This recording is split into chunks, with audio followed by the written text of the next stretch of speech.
I'm cheering. Yep.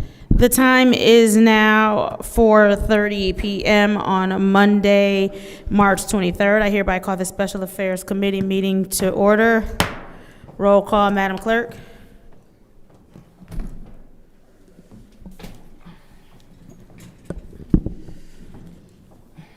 Mr. Alamin is not in. Dr. Lewis is not in. Ms. Johnson is not in. Ms. Priestley? Present. Ms. Winfrey Carter is not in. Ms. Burns? Present. Ms. Mashap? Present. Mr. Pfeiffer is not in. Mr. Jarrett is not in.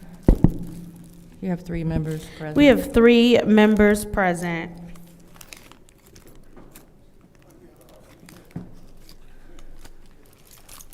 Did you go to the Live with the League today?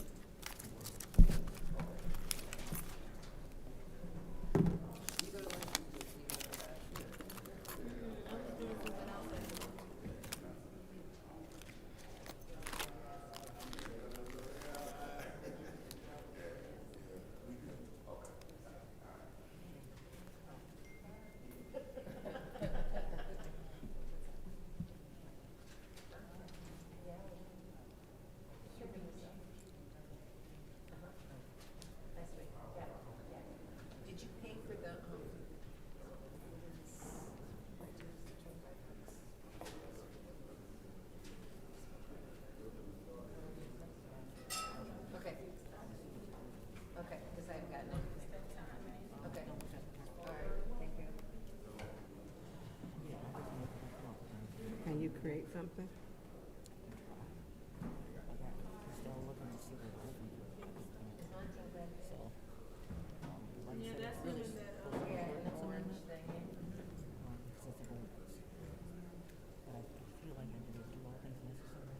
We did that before.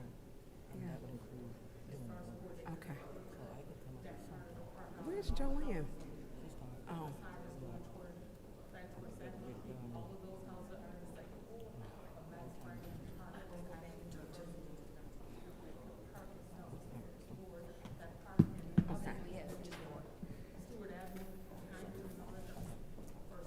Okay, thank you.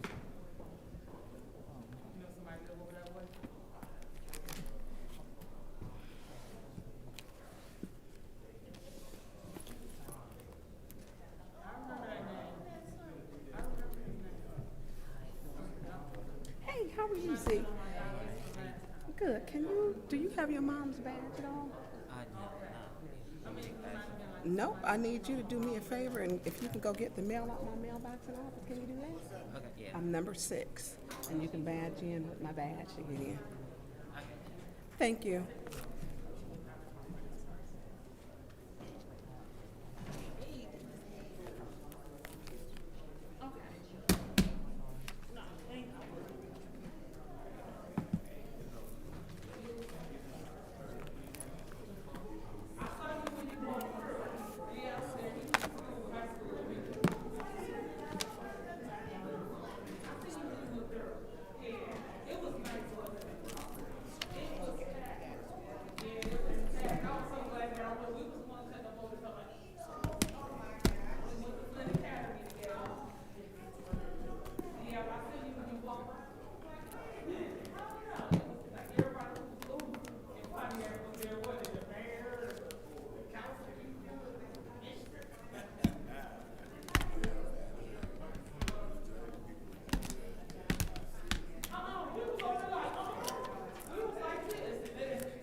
was school today?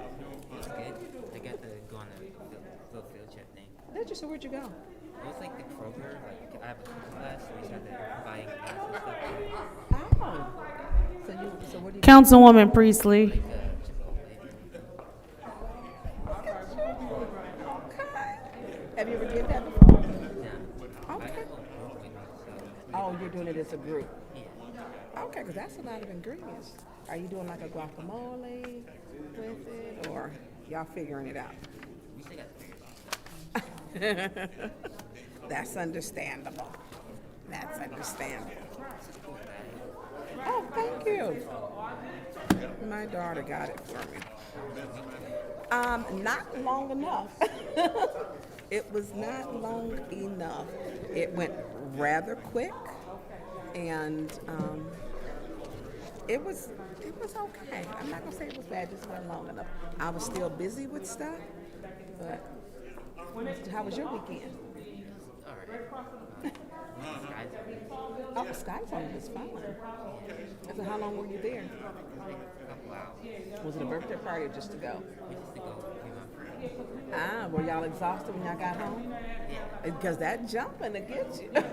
It's fun while you doing it, but then when you get home, you be like, oh, Madam Clerk, that was a lot. we do have a quorum now. That was a lot. All right, see.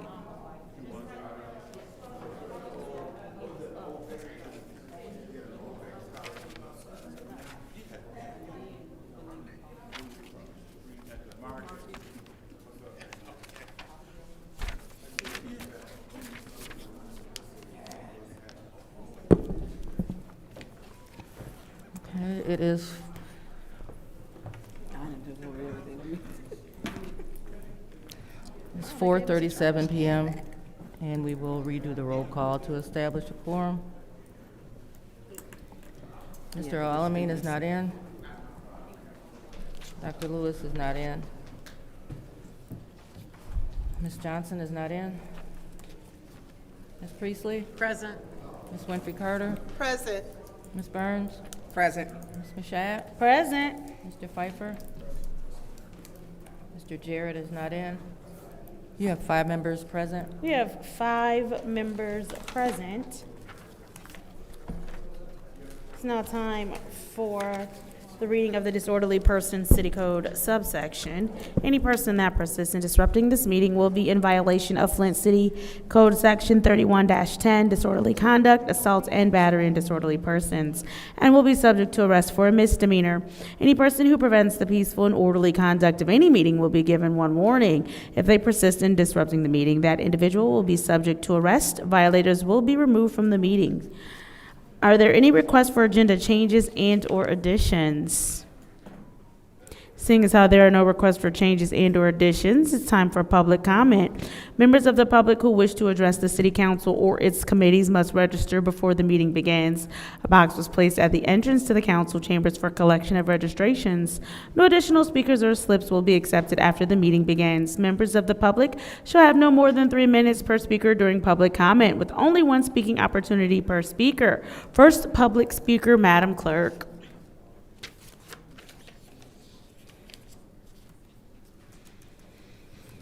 First speaker is R.L. Mitchell.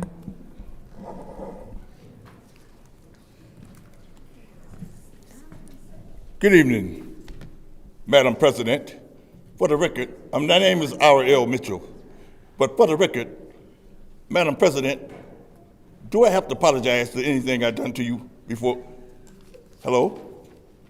I do? What is it? Tell me for everybody. Everything? No, that's got to be a joke down to you, but I don't. Hey, it's strictly business. You taking up all my time doing that, talking about everything. Now listen here. Hello, New York. I'm R.L. Mitchell, reporter from Flint City Hall. For the record, about this accountability situation in Flint. I went to an accountability meeting the other day, but when I got there, they was coming out the door because of the lack of form. Accountability for, we can't get nothing done because we got to report to them for the council to call the shots. You like the other day, the little lady come over here talking about the pipe. She's that short, about 4 foot tall, and she reported a crisis in Flint again about this reservoir. The handle broke off the thing to make that bayou and make fuel out of the Flint River. So many tons. It happened to go sag now, and she patched it up with a nylon strip of rope. It can break in it. They cost so many $1 million to fix it, but when they put it down, slab back down, it get sideways stuck. And it's so deep, the divers might go down there and might suck them through the water. And that's why we always come up with a crisis. Like the little man in TDA in Detroit. He lives in Canada. He never come to these meetings because he don't know how to get back into his hometown. As I speak right now, you see why Canada airplane tried to take off, and the fireman ran right into, like, going 100 miles an hour, and only 2 people got killed. That's the 2 pilots. They remind me of fireman Chief Wickens in the situation in Flint. Fired the fire department chief and fired the popo, and the beat still goes on. And Miss Priestley over there with the money bag act like she's scared to tell how much we got left. Looking over and we Flintstones still going to get to the bottom of this situation, no matter what. Stay tuned, America, because the city clerk over there, she got to have. And another thing, they be threatening us, we the peoples. We can't even talk straight. Like Ed Teller got in my face, he said, "Look here, sir." I just told him, "Look, I'm not Larry Meigs, man." He grinning, but he ain't tickled. Talking about, you're always trying to get away with the money and the dope in Flint. But anyway, good evening. Stay tuned, America. Thank you. Next public speaker, Madam Clerk.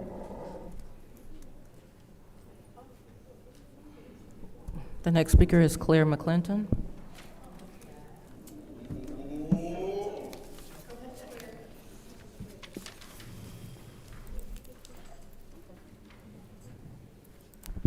Good afternoon, Council. I don't really have much. I'm here to learn what you're doing with the money. And I'm hoping that you'll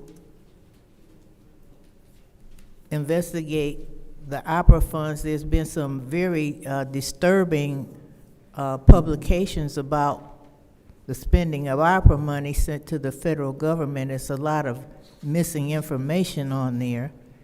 And also, we wanted to know the status of the fight against the rate hike. The hearing was the beginning of the fight, and we're trying to see what you're going to do to take it to the next level. We need to look into the contracts that was really signed under duress. Some of was in court in Detroit when the judge demanded the council to sign on to some kind of water agreement, and that was a duress. Some of us wrote the judge and asked him to be lenient and not force the city after they poisoned us to sign a contract. And now we're sitting up here with 3 members of council sitting on the KWA board. We paying KWA bonds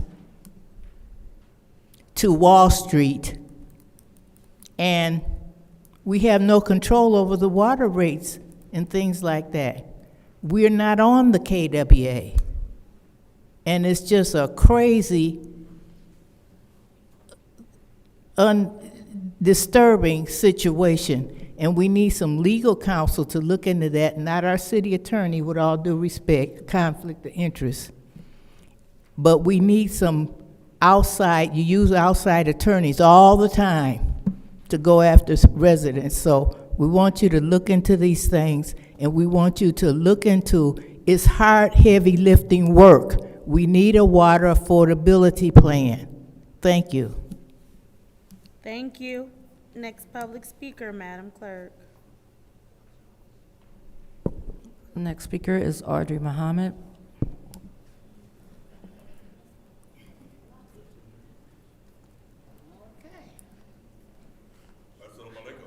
Walaikum salam. My name is Audrey Muhammad, 2nd Ward. I'd like to start out by reminding everyone that April the 25th is the commemoration day of the water switch from 2014, which we are still in the plans of making for an activity for that day, some videos, documentaries being shown. We plan to have something that's not a celebration, it's just to keep people aware that that is the day that the water was switched in 2014, and some of the things that has happened through the timeline of some of the activities that have taken place since then, some of the things that we are still fighting for as of today, as you heard as Claire McClendon just mentioned, and talk about the water itself, us with the water affordability. I am praying that somewhere or another between now and November that we start to talking more about water affordability for the residents here. The water rates are just ridiculous. Talk about the water main breaks that are constantly happening across the city. I know I was told to be glad that they came and fixed the break, but let's fix the street behind it. Don't just fix the break and leave us with a pothole on our block. We know the break, it was there that I noticed for 12 days before it got fixed. So somebody come out, please say something. And then just a warning to the city, when you get ready to do the water main, to repair them, can you at least let the citizens know that you're turning off the water? I mean, some people say, okay, yeah, but the people, everybody didn't know that they were out there. Only thing they knew is that all of a sudden they have no water in their homes. That's kind of a disrespect to the citizens who are in the neighborhoods. You're getting paid for the water. Be respectful and let us know the water is getting turned off. I don't know how you can do it, or you could just send out a letter in general saying if you have a water break, be aware that when the repair does happen, water will be turned off. That's a general statement that people could kind of just be aware. Everybody wasn't aware. So I did hear complaints. One complaint I have today is that the free parking that's along the side of City Hall that's used for the residents, why is city cars parked in those spaces? Taking up the spaces that the citizens should have, that they don't have to pay for parking. So they can't say it ain't out there, it's parked right in front of me. I took a picture of it. But please help the citizens here. It's already ridiculous, some of the rates that they want, and they talk about putting boots on people's cars from DDA if you got so many parking tickets. So y'all please at least take the citizens into consideration. And let's start getting some of those businesses back that we sold under emergency management. Thank you. Next public speaker, Madam Clerk. And the next speaker is Rich Jones. I believe he is no longer inside the chambers. Next public speaker. Arthur Woodson.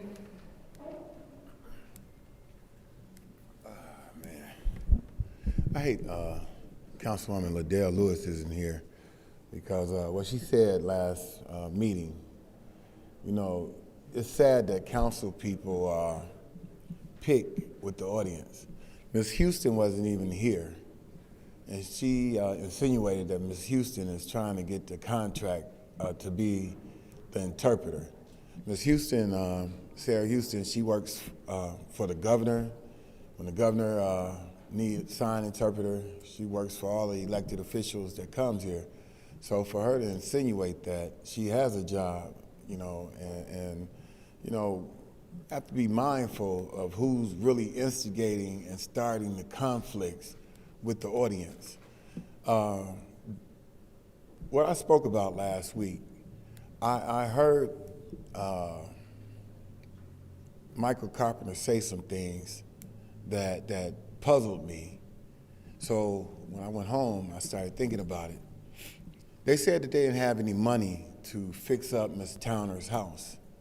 And I got to thinking, I was against, because they wouldn't give out the information of who owned that historic house that they was getting ready to pay, that they are paying $147,000 for.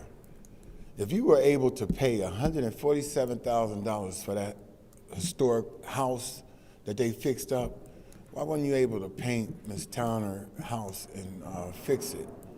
And then the shed probably wouldn't have cost no more than $5,000, but you didn't put her shed back. So now that has me questioning and thinking, was our conversation even legit? And that's what starts the arguments and all different types of things. When you at these tables and you listening to people talk about money coming in to the city of Flint, it's upsetting to see how they all get together and the money stays with the same people instead of coming out to the community with the foot soldiers themselves, and then they want to give out crumbs to the foot soldiers who does all the work. Those are the tables that I have been at, dealing with the cancer and the kidney. And people who you trying to help, they think that it's a fight or that I'm fighting these people that they so adore. I wish you would change the thought process of knowing that people who's out here fighting for you isn't fighting against you. They're fighting with you, trying to get the money to you that came into Flint for you. Thank you. Thank you. Next public speaker, Madam Clerk. The next speaker is Austin Ketzbo.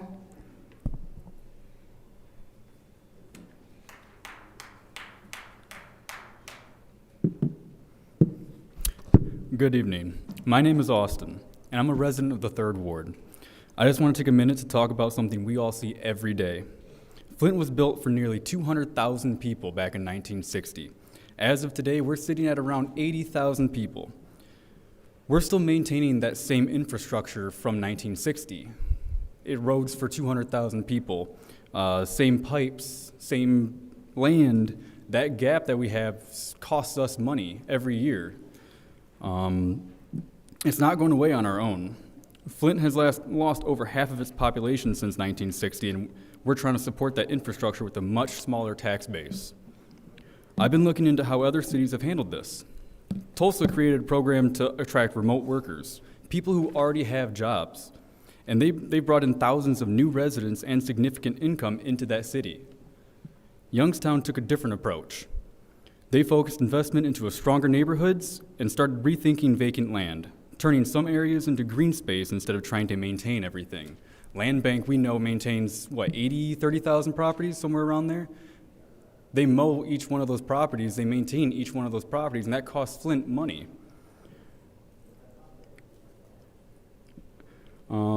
And here in Flint, we already have tools like the Land Bank managing thousands of vacant properties and lots across the city.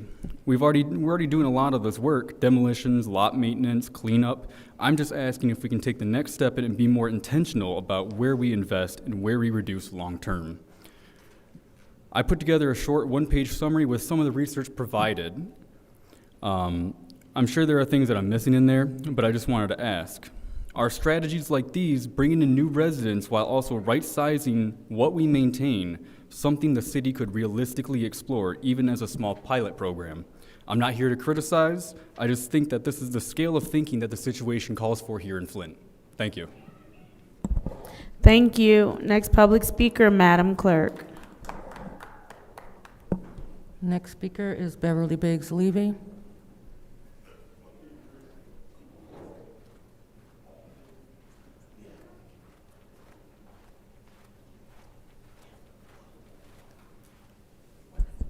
Hi, my name is Beverly Biggs Levy. I'm running for the 3rd Ward City Council seat. We got a lot of problems, like Audrey say, back up with this water main breaks. We do need to know when you cut our water off, because we're thinking that go cut the water off or go use the restroom, and we have no water, and nobody has said anything. We went for 24 hours before they even cut mines back on. And it's sad when you have to go to somebody else's house or go rent a room to be able to take a shower and stuff like that. And I noticed that last week Liddell said we need to clean up Industrial Street. There's nothing wrong with Industrial Street. It is clean. I don't know what she was seeing or where she was at, but she, you worried about Industrial Street, go right around the corner from where you live at. There's a house 2 doors on the next street over that's abandoned, has all kind of trash in front of it. The doors are open, but you cleaning up your neighborhood. No, you're not cleaning up your neighborhood. If you can watch in the 3rd ward and you ain't paying attention to the 2nd ward, something is wrong. But you out there doing, quote, unquote, the work. There's not no work being done if you're not getting right around the corner from where you live at. We need to get better of doing the things that we need to do to get the city in order. Like I say, our mayor, if you put him back in office, we're already broke. We're gonna be broker. And everybody needs to see that. I know that's y'all's favorite guy, but he's not doing anything for our city. All he's doing is fatten 1, 2, 3 pockets. That's what he's doing, and it's time out. We need a better mayor or a better system for coming here and take care of the resident and the city of Flint. Our city is not being strong. He hollers Flint strong. It is not Flint strong. And I pray that he get it together because he's not doing what he's supposed to do. Have a blessed day. Thank you. Next public speaker, Madam Clerk. The final speaker for this meeting is Tanya Jones.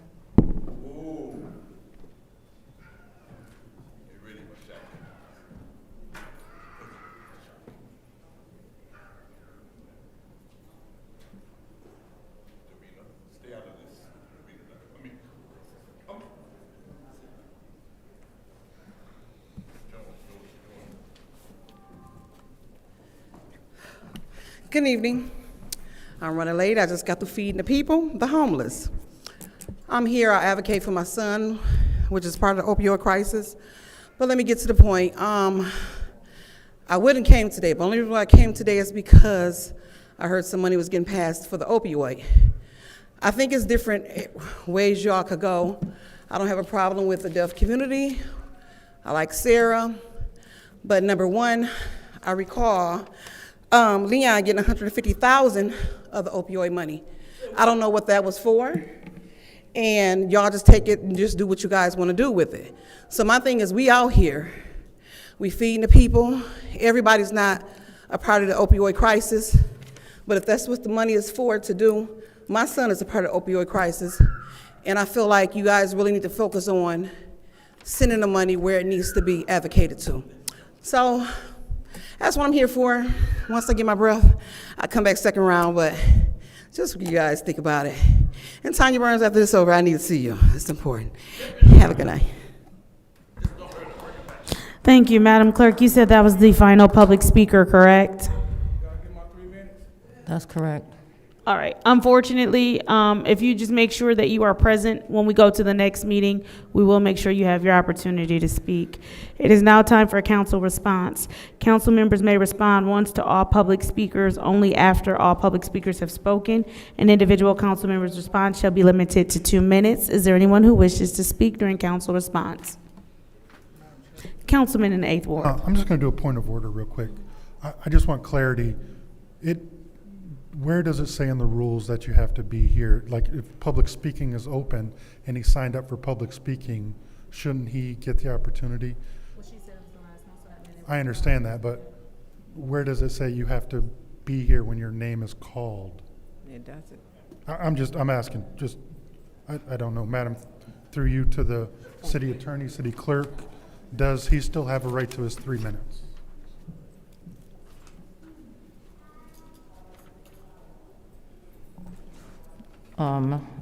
Madam Chair, through you to Mr. Pfeiffer, it's my belief that as long as we're still in public speaking, he should have the opportunity to speak. You hadn't moved on when he asked to speak. I didn't see him there, so.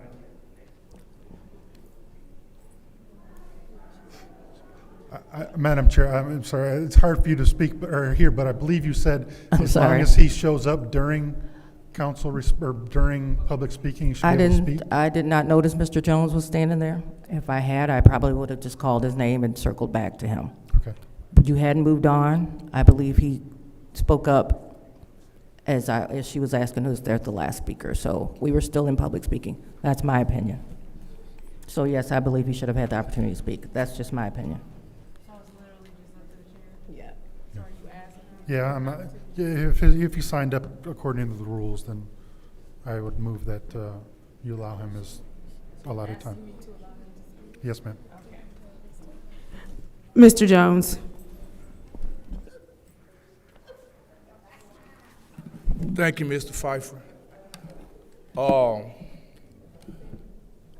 I was happened to have to run down and pick up a bag for the homeless people that I told somebody I was gonna meet up here. So thank you very much.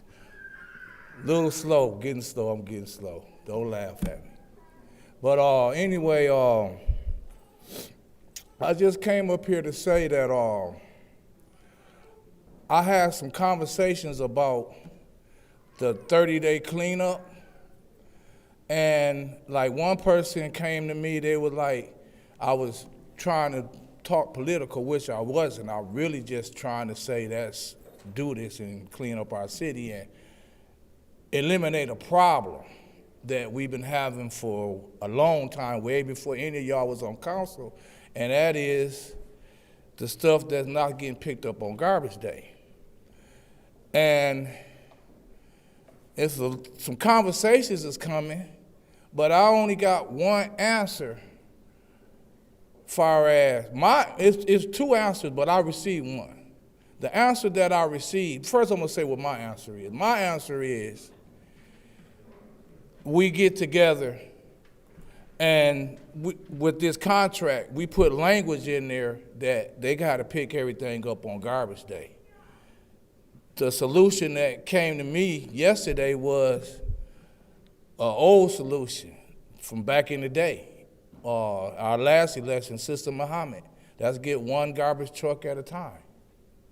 So maybe we can get our own garbage truck, and that garbage truck job would be to clean up all of this garbage that for centuries, basically, if you really want to look at least a decade, at least 10 years, we've been having a problem to where we need a blight team to go and clean up. And it's like right now, the house in Philadelphia. Whose property is it? Is it the city? Is it land bank? It's too many properties in our city like that that's adding to our blight situation. And then, once again, on top of it, our dumping. So please be creative with the pen and write something that's gonna get our trash picked up. Because I remember back in the day, we didn't have no conversation like this about trash being left on garbage day. We didn't have no conversation like this when we owned our own garbage trucks. Thank you. Thank you. That was the final public speaker. It is now time for council response. Council members may respond once to all public speakers, only after all public speakers have spoken.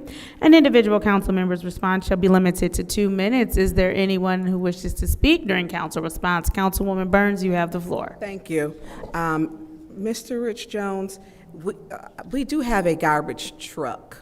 Blight does have a garbage truck that they do use when they clean up blight, and often if you need garbage picked up, they have went out to use that garbage truck to go and pick up the garbage. The other things, Ms. Claire McClendon with the Gleaver contract, I don't know if there is an update with the city attorney. Attorney Gurley was looking into that. I understand you stating there should be an independent, but me knowing you will not get independent here because I've had to use my own attorney for the last 4 years, it's unlikely to happen for an independent. And attorneys who do municipal government are difficult to find and expensive, very expensive. Through you, Madam Chair, to the city attorney, Ms. Gurley, did you have an update on that yet? Are we moving along on it?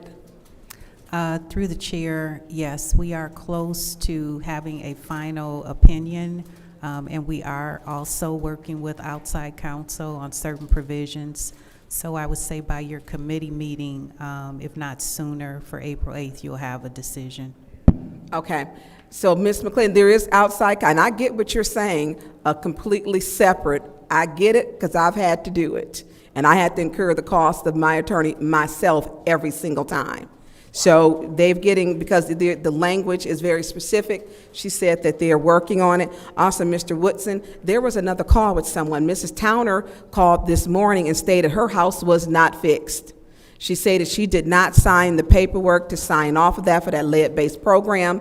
Also, Mrs. Ferguson called and said they stole her china and that these were relatives. So Mrs. Towner stated they did not fix her property, did not. Thank you. Is there anyone else who wishes to speak during council response?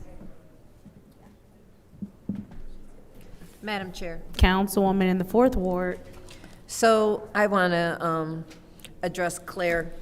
I have proposed to the mayor that we have a committee of 5 individuals to discuss the water affordability plan. We'll be discussing that further on our next meeting because we had a short time because we were both behind schedule on our regular meeting. So I want to let you know that that is in the works.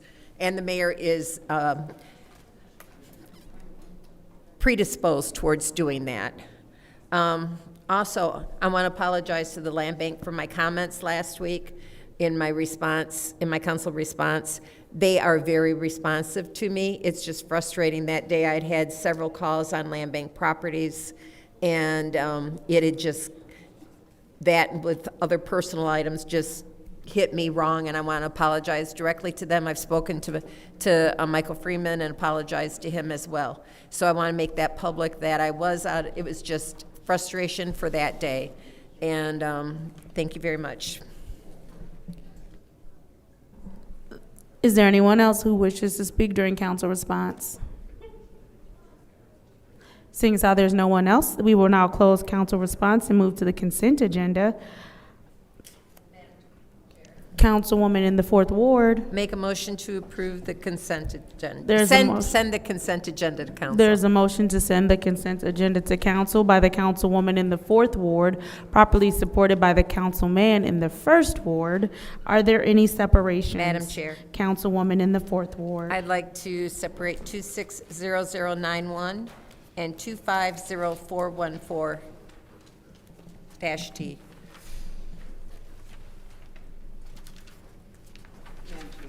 Councilwoman in the 6th Ward.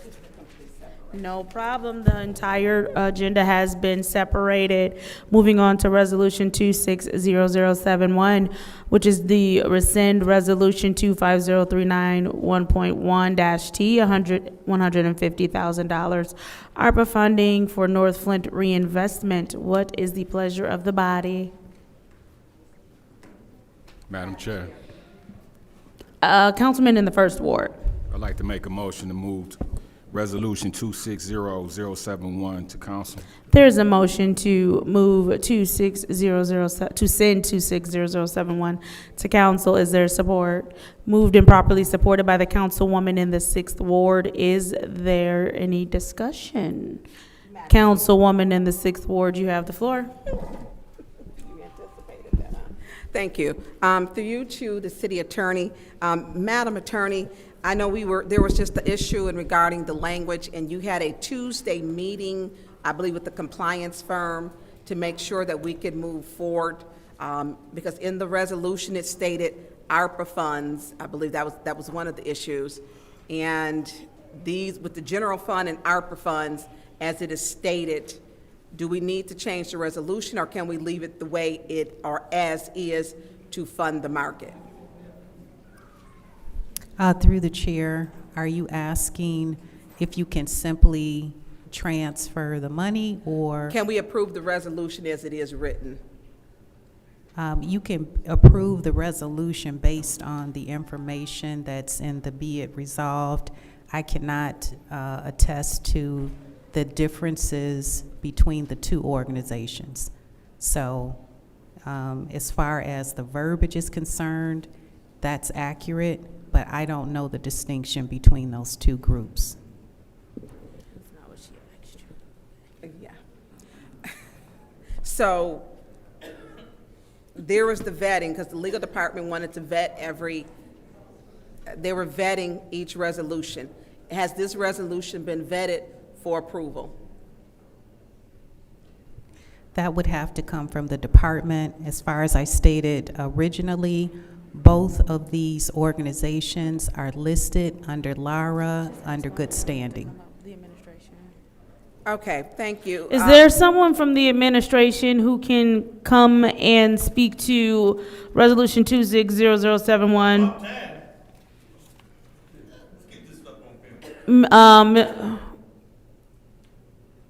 Well, don't get all up at once. Is there someone, we are on Councilwoman Burns's time, so is there someone from the administration who can speak to this resolution? Mr. Moore, Madam Chair, can Mr. Moore, no, I mean, this is crazy. Yeah, Paul, thank No, you. I was gonna give it back to you. Yeah, Don't worry about it, I got it. He ain't gonna- you think he gonna- Mr. Edwards, would you join us at the lectern as well? I don't know, but I'm gonna give you time back. Please, everyone, I got it.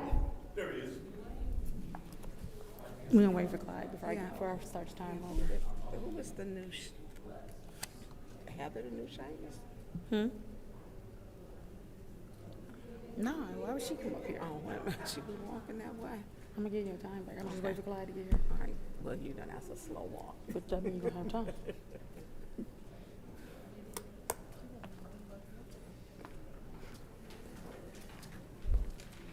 All right, thank you very much. Can we please put our time back at 4 minutes?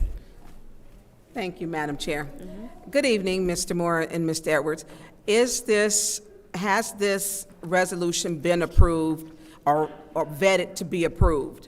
Because the question was whether once that 40 million in December was voted, and I believe it was deposited in January, the 40 million went into the general fund, even though it's supposed to be an ARPA tracker. With this resolution, has it been vetted that we can okay this to give to the food market? Because I thought that we were waiting, the last meeting, it was on a Monday, and the city attorney Gurley had a meeting on Tuesday. And I'm assuming is that a standing ARPA meeting where, I don't think, Mr. Moore, you go to that one sometime. Was that the dashboard meeting? Is that the ARPA meeting where you go over the ARPA funds? I go to the meeting on Tuesday. I don't go to one on Monday, whatever that would be. Okay. You should be in all meetings pertaining to money in this city. So has this been vetted to be approved? Because I'm taking Attorney Gurley, because I was waiting on your legal opinion because it was the language, but can we approve this tonight? Through the chair, if I may, I did answer that question last Wednesday during the committee meeting. So what I stated is that you can transfer the money based on the ARPA regulations and what's stated here in the resolution. So we can vet this resolution, we're okay to go, we're in compliance then? You're in compliance with being able to transfer the money from the general fund ARPA designation to another organization with the ARPA funds from the general fund.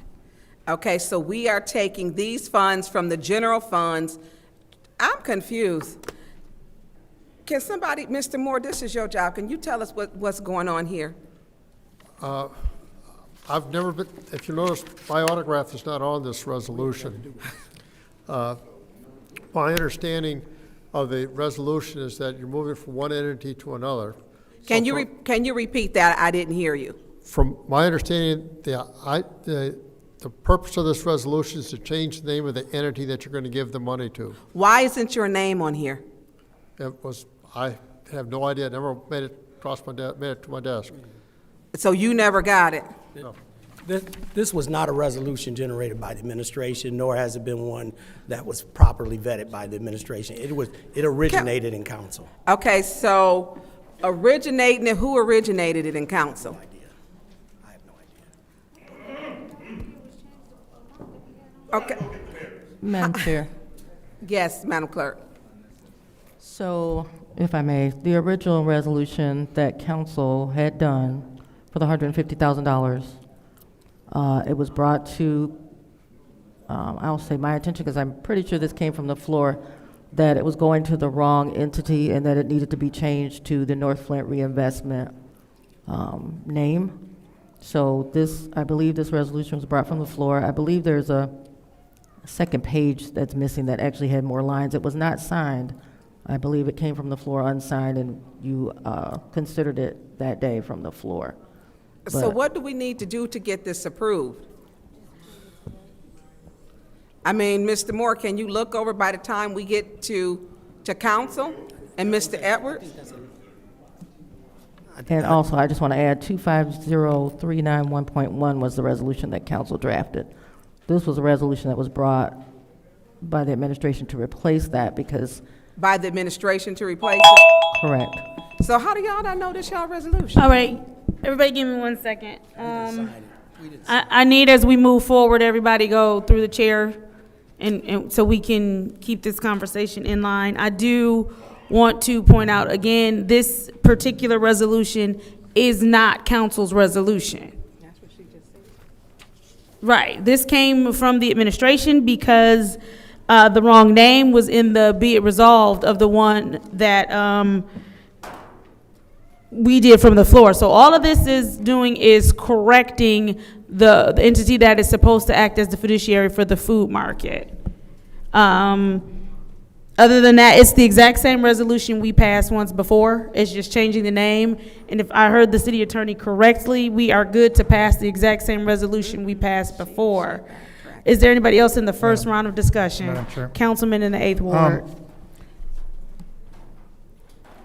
I think we spoke about this resolution a couple of weeks ago, and my issue, even though I'm going to vote no on this, is it doesn't say anywhere on here that the funds have to be used for a certain reason or a certain entity that is controlled by this, I'm going to say, so this entity controls other entities, and this doesn't say that it's going to the food mart.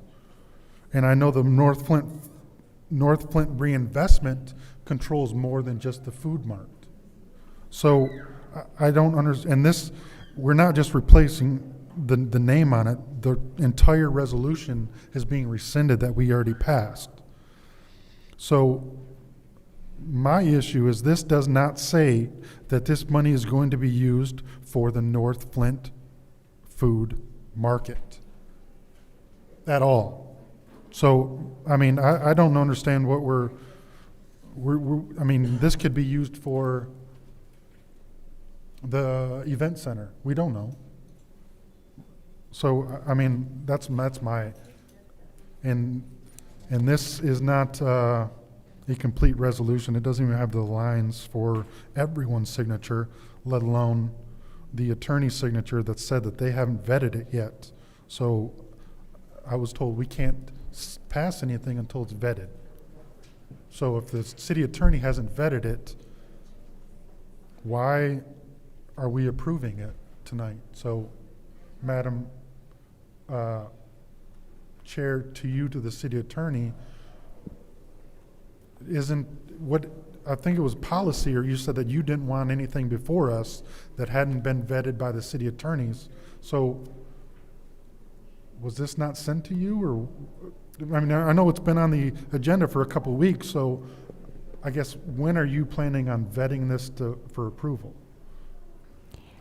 We can vet it going forward. The major vetting that took place was whether or not the North Flint Reinvestment and the North Flint Food Market Cooperative were in good standing. So that has been done. So both of those organizations are in good standing. So that's the extent of your vetting? No, we look Okay. at insurance. We look at whether the organizations are in good standing with the city as well as the state, whether the contracts are to the city's standards. So yes, all of those things So- have to be done. Do we have a contract, and in that contract, does it state what those dollars are going to be used for? I have not seen a contract related to this matter. This is something that came from the floor, so it has not come through the city attorney's office. Okay. So part of your vetting, when you vet this, you will look at a contract that we have or don't have?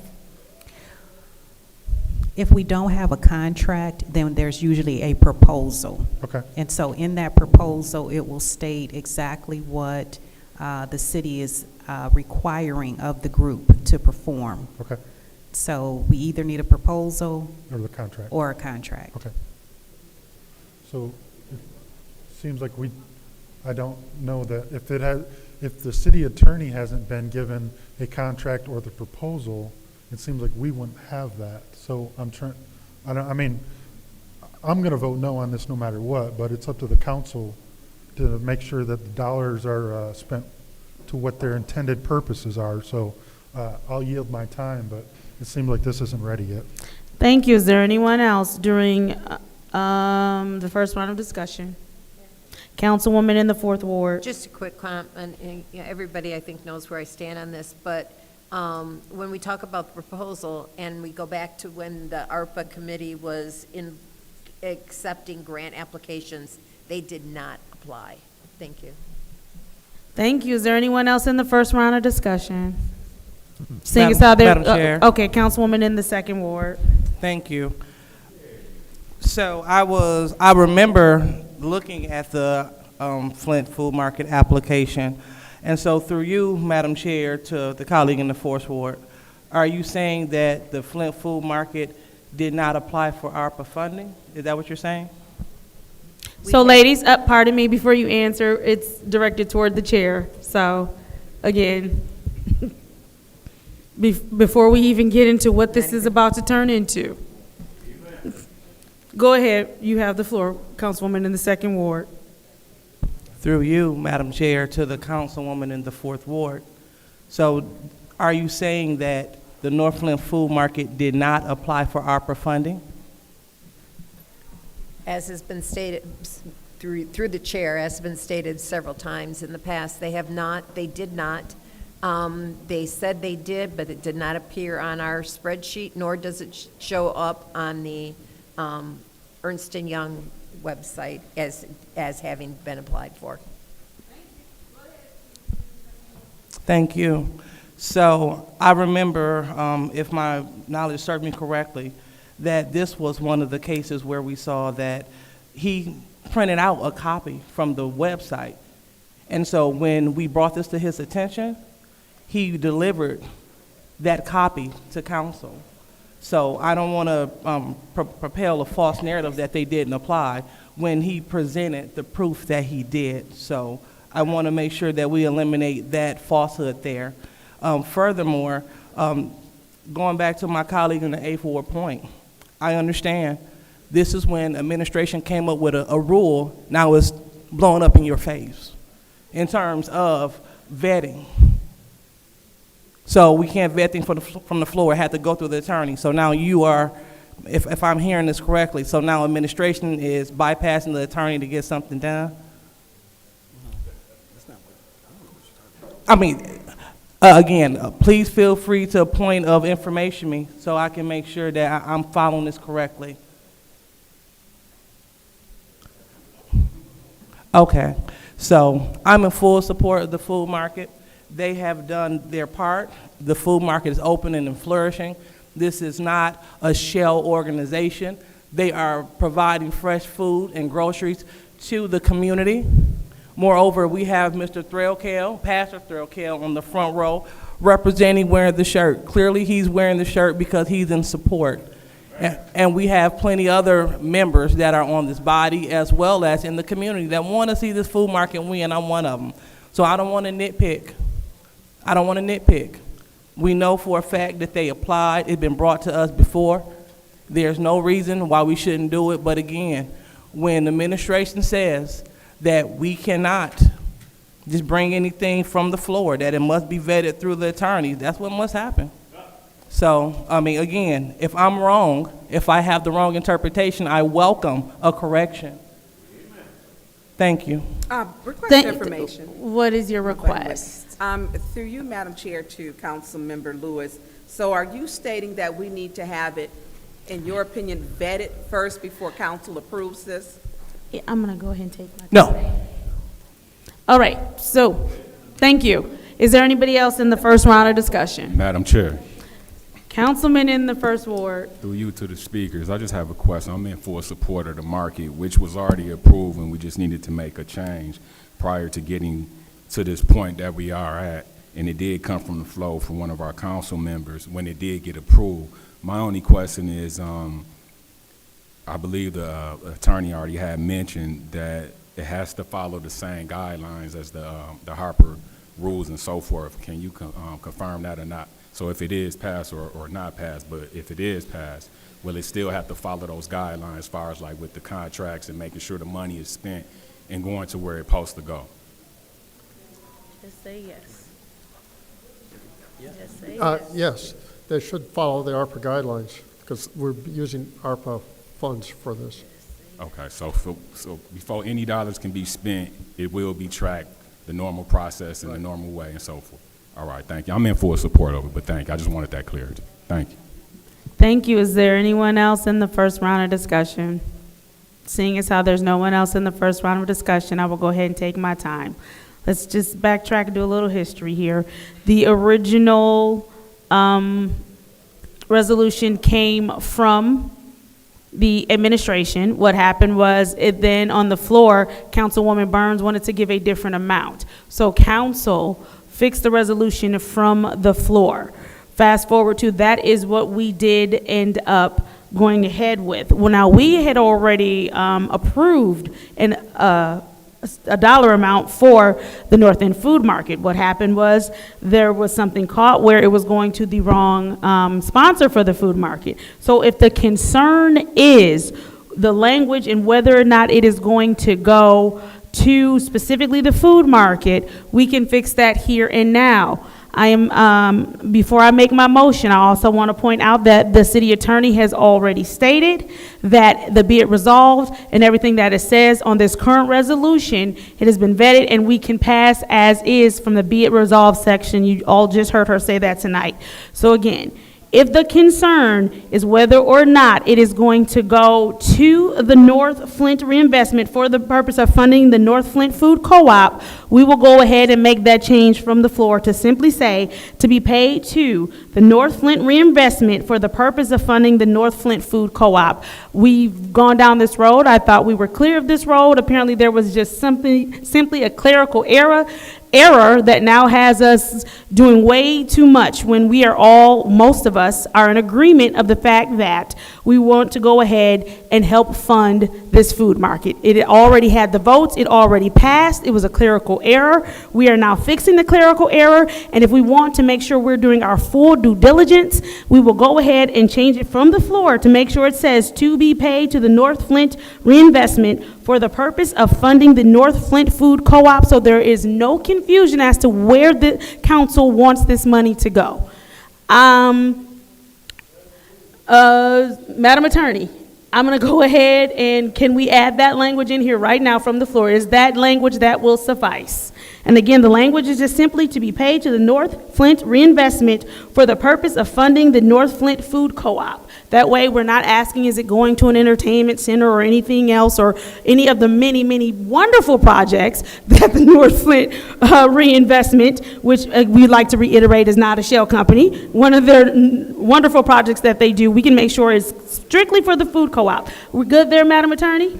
With the saying that specific language? Through the chair, Yes. that would quell the issue about where the money would go. Okay.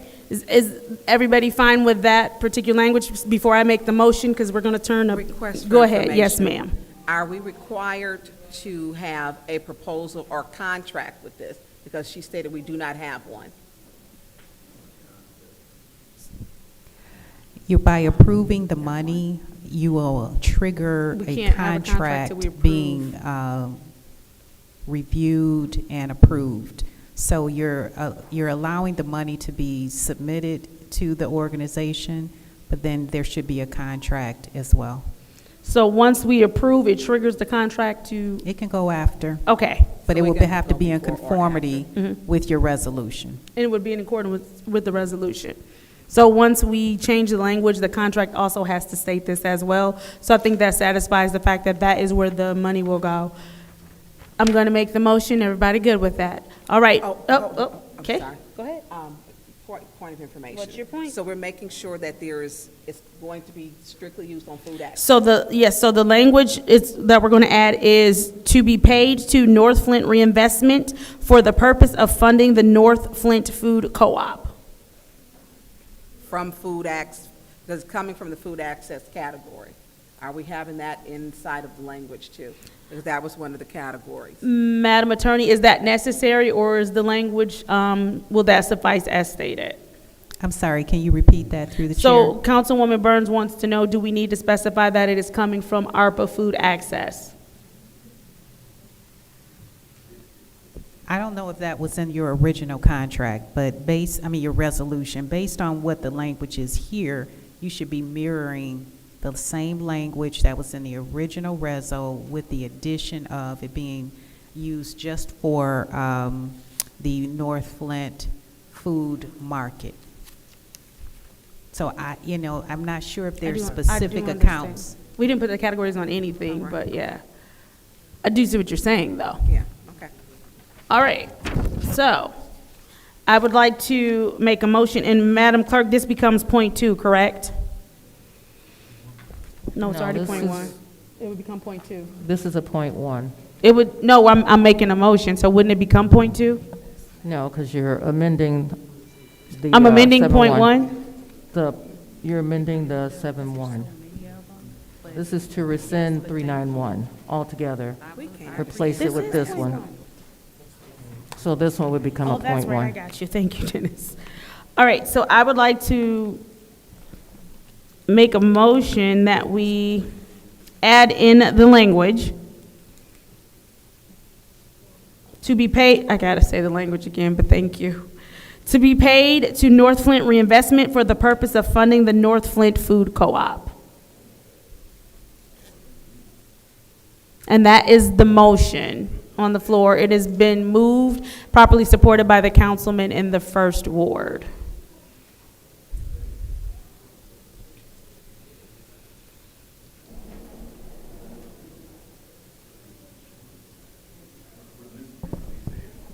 Go ahead, Madam Clerk.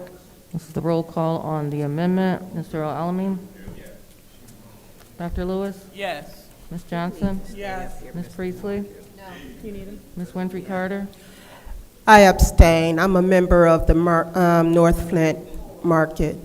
Ms. Burns? Yes. Ms. Mashat? Yes. Mr. Pfeiffer? No. Mr. Jarrett is not in. Excuse me, the vote is 5 yes, 2 no, 1 abstention. The vote is 5 yes, 2 no, 1 abstention. That language shall be changed. 1 second. I just need it. Do you, go ahead. Did you have the language? Okay, go ahead, Mr. Pfeiffer. Motion to send the point 1 to council. There's a motion to send, 260071.1 to council. I got you. Point 1. Hold on, I have to change it on my paper.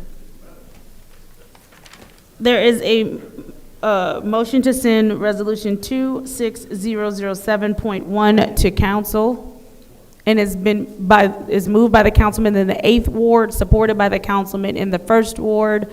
Council, is there discussion? Madam Chair. Councilwoman in the 6th ward. Mr. Moore, Mr. Edwards, would you please join us at the lectern? Can we pause our time for a second? Thank you. Yeah, and it's take 40 seconds to walk down here.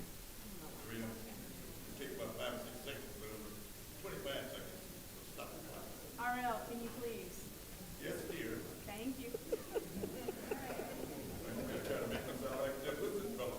You know what?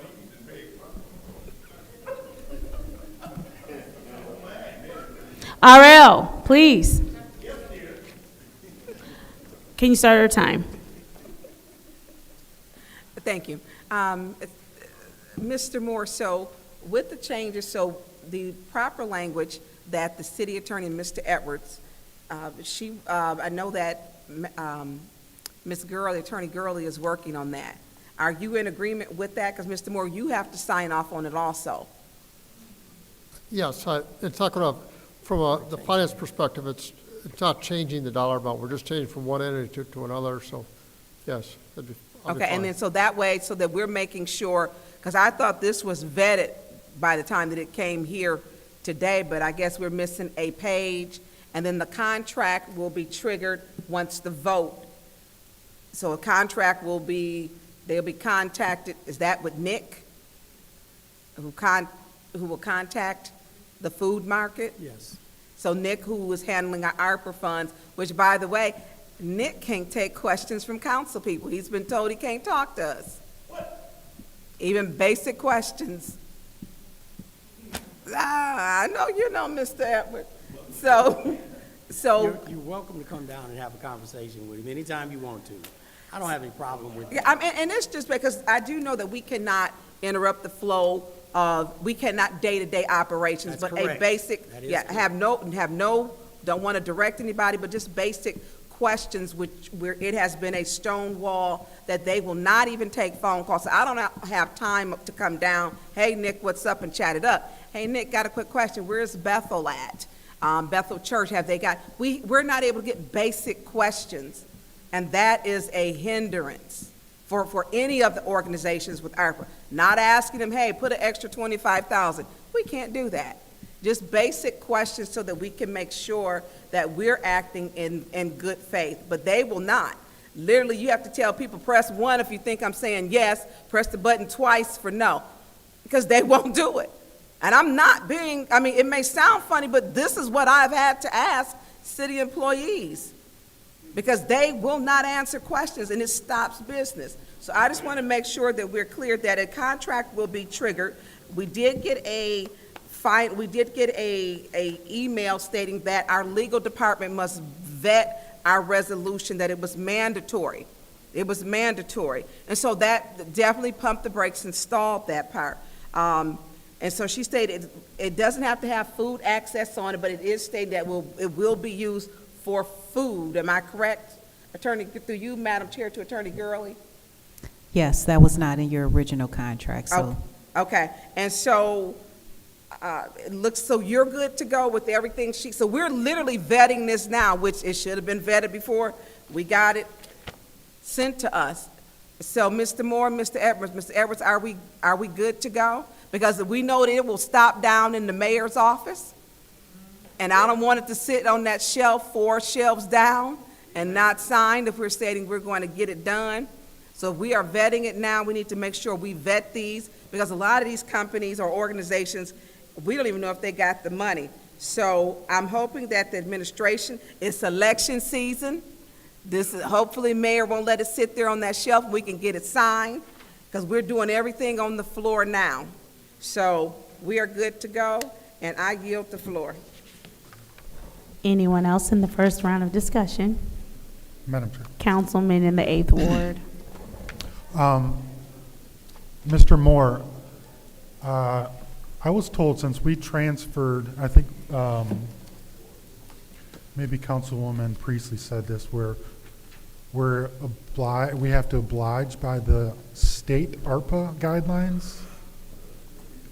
These funds have been moved into the general fund.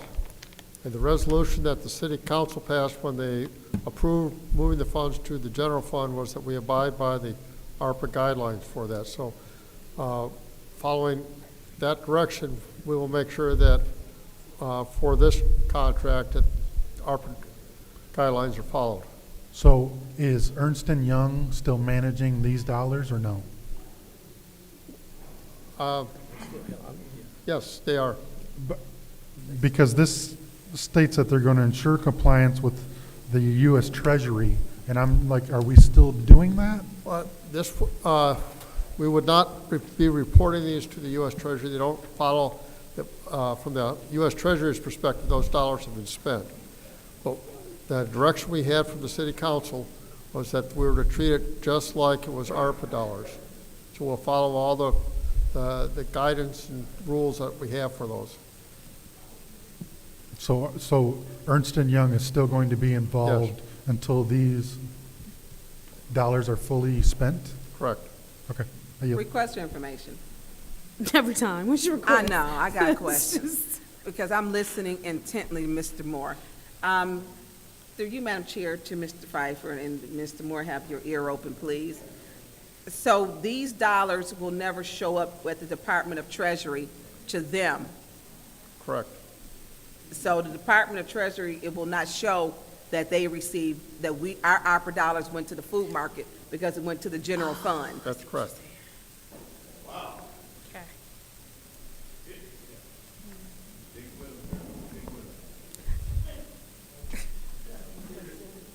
Because everything's the general fund.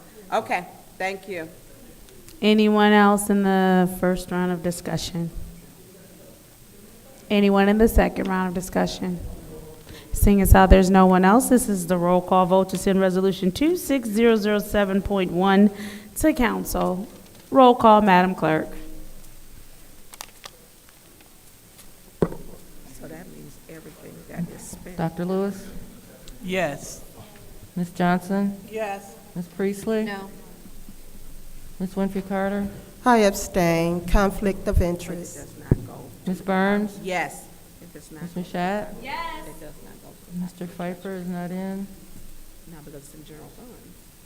Mr. Jarrett is absent. Mr. Alamin? The vote is 5 yes, 1 no, 1 abstention. The vote is 5 yes, 1 no, 1 abstention. Resolution 26007.1 has been moved to council. Moving on to Resolution 26007.3, which is the Budget Amendment 2025-26 Annual Action Plan, U.S. Department of Housing and Urban Development, Community Development Block Grant. What is the pleasure of the body? Madam Chair. Councilwoman in the Sixth Motion to Ward. send it to council. There is a motion to send to council. Is there support? Second. Moved and properly supported by, I'll go ahead and use the Councilwoman in the Fourth Ward this time. Is there discussion in the first round? Madam Chair. Councilwoman in the Sixth We Ward. received the packet. Are they here?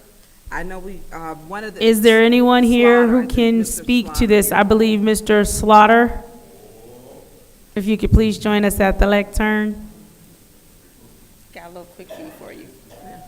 Good evening, Mr. Slaughter. Last meeting, I asked, there were some organizations that were on here that were not vetted, and they were not in good standing. I see we got a packet this evening.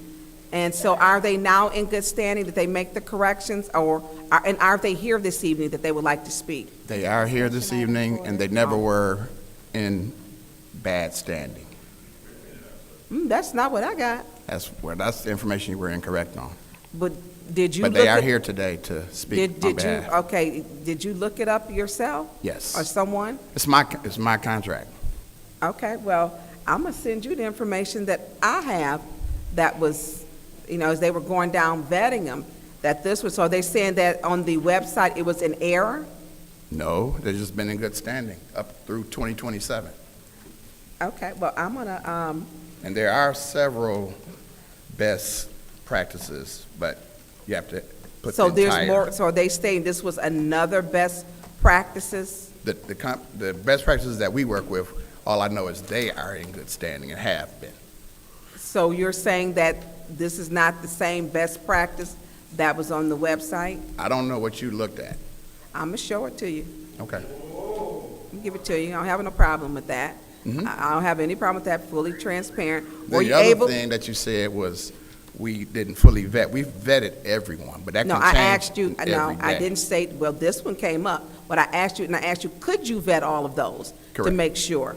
And you said you could do that, so don't put words in my mouth for me, because I'm very clear. This is what you said when I was walking up to this podium. No, I asked you, could you? Because this best practices is not in good standing, and I'll send it to you, I don't have a problem with that. I asked you, do we know that they're in good standing? Because this one was not in good standing. I didn't just pull that off, you know, I don't make up nobody's website. Okay. So are you saying there's more than one best practices? Yes, there are plenty. If you go to the state website, yes. But best practices consulting, you have to put the entire name in, as well as the CEO of the company, which is Laura Sigmund. Oh, that was, okay, I'm gonna pull that up, and I'm gonna show you, I'll get that to you, so that you and I are on the same page, and I'm quite sure that is what it had stated.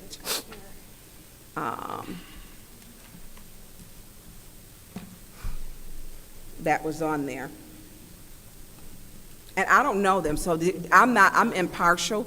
I don't know who they are at all. Okay. So I'm impartial to them.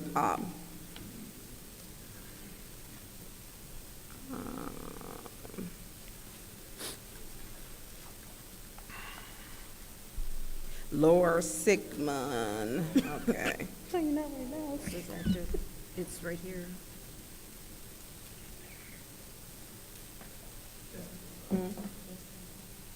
Yeah, because I don't even know who they are. We get emails on them all the time.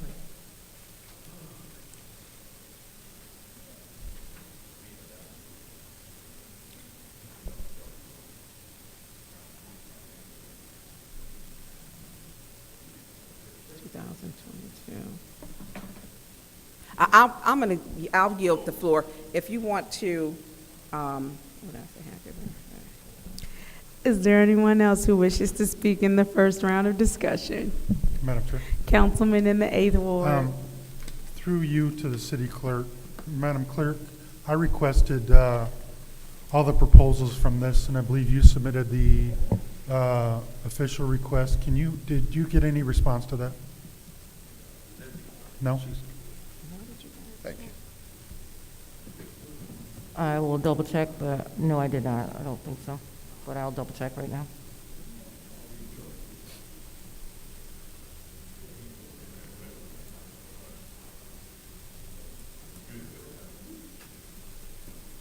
Dennis, what did you request? I requested all of the proposals on these and what they're going to do with these dollars to overlook that. And I haven't received anything. I'm asking the clerk if she's received anything, because she submitted my request to the administration. And you haven't gotten that either? No, ma'am.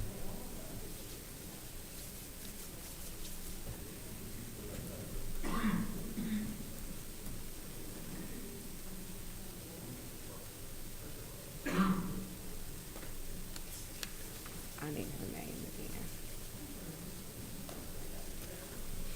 again. Are you yielding your No, time? she's looking. Oh, she's up. looking, Yeah. okay. Looking it up.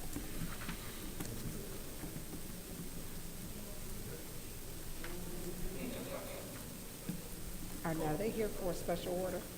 Yes, they are. Are they out there? Yes, they are.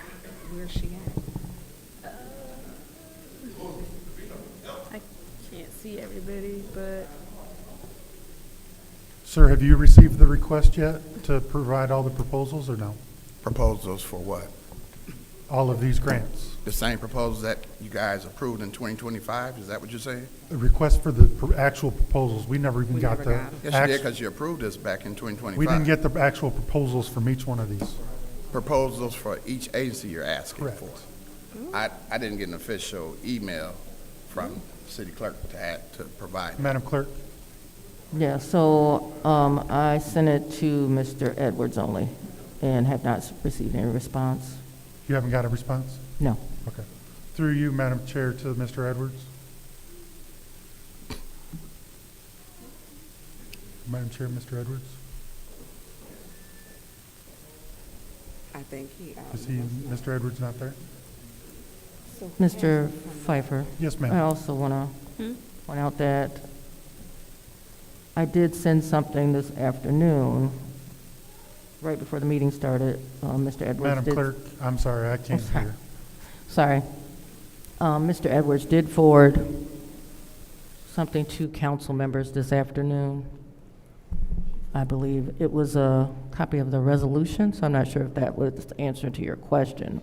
No, each one of these entities had to have submit something to the city on what they're going to do with these dollars, that would look like that's my request. And it's been my request for weeks to know what each one of these entities plan on doing with these dollars.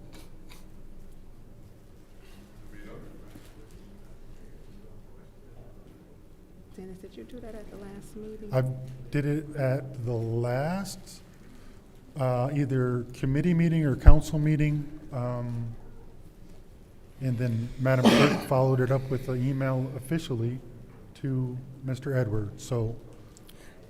That would also probably be, I'm just boggled my mind on why I can't get the proposal on all of these entities if we're giving them grants. And you said that you haven't got that request yet? Because this is what the argument that we got into last time. And as soon as we did, I sent the email, and you still saying 2 weeks now, you have still not got that request? I got the request that you asked for the citywide advisory council. No, I asked for the meeting minutes on that, which I still haven't got. But correct. I also asked for each one of these proposals on each one of these entities on what they're going to do with these dollars. When at the end of the last meeting that you attended, when President Candace said, go through the Yeah, that was 2 weeks ago. I haven't received anything from you, or from the city council, rather. Okay. Well, the city clerk copied me to Mr. Edwards, and I haven't got anything. So, and that's been 2 weeks. And it seems like should be files that we already have, and they can be forwarded. So I don't understand why 2 weeks we can't get a response. thank you. Is there anyone else who wishes to speak in Mr. the Edwards is first back round there, of and I've been calling discussion? for him. Madam Chair, Councilman in the first ward. through you to our speaker, Mr. Rod, I have a question. With these dollars, I see some organization is receiving multiple grants that exceed over almost $1 million. And there's a lot of organizations who don't even get opportunities or get funding. Is there limitations or something like that with these particular dollars that organizations can get, or they can get multiple grants? Because this is almost over $1 million with one of these organizations. No, there's not. So you based on them applying for certain funds and showing use of those funds. So you can apply for multiple ones? Yes, as well as providing matching dollars, yes. Because it is a reimbursement grant, so you have to show proof that you have funds to support the work that you're going to do and get reimbursed. Thank you for that, Claire. Thank you. Are you? Is there anyone else in the first round of discussion? Madam Chair. Councilwoman in the second ward. Thank you. So I know I put together a special request for best practices because my colleague in the 6th ward, he mentioned last meeting, he said, he mentioned them by name, and being out in the community, attending these events and working hand in hand with these companies, I wanted them to come up and I wanted them to show the great things that they've been doing. So I'm not against it. I'm not against them telling how they're using these funds. It's a legitimate request. I definitely understand. So I'm definitely for that. And I know, and Mr. Sauter, to your point, I don't remember. Well, he said via email, I believe I heard. But I don't remember us asking that specific question on the floor. But just to let you know, I'm totally for it, Mr. Pfeiffer. I would love to see more people come. We all have a packet here to talk about best practices consulting services. The whole name, because just like you said, Mr. Slaughter, if you say best practices, somebody got that. Best practices consultant, somebody else got that. And so you must look up best practices consultant services. Ms. Sigmund and her staff, they've been helping small businesses level up in this community for a long time, especially since COVID. I know personal businesses that they've worked with. They just had a big event at Factory 2 where they were showcasing and highlighting local businesses. So I'll be excited to see more businesses come because this will be an informative moment. Yes. So we all, including the residents, so they can, for one, see where we're putting these monies, and for two, to see how these monies will help the residents. So I'm totally for it, and it is a great idea. And so I wanted to make sure and really highlight that. And the residents, you are free to see my packet that Best Practice Consultant dropped off. I want to make sure that that we put a positive spin on people's names doing positive work. They're doing great work in the community. Excellent work, located right downtown in the city of Flint. So, so coming back to what we're talking about, so I am totally for the passing of these dollars, and I'm also totally for getting how they're going to spend it, because it's maybe a few people that, I mean, we don't know everything. So for us to find out where these monies are going, it'll be very beneficial. And thank you, Mr. Slaughter. Just want to highlight, how long have you been in this position? About half a year, I believe. I believe about 6 months. Close About to 6 months, yes. right? Okay, so you stepped into some big shoes. Yes. Yeah, and so you had to take over a lot. So I'd like to thank you, commend you for the work that you have been doing, working with the small business. I've seen you at the events, and I've seen you just picking up where the ball has been dropped. So thank you for your service. Appreciate that. That I yield. Thank you. Is there anyone else in the first round of discussion? Seeing as how there's no one else in the first round of discussion, is there anyone who would like the floor in the second round of discussion? Councilman in the 8th Ward. Just to be clear, I'm not pinpointing any specific organization. I know my colleague in the 6th Ward had specific ones. I want them all. And the email I sent on March 9th was, can you request the following from the administration? All proposals for the organizations that were selected. I would like to know what each organization has proposed to spend the money on. That's my request on March 9th, and the clerk followed up again saying an official one was sent on March 10th. So, I mean, today is the 23rd all day long. So we're 13 days with not even a response, not even I'm working on it, and that's not to you, Mr. Slaughter. That's to Mr. Edwards back there. So I'd just like to know, like, what is a sufficient amount of time if we want to get these programs funded? Why can't we get a simple response to say, you know, here's a link to all the proposals, you know, we'd have nothing.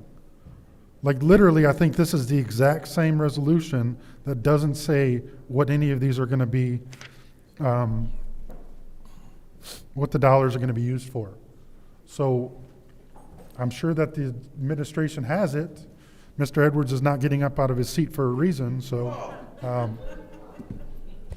Can you pause the time? Mr. Edwards, would you join us at the lectern?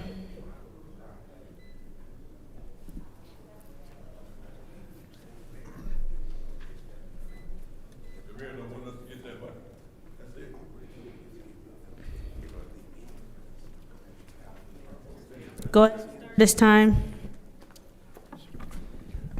Mr. Edwards, Yes. when can I get these proposals?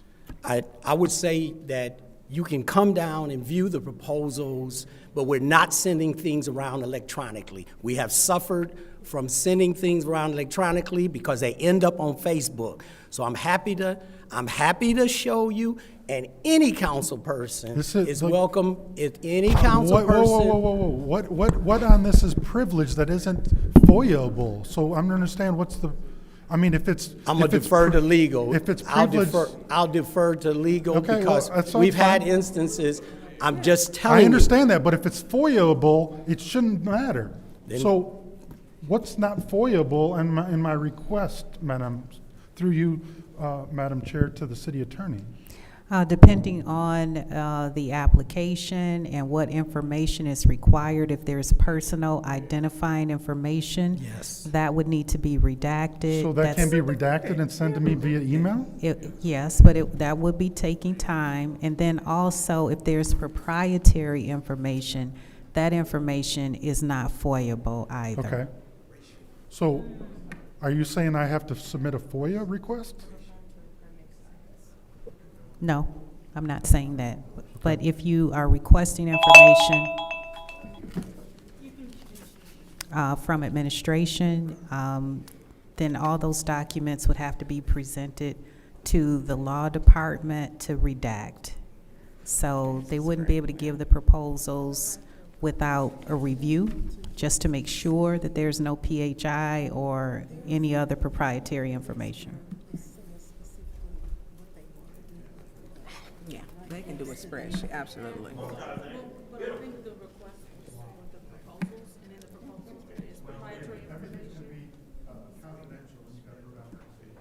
I'm not going down there. Is there anyone else in the second round of discussion?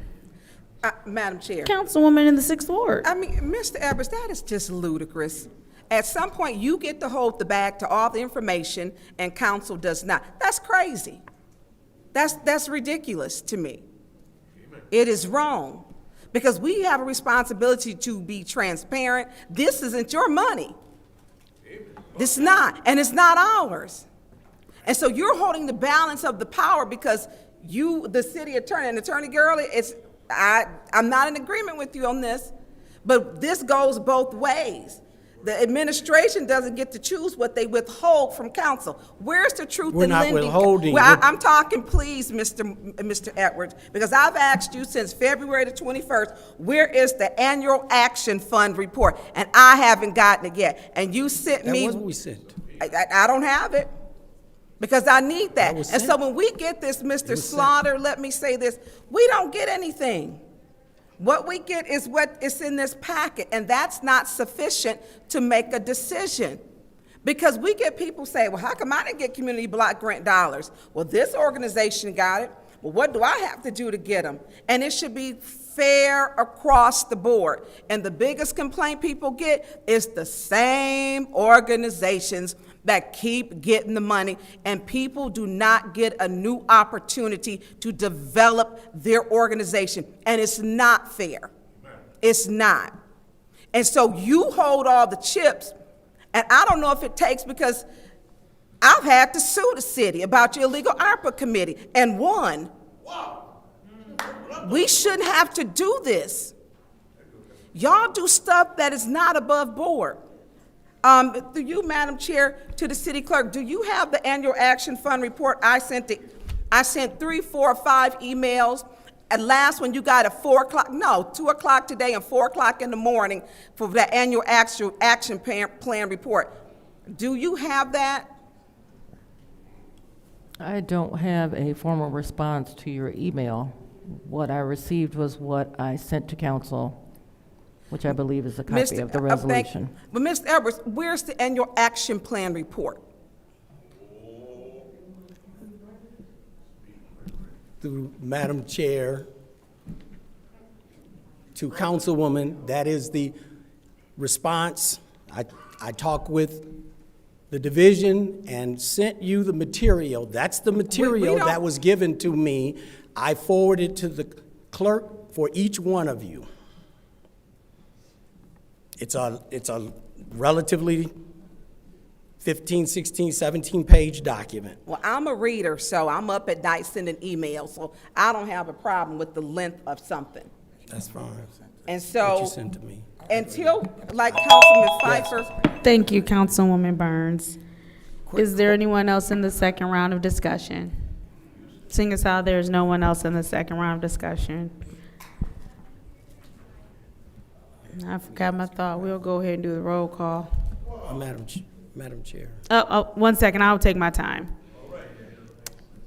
Go ahead, Mr. Edwards. Yeah, I just need to respond. Madam Go ahead. Chair, the idea that the administration is not trying to cooperate with council is a false narrative. We are trying to cooperate. We make things available. It's not hidden just because it's not request for sent. information. I allowed that person. As a request for information, that means. Excuse me, you'll Mr. Edwards, report. 1 second. What is Thank your you. request to the chair? My request is the only way we can get full documentation is to come down to the mayor's office. All right, so we will go ahead. My response to that individual. To the chair. Okay. To the chair is that, in fact, there are regular appointments to come see all the documentation and material that any council person wants to see. Anyway, everything's available. We post everything. It's submitted to the federal government. Everything is available. So any claims otherwise are just flat out So, Mr. false. Edwards, what I will say with this particular resolution, because that's what we should be speaking on right now, is this particular resolution.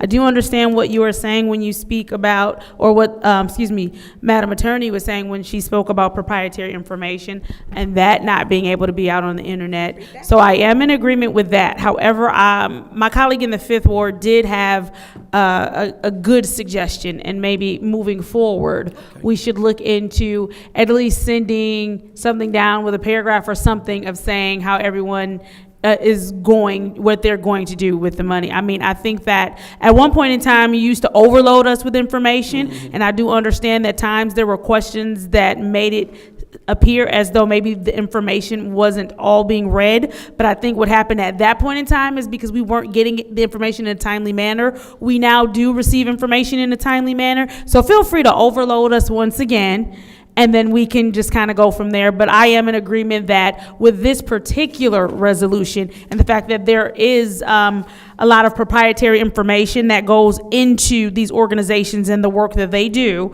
that we want to make sure that we're safeguarding their private information. But I do think that there can be something that is shared of what they propose to do with the funding. And I also agree with my colleague in the First Ward and where he was going with maybe better communication for residents so that we can figure out how to open this funding up to people who may not necessarily get funding or may not know that these opportunities are available. I think that there's a middle ground for everyone and we can all do such. I also know that there are several colleagues who have strong feelings about the administration, and so the comfort level of meeting the administration down there may be a bit of a problem. But Mr. Edwards, everybody loves you, so if you could come up to our conference room sometime and share that information, I think that that would be better received. Thank you for your time. Roll call, Madam Clerk.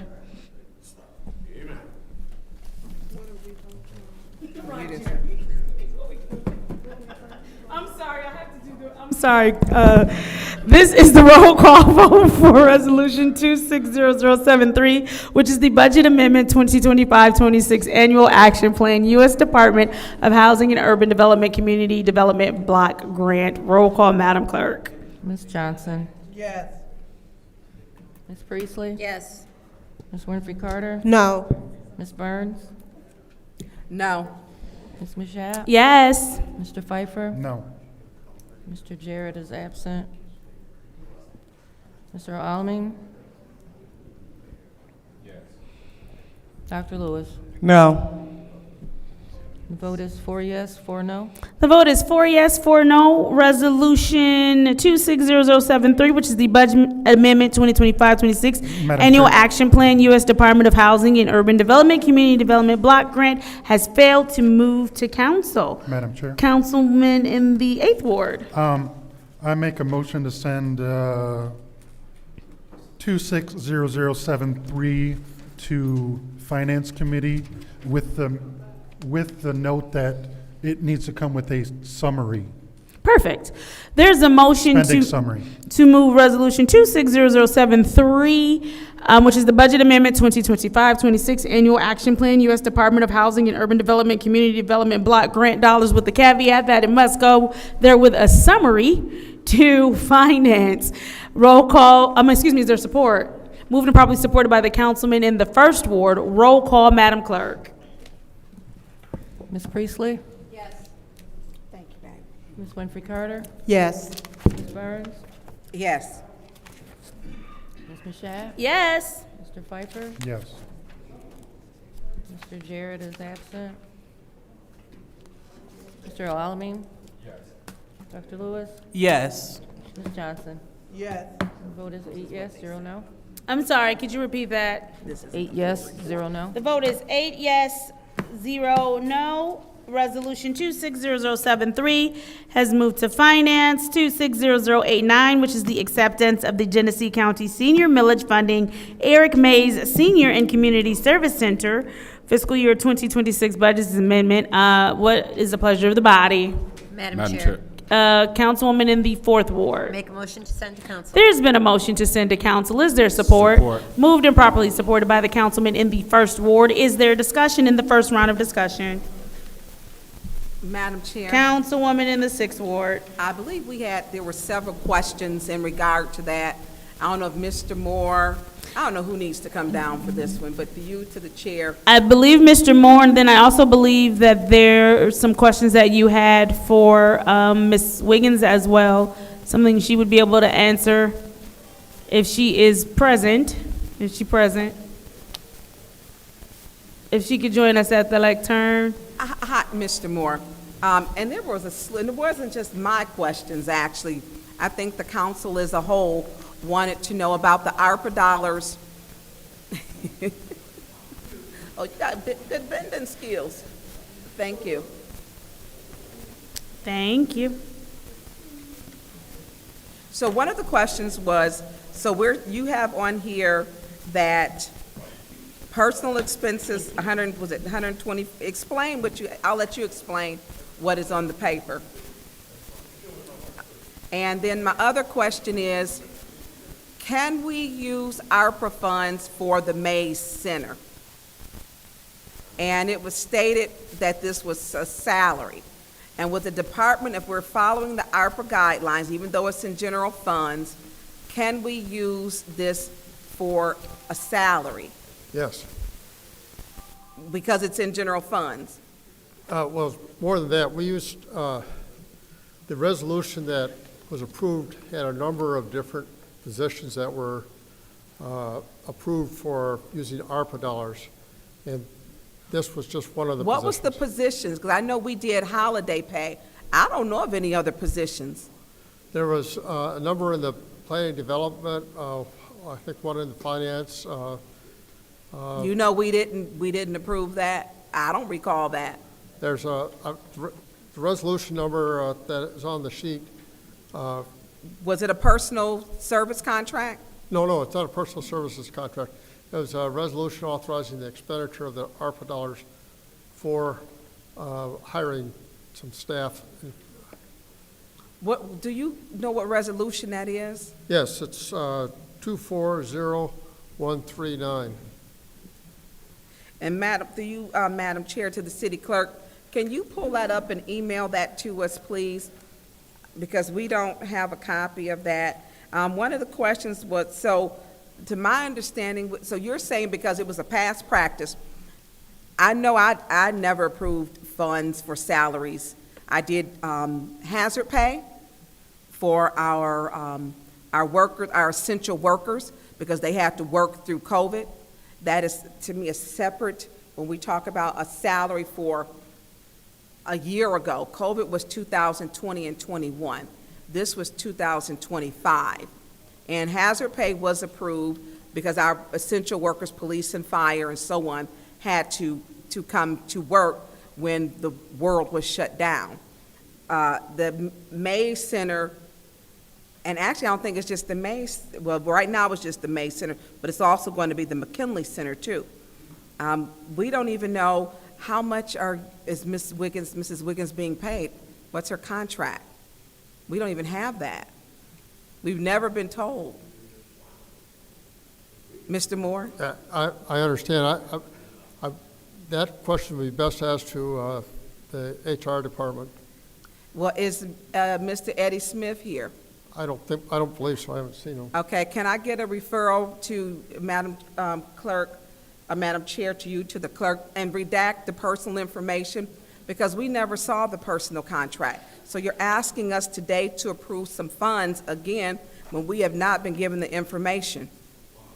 We have not been given it. And I like the programming that you have. I do, the quilting, the Miss Senior person, and it's very innovative. But when we're using ARPA funds, we're required by certain guidelines to follow those. And when we're looking at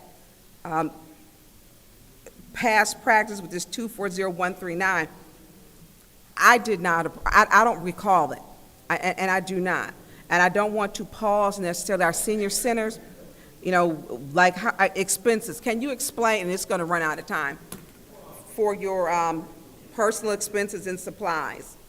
The supplies are at $34,000 in fiscal year supplies, and operating expenses are at $124,200. And so we need to know, where did the money come from before? Thank you. Is there anyone else in the first round of discussion? Anyone in the second round of discussion? Seeing as how there's no Madam one Chair. else? Madam Chair. Go ahead, Councilman Pfeiffer. So, Mr. Moore, the resolution number that you noted on this paper, I wasn't able to find the resolution, but I found it on the ARPA budget report, and it says ARPA Administration Coordination. So are you saying that we funded this center because we approved ARPA Administration Coordination? A number of positions were listed, and that's one of them that's listed on the resolution. Point of information, can he speak up? The resolution listed a number of different positions, and it's. So the ARPA Administration Coordination Resolution noted a position for the senior center administrator? It's request for information or point of information. This is resolution 240139. Yes. We do mention a community center liaison on this. You have the actual Yes. report, or the actual? Yeah, if we're talking about 240139, which was presented on 4/17/24 and adopted on 4/22/24, it does mention the community center liaison. That's a liaison, we don't have a director. She's a director, she's running the center with respect. Is that what you're referring to? Is that what she's meaning? correct. Because I'm on Mr. Yes. Pfeiffer's line. Okay, go ahead, Mr. Pfeiffer. So, Where's that again? I don't have it. Is it being emailed or what? Madam Clerk, are you emailing that resolution? Because we haven't gotten it yet. Yeah, it's 75,000 per year. Wait, 75,000 per year with the total amount of 187,500. So, Mr. Moore, how much exactly did we apply for to the Genesee County? 54,000. Was this only a partial approval? Did we apply for more and then they gave us?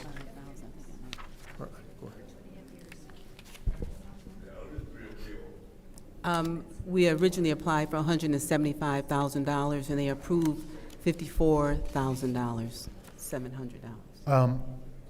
Mr. Moore, do you know how much the City of Flint residents are taxed? And are we getting the full amount that the City of Flint residents are taxed? Are we getting that? Or is that going to Out County? I don't think we're getting all our contribution back, if that's what you're asking. Madam Chair, through you to the City Attorney. The City Attorney, isn't the City of Flint residents entitled to the full dollar amount that we are being taxed? Or are we responsible for funding Out County Senior Centers buildings? Well, the millage is countywide, Okay. and so that money is divvied up based on the level of service, and that includes the number of members who patronize a senior center, the types of programs, and the number of programs that they have to offer. So the city is at a level 1, which puts it at about a little bit over $72,000 that it would be eligible for. And because they were awarded the money after the beginning of the October fiscal Prorated? year, yes. Okay. So that's why it is $54,000 that the county has awarded the city. Gotcha, okay. Thank you. Anyone else in the second round of discussion? Chair. Councilwoman in the 4th Ward. 4? Oh, did I say 4? I'm sorry. Yeah, thank you. So, Mr. Moore, what is the total operating cost for the senior center per year? This fiscal year, we're planning to spend approximately $158,000 And then 27, 27, we're going to be recommending 246,100. so with respect, Mrs. Wiggins, this has nothing to do with you. We have not had to pay for any senior center since emergency management. This was politicking. We haven't had it in our budget at all. What we had was nonprofits like Hasselbrink, which used the city facility that cost the city $0. And all because the mayor got mad because someone came and he wanted them out of that center. He kicked out Hasselbrink. Hasselbrink is now over at Calvary Church. And so when you use your authority to take it out on the senior center and then replace it, and not you, Mrs. Wiggins, because you do a great job over there. We need 2 senior centers because the seniors felt, like they were pulled. And so now this is costing the city, fiscal year 26, $158,000. Fiscal year 27, $246,100. And city paid 0 since emergency management, and we've had 5 emergency managers. So to prove a point, he took the city checkbook, and now we are taking money we could have used for something else. That other agency was in good standing. They were always in good standing, Hasselbrink, and still in good standing. What he did was split this community. This community was split, and it shouldn't have been, where seniors have had to choose, where do I go? And where are my alliances at? It shouldn't have been done. And now we're facing budget issues, and he said he has a healthy budget, but it's ARPA making the budget healthy. ARPA isn't going to last forever. It's just not. And how long can we sustain? Because $54,000 is not going to sustain the senior center, and not with the level of activities that we have. And this is very deceiving. People will just vote for any, but this is fiscally irresponsible. We have 2 senior centers that are less than 7 minutes apart if you drive a major road. Flushing Road to Ballinger, or you can take it straight to Brown, however you want to get there.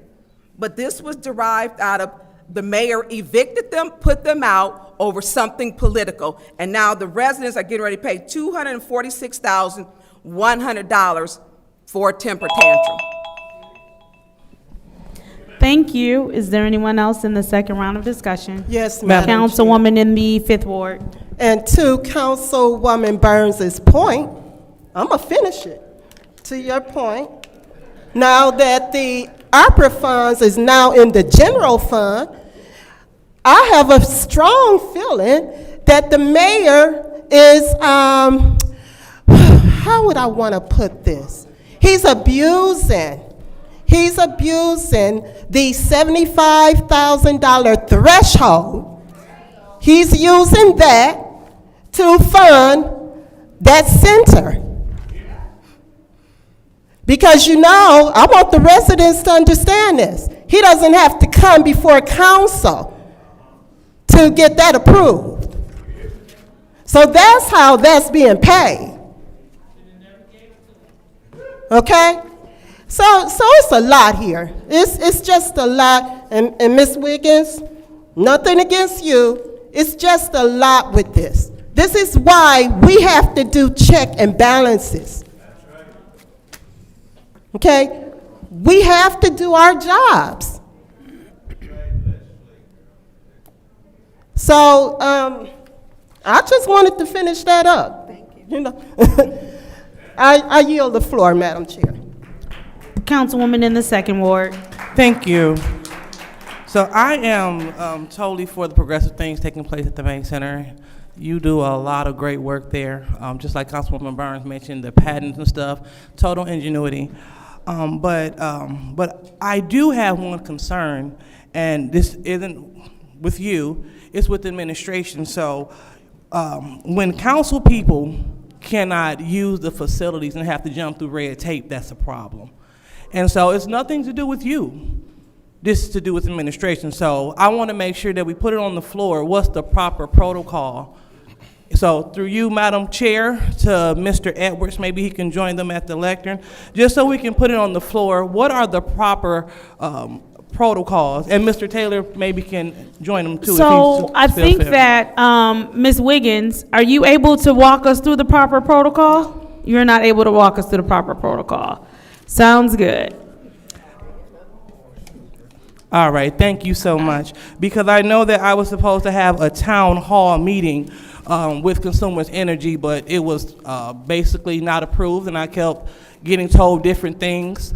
So I didn't know what that was about. So I just want to put it on the floor so we can determine if other colleagues would like to have events at the main center. What's the proper protocol? Do we have to fill out paperwork? Because I was told that I have to have a face-to-face meeting with the administration in order to have these meetings. So as I prepare to vote in favor of this, I would like to put it on the floor. What is the proper protocol for council members to use these facilities? Because if we can't use it, I mean, I don't see the point of it getting the second ward support. Go ahead. Am I the one? Okay. I know that, to my understanding, everyone has to fill out a application for their use of the, whether it's the Mays Center or the McKinley Center. There's no cost to anyone as far as council is concerned. I don't know about the face-to-face meeting part, but I do know that you have to fill out an application. So that's all I can say. Thank you so much, Mr. Taylor. And so that leaves a big question mark over my head, because again, I went through the proper protocols to reserve this facility that we're going to vote on for tonight, and I was told that I'm supposed to have a face-to-face meeting with the mayor or with the administration before I can move forward. So that's problematic. Thank you. Is there anyone else who wishes to have a discussion in the second round? Madam Chair. Councilman Leon Alameda. To my colleagues, I ask that we have political neutrality. The welfare of our seniors should unite us, regardless of our political affiliations or our concerns with certain individuals. I urge all my colleagues to consider the broader implications of our decision today. Supporting this resolution is not simply about funding, it's about committing to the dignity and well-being of our seniors, our community's most valuable members, and for that, I will be supporting this. Thank you. Thank you. Is there anyone else in the second round of discussion? Seeing as how there's no one else, this is the roll call vote for Resolution 260089, acceptance of Genesee County Senior Millage Funding. Eric Mays.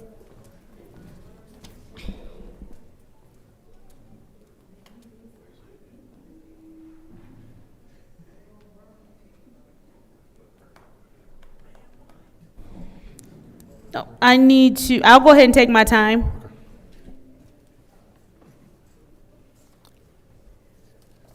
There is a correction that Mr. Pfeiffer has brought to my attention. Mr. Pfeiffer, if you would please point of information me. Yeah, are you aware that the monies extend beyond our fiscal year, so we need to change it's further resolved to include a portion of fiscal year 27 in the budget?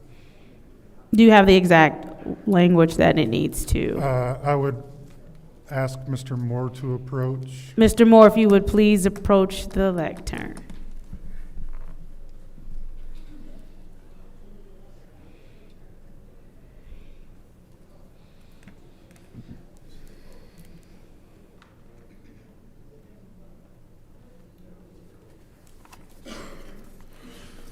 Mr. Moore, since I'm sorry, this is your time. Go ahead. Okay, Mr. Moore, since this extends beyond our fiscal year, from the dollars allocated from the county, do we need to put fiscal year 27 to?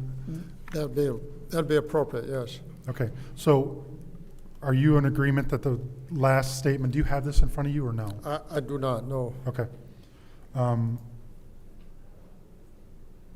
The last, is it further resolved that the fiscal year 26 / fiscal year 2027, or do we do a portion of the 2027? Into fiscal year 27 would be appropriate, yes. Okay. So that would say just do maybe / fiscal year 2027, Madam Chair, Okay. as the language? Madam Attorney, Madam Clerk, we would like to make sure, first, Madam Attorney, that that is fine, that we're just saying further resolving that FY 2026 / 2027? That would be appropriate through the chair. This funding goes through, I believe, September 30th, which does cross your 2027 budget. Okay, and Madam Clerk, we would like to make that slight change. There's a motion on the floor to, is it appropriate to go ahead and turn this to a point one to make that motion? Madam Chair. Correct. through Go ahead. you to the attorney. It reads fiscal year 2026 budget is amended. 2027 should it state once it is adopted, because 2027 hasn't been adopted. So usually the resolutions will say upon adoption. So fiscal year 2026 budget is hereby amended, 2027 budget upon adoption. Yes, you're correct, Clerk. Okay. So, Madam Clerk, how are we adjusting this? So it is further resolved that the FY 2026 City of Flint budget is hereby amended, comma, and the FY 2027 budget will be amended, or upon adoption. So it doesn't have to be amended. Actually,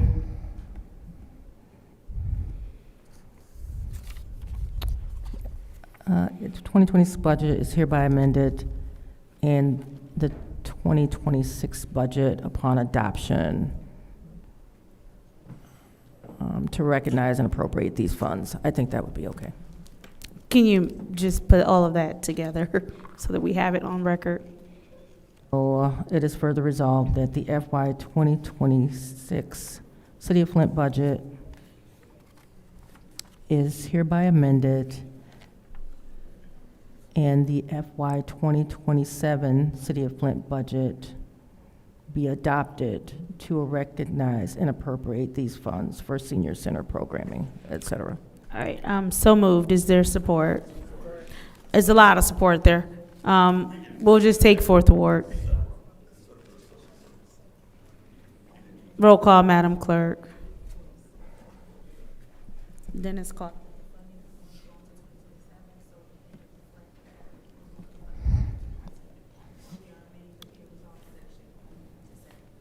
Ms. Burns?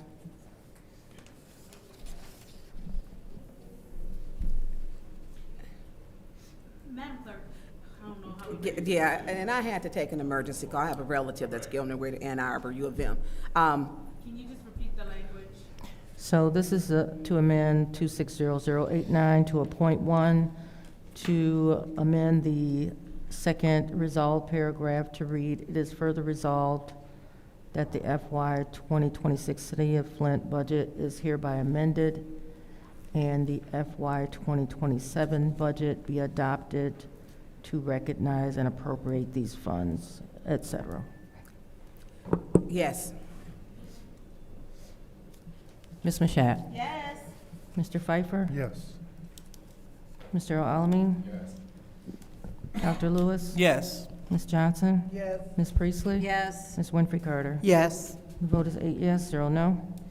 The vote is 8 yes, 0 no. The vote is 8 yes, 0 no. Resolution 260089.1. Madam Chair. Councilman Pfeiffer. Motion to send 260089.1 to council. There's a motion to send 260089. 260089.1 to council by Councilman in the 8th Ward, supported by the Councilwoman in the 4th Ward. Is there discussion? Madam Chair, I just have- Councilman Pfeiffer.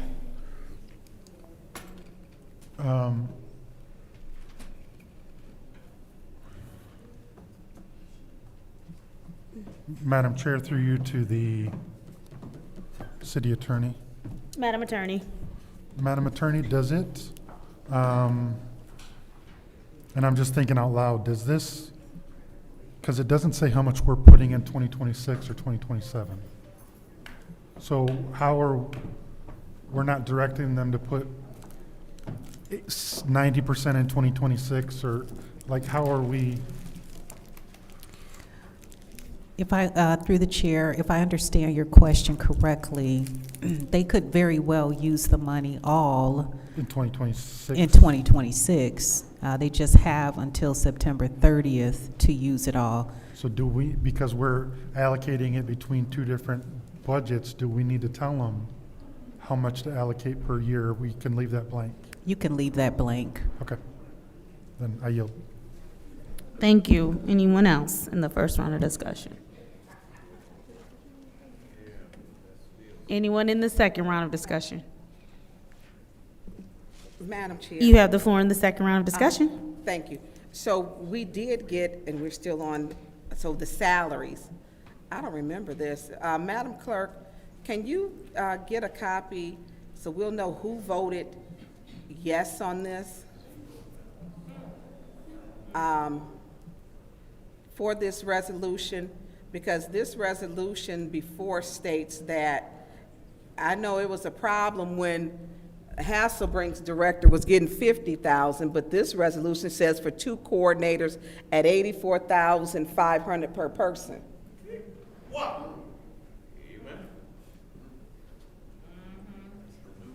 And office supplies. So this is, basically, this is out of, through you, Madam Chair, to Mr. Moore. Mr. Moore, are these, there's $462,500.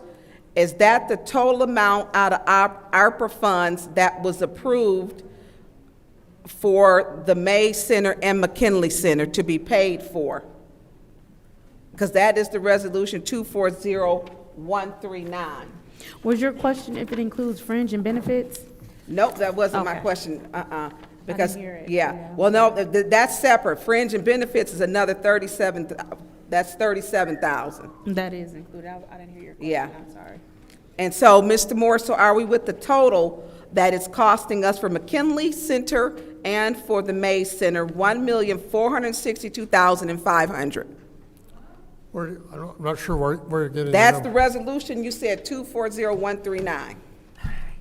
It gives for 2 coordinators, wage and fringe, the total for $422,500. That's over a number of years. 2.5. Right. So 2.5 years, that was your total for them.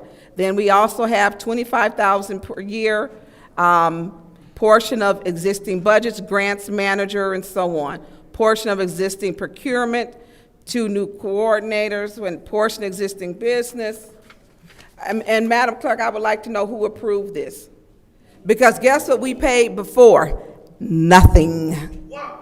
$0.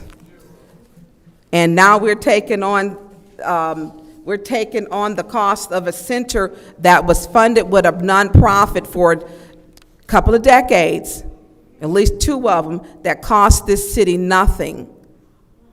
Nothing. And we're now saying we're taking $1,462,500 that we could be using for something else. Point of information.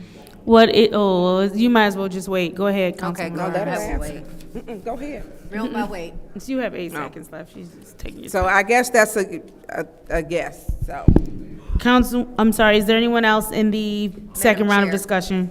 Councilwoman Priestley. So I'm looking at this resolution, and the $1.4 million has very little to do with the centers. Most of it is for management procurement rate of the grants manager, 2 new coordinators within finance for 2.5 years, 2 new coordinators within business and community services. The only amount that deals with the community center is 1 community center liaison, wage and fringe, for 2.5 years to help administer federal funds awarded to all 6 community centers, a total of $187,500 for 2.5 years. Request for information. What is your request? Does it state in the resolution, city administration recommends reallocating $1,462,500 of ARPA funds? It states that in that second paragraph of ARPA. It also says in that detail that it is for these purposes, and the total So equals multiple 1.4. departments. Multiple departments, multiple people, multiple expenses. Point of information. What's your point of information? Did we pay this prior for Hasselbrink or any other senior center? Ms. Priestley, you have the floor.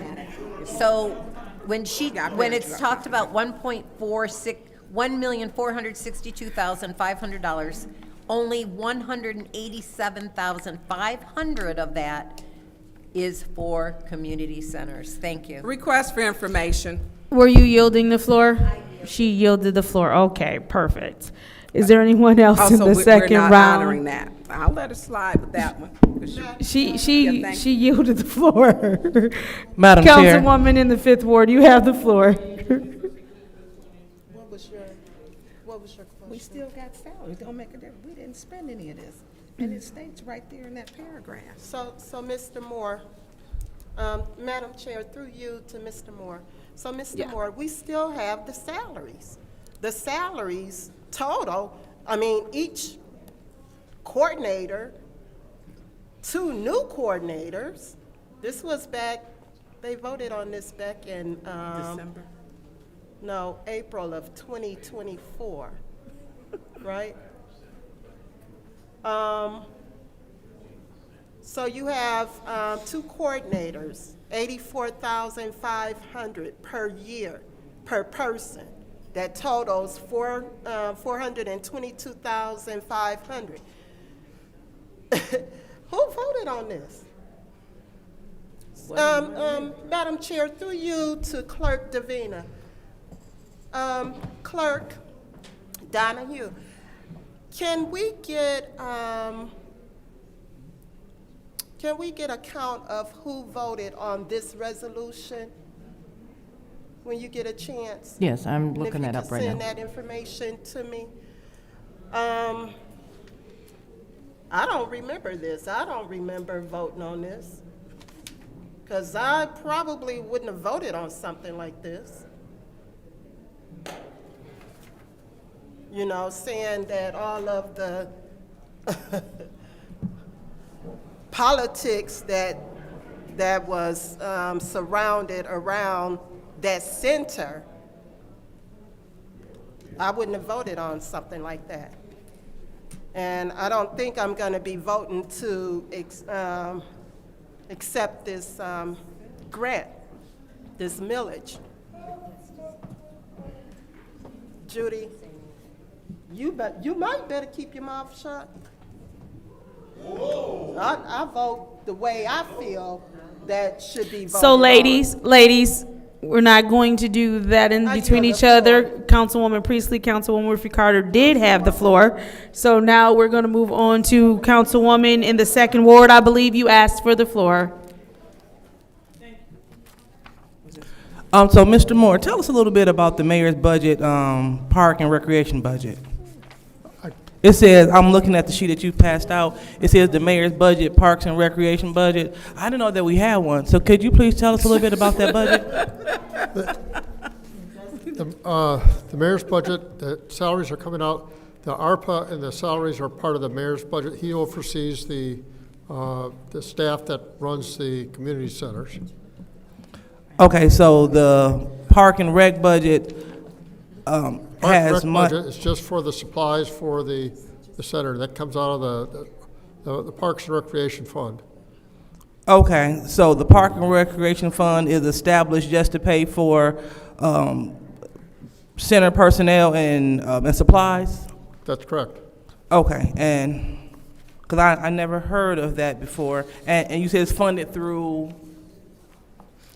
It's funded through a millage for Parks and Recreation. Back to committee. oh, so the city, we have a Park and Rec millage that we receive? Yes. Oh, okay. And how much is the millage? Oh, I don't remember that off the top of my head. We've had it for years. It was voted on, I believe, by the people a few years back. Okay. Okay. All right. All right, great. And so, just want to be clear. So you said, what about the things such as park upgrades, like, for example, Haskell Field, the new field that the mayor laid, did that come out of this budget as well? I'd have to double check that, but it very well may have. Okay, because, so the mayor has a budget, because I'm really in the parks, hence I've been coined Yogi. It is part of the annual budget appropriation process. Say it again? It is part of the annual budget appropriation process.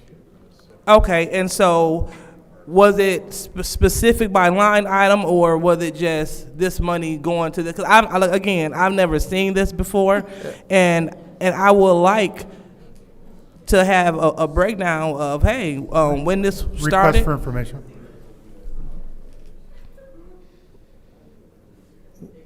During the budget hearings, we did Request for information.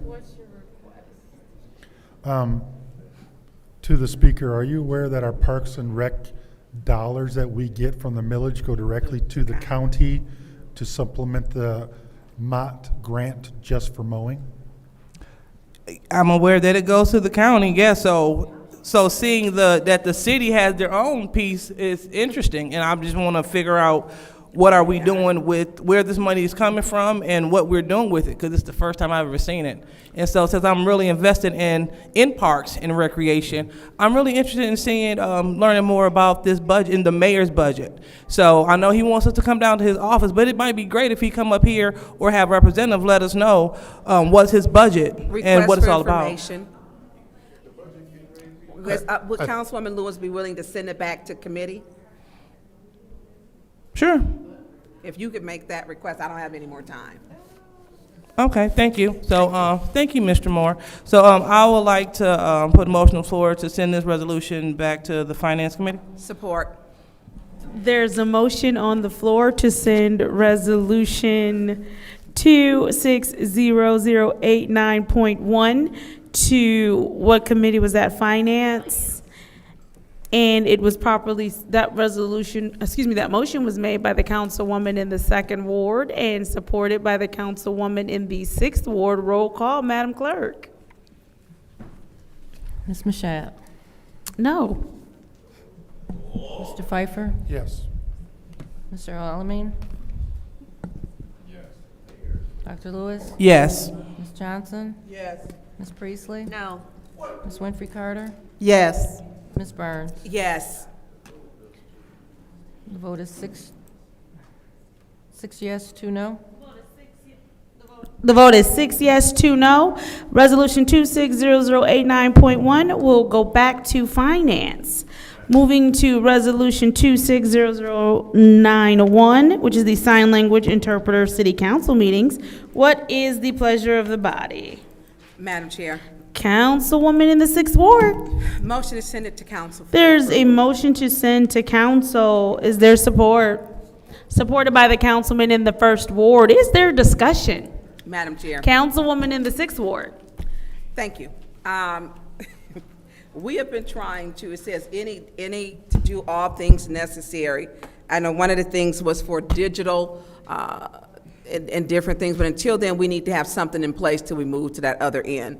And so I think we need to, you can vote up, vote it down. I am in support of it. We need to find a way to communicate with our entire community, and our deaf community is important in our community, especially since they're within the city limits. you know, the Michigan School for the Deaf. So I am for supporting this. We know that we've seen them, and I hear what other people are saying. Well, we need to have, there's digital here, and we can do this, but we don't have that right now. What we could have at our next council meeting as an interpreter, I don't feel that you should have to call 2 days ahead and say, hey, I'm going to attend a council meeting, because that's a language barrier, and we need to remove barriers. We know that the mayor found it in his budget, and we need to find it in ours. And communicating wholly with our entire community is important. And the sad part is you shouldn't have to come in big to have something that should be done naturally. I watch other city council meetings, and they have interpreters. Some of them have them down in that little corner box. Some have them standing right up there. Request for information. What is your request? Councilwoman Burns, could you tell me the municipalities that you Madam referred to? Chair, could I tell you what? Madam Chair, what would you like for me to do?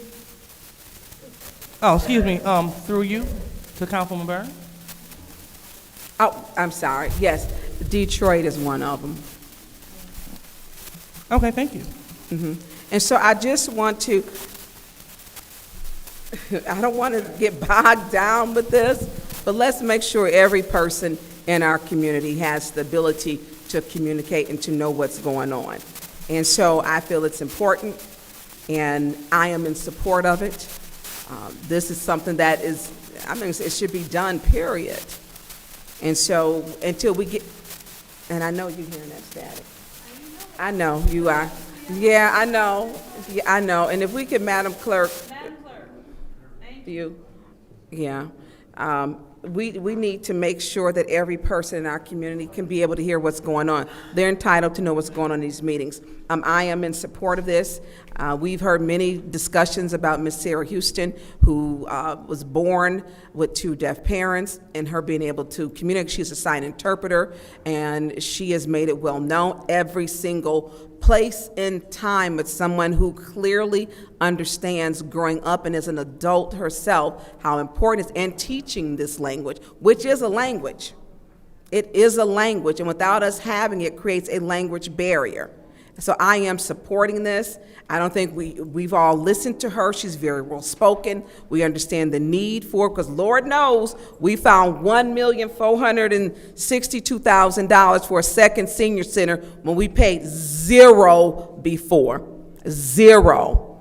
And so we need to pull this out of whatever fund to make sure all members of our community can understand what's going on in our meetings, and that they choose to stroll in here, because I'm quite sure not everybody decided, I'm going to prepare 3 days early or 2 days early to come to the council meeting. Some people may have just decided to come to the council meeting tonight, or the very last minute. And so we need to make access available to all people. So if we got availability for $1,462,000, I think the total was $30,000 for the year, I believe.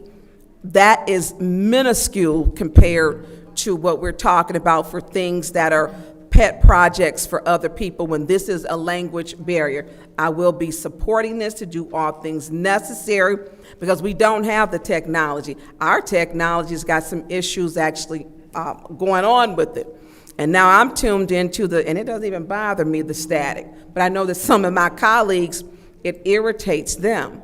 So I will be supporting this so that they can have immediate access if they choose to come. And for those who are on TV, and the interpreter may have to move a little bit because our camera person, it'll flip. So they may have to, do a little jot from here to there, but we're gonna have to make it work. So I yield the floor. Thank you. Councilman in the 8th Ward. So I'm not against the sign language interpreter. I guess how is this functionally going to work with the limited number of cameras through you to Madam Clerk? Madam Clerk, how is this going to work? So the long-term goal would be, if it's council's desire to do this, it would be necessary to install a third camera. So, but this isn't long-term, this is for the next 3 months. So Correct. what is the plan for the next 3 So months? the immediate plan would be if, again, it's what council is trying to do. If council wants to have someone in the room to have sign language available to the people in the room, that's not a concern. If the goal is to show that also on the YouTube channel concurrently, then the camera that is right now that shows the council body might have to be focused on that individual. So it's possible that you might not be able to see the council members, you know, because right now we don't have the picture-in-a-picture type capability. So it would just mean the camera would be focused on the sign language interpreter during the meetings. Or, again, if the purpose is to have it for the people in the room, then they would just operate somewhere within the camera range. Okay, so I guess that's why I guess I'm not going to support this today. I think that we are potentially going to close down our transparency and not letting the public see their council members, and the camera will be focused on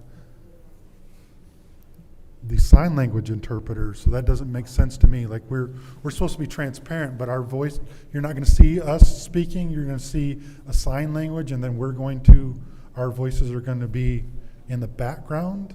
Is that what I'm hearing? The camera back there would be focused on the sign language interpreter, but folks watching on YouTube would not necessarily see me speaking? I see what you're saying. Correct. If you would want the person that would be doing the interpreting to be shown the entire time. Okay. And again, that's just what we are capable to do immediately. Well, I think if we're going to have a sign language speaker or sign language interpreter, then we would want them being shown first time, but I don't think that we should sacrifice transparency in having our motions and our words and our demeanor hidden from the public during those conversations. So that's one thing. So I don't think that we are fully prepared to implement this in a good way. The second is, why is it $25,000 for 3 months? Like, that was just the number that was. So we don't have actually quotes yet? No, that was just a figure that Ms. Burns had spoke to last meeting. So I don't like giving blank checks. To me, that's a blank check. And the third issue is, I think we have dollars in the city council budget that we don't allocate every year. Is that a correct statement? I know the last 3 years we've left money and we haven't used it all. Is that a correct statement? That's correct. There are some fund dollars that aren't used. I think that we can do a budget amendment for our already existing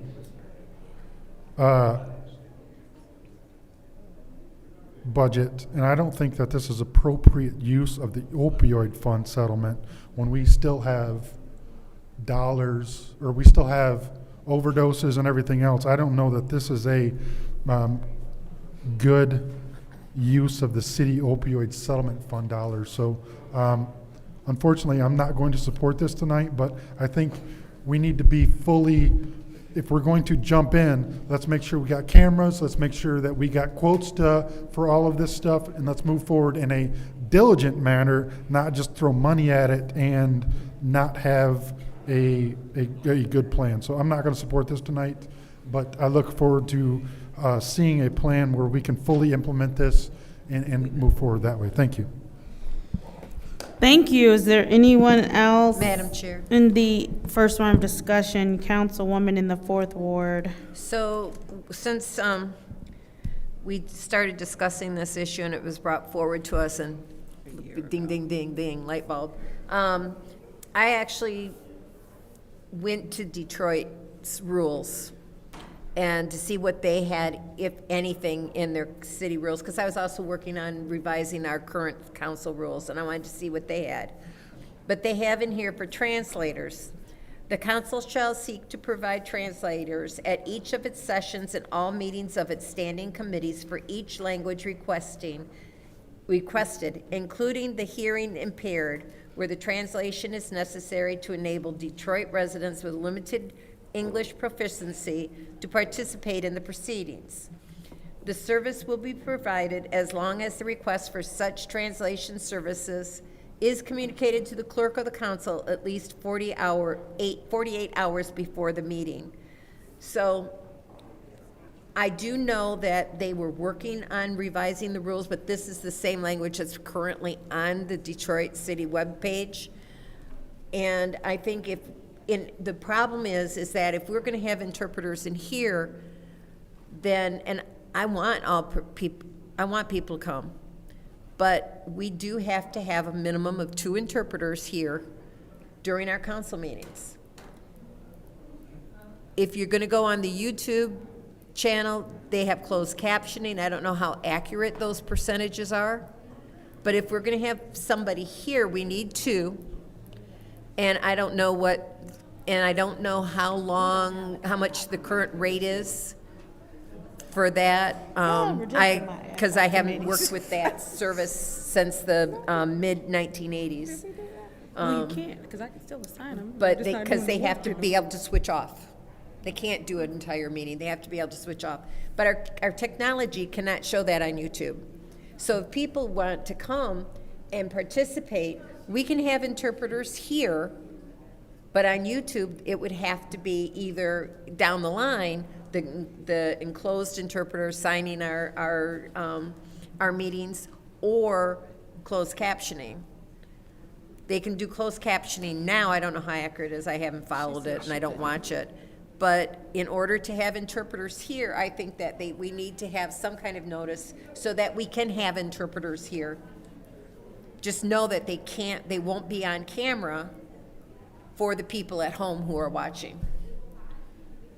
But I think it's important to have the ability to have interpreters here if needed. But in order to get them scheduled through like Communication Access Center, they need time to get people and lined up to work that night, our nights. And we don't know how long of those hours are going to be. And they have a minimum. And so I have concerns with this whole thing. But I want to provide the hearing impaired with the services needed. But I also don't want to pay for interpreters here in this room if there's nobody using them. Which is why I agree with the 48 hours, or no, on Friday if you're going to come, or they might have to bring their own interpreter if it's before, because we need that time to schedule it. And that's a problem. So that's where I'm at with this. I'm at 100% in favor of communication for the deaf. As I've said before, I used to work for the precursor of Communication Access Center, Social Services for the Hearing Impaired. And I've done tax returns for many deaf people, including your parents in the past. So I want to make it available, but we have to realize that just because we don't have the technology here doesn't mean we shouldn't have interpreters here if needed. And I'm 100% in favor of requesting it prior to our meetings. Thank you. Thank you. Is there anyone else in the first round of discussion? Yes, Madam Chair. Councilwoman in the 5th Ward. Madam Chair, through you to Mr. Moore. Mr. Moore, if you could start walking towards the podium. And I just want to say this. I fully support, accessibility for our deaf, the hearing impaired, our deaf community. But my concern is the funding for this. And I see that we're trying to fund it through the opioid settlement fund, okay?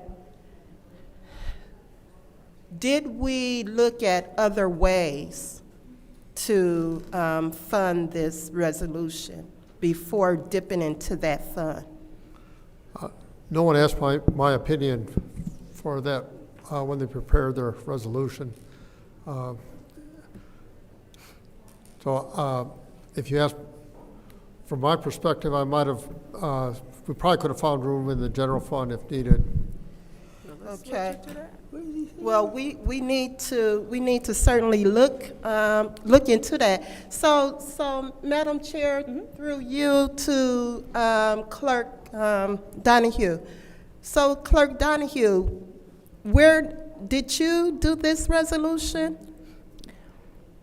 The resolution was brought from the floor during committees, and Councilwoman Burns, it had blanks. And I think she just made some suggestions for the dollar amounts and the funding source. Okay. And so I just put those in based on what was voted on last meeting. Okay. But I can expand on some of this if you would like. Well, I would think that, Mr. Moore, would you be able to find other sources to fund this? I'm sure we could, yes. Because I would hate to take money out of the opioid settlement fund to fund this, when I know we probably have other funding sources for this. I'm going to yield. Okay. I'm going to yield the floor. Because This is the never mind, this is only the first round. You're fine. Go ahead. Yeah, I'm going to yield the floor so that my other colleagues can speak. Okay. And then Alrighty. I would think that. Is there anyone else in the first round of discussion? Madam Chair. Councilwoman in the third ward, you have the floor. I was wondering, I had a partially deaf daughter. And I was wondering, we're talking about that we don't have the funds for it, or that the cameras won't see everything. Are we able, Ms. Sarah, through you, Madam Chair, are we able to do a trial just for maybe 30 minutes to see how it would show on TV, how it would show to the people in the audience? Will we be able, am I able to speak to Sarah Houston and ask her if she's able to do a trial through you, Madam Chair? Wait, what's your question? To do what? A trial, like she comes up here and they can show us, right, what they would see, what we would see. It would just be a trial. She would do 30 minutes.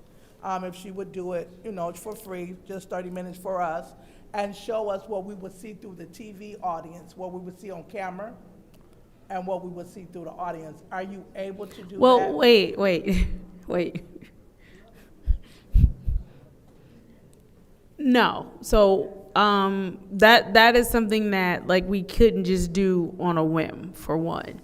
That would have to be something that we would have to discuss with our clerk, and so that we could even see if it's possible to kind of do the logistics of what that looks like. Because as Councilman Pfeiffer said, and I do agree that we all want this to happen, but then you also open yourself up to, and there's no good way to say this statement, right? Because the whole point in us wanting to get an interpreter is because there's a segment of our population that we are leaving out.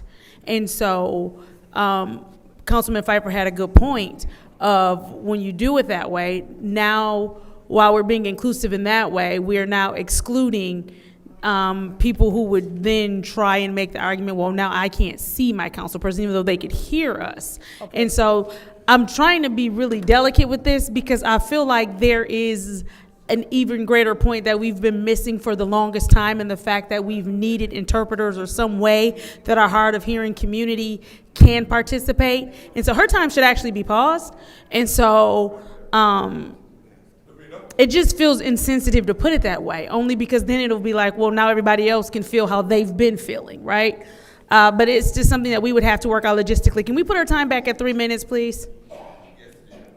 But my question is, I guess, I understand exactly what you're saying, how but will we know what we can and what we because cannot Davina has do? actually already told us. And Davina has actually already told us, and she has the cameras there, and her and IT actively work our cameras. So that's how we know what we can and cannot see. We've already been told. Madam Clerk, go ahead. Don't start our time. Go ahead, Madam Clerk. So, actually during these meetings, as it stands right now, I am the only one that works the cameras. And you have 2 cameras in the room, one that faces the lectern, one that faces the council members. I know we speak about what Mayor Neely has done and what he's doing in his press conferences. Those are usually one camera focused on a whole group. Right now, to include someone to do the sign language interpreters and to show the council as well, you would not be able to really see what the person would be signing. However, I do want to let the council know and to remind the council that when we've spoken about this, this is a project that I'm still in the process of working on with our current vendors and with additional vendors. I'm also in talks with finance about doing budget amendments and looking at additional dollars that we still have for council chamber improvements. So there may be funds to add a 3rd camera. There may be other options for broadcasting a sign language interpreter on your video. I'm also looking at transitioning from YouTube to our legislative provider who does work with our agendas and minutes so that everything would be on the city's website. And that also ties into the legal requirements for the closed captioning and other updates to the website. I also want to mention something that Ms. Priestley brought up and that I've mentioned in the past when you talk about this. And it's not only that you need to consider the hearing impaired, but you also need to consider other groups of individuals that you want to be inclusive to, and that includes people that speak other languages. So all these things are being looked at. And once these things are in order, I do plan on having that vendor come, because we would have to come to council with the resolution to speak to all these opportunities and changes that would be available. So right now, yes, you could focus the 1 camera on that individual so that people could actually see what they were signing. Anything else, I don't believe, because the wide camera angle right now to show all 9 members and to have someone signing, it would be difficult to see that person without focusing in on them directly. It's still LaShawn's turn. Through you, Madam Chair. Councilwoman Johnson, sorry. Through Madam Chair to Davina. How long have Ms. Sarah Houston been talking about the deaf community and getting an interpreter up here? Do you know? Not exactly, but it has been for, I'd say at least 9 months or so that she has been coming to meetings mentioning this. So in the 9 months' time, because I know since I've been on council, I've been hearing about it, and it seems like it's just like at a standstill. So what are we doing to make sure it's not at a standstill and that we're moving in the way, and not because it's election season, but we're moving in the way that needs to be moved? Because this is 9 months. So does it take 9 months to be able to know that we didn't have the cameras for it? We didn't have about closed caption. So why is it taking so long for us to get an interpreter or to get cameras in here that actually work and captured everything? So the Open Meetings Act avails that to any individual who would request it. So sign language interpreters are have been always available to anyone who requests it in a timely manner. As I've mentioned before, during my time as clerk and deputy clerk, I've had approximately 3 or 4 requests. And for sign language interpreters in particular, they were not done in a timely manner. And I'm sorry, Madam Clerk, please hold. I'm not sure, but there's a lot of conversation that is making it difficult for us to hear up there. I think it's coming from that back left corner. Thank y'all. Go ahead, Madam Clerk. As Ms. Priestley mentioned, City of Detroit has it, or Detroit City Council has it in their rules for a timeline for the requests. Open Meetings Act, I think it only says in a timely manner. So any individual that's hearing impaired can request a sign language interpreter.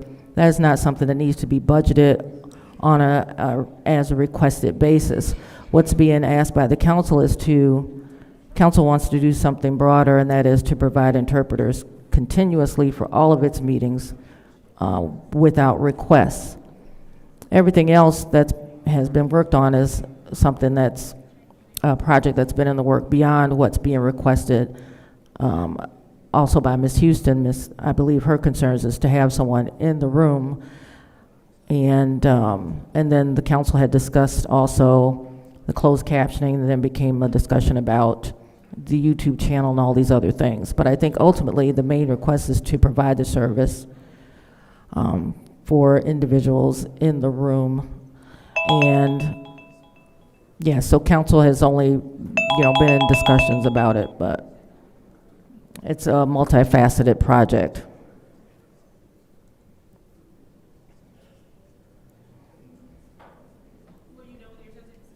Yes. Is there anyone else in the first round of discussion? Madam Chair. Councilwoman in the second ward. Thank you. So, Madam Clerk, question. So, how many people have requested this service this year? So far this year, I have not had any requests.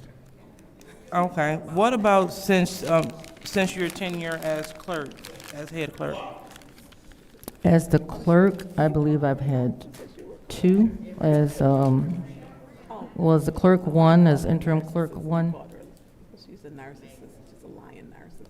So you said 2 requests since you have been the city clerk? That's correct. One was for sign language interpreter, and the other one was for someone who was hearing impaired, and there was a concern about being able to see council members. Okay. So what I hear is that there haven't been a big demand for this service. No, I have not had just those requests from individuals for a sign language interpreter at a council meeting. Okay. All right. Thank you. So being an ally of the disabled communities, the blind, low vision, deaf and hearing impaired, and I definitely understand the need that we have. So I know that we're talking about in-person meetings. We're talking about people that can access it via internet. Also must be mindful of the individuals that do not have internet capabilities that look to our public broadcasting channel 17 for these services, which we do not have at the moment.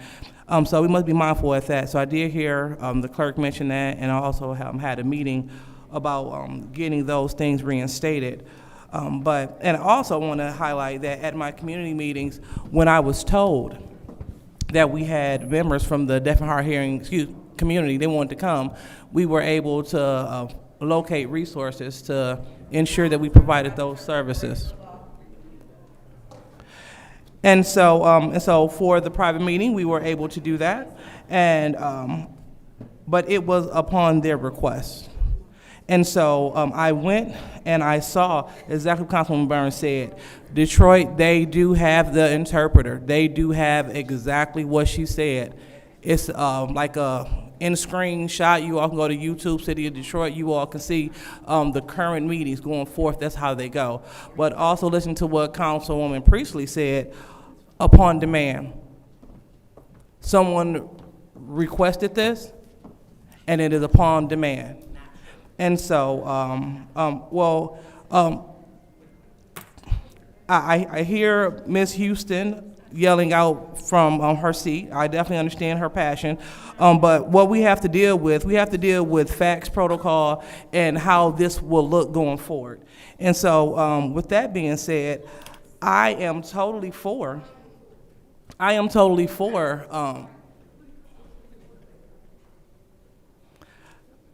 looking out for our community, because Flint, we should have an inclusive community.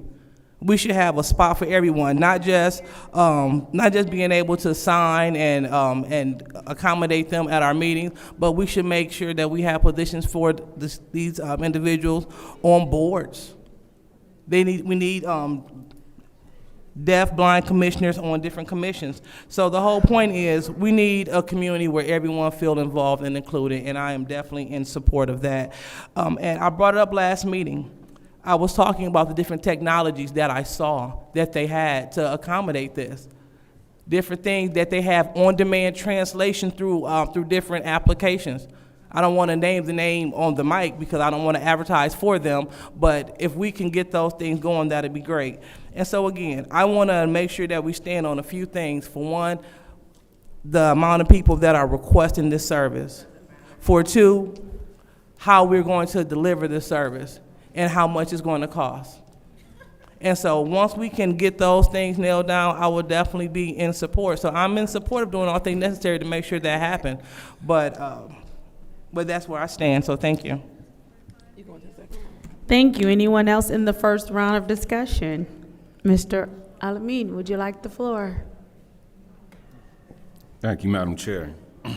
I'm in definitely support of this resolution. I definitely think we do need it, but my colleagues, several have made some good points as it pertains to sustainability, where the funds will come from, as well as looking at technology. I know we brought that up before when we were discussing this, and I think it is some things out there that we could utilize to maybe do it half and half or offset, or maybe even be a better option. I just think we should look at all options.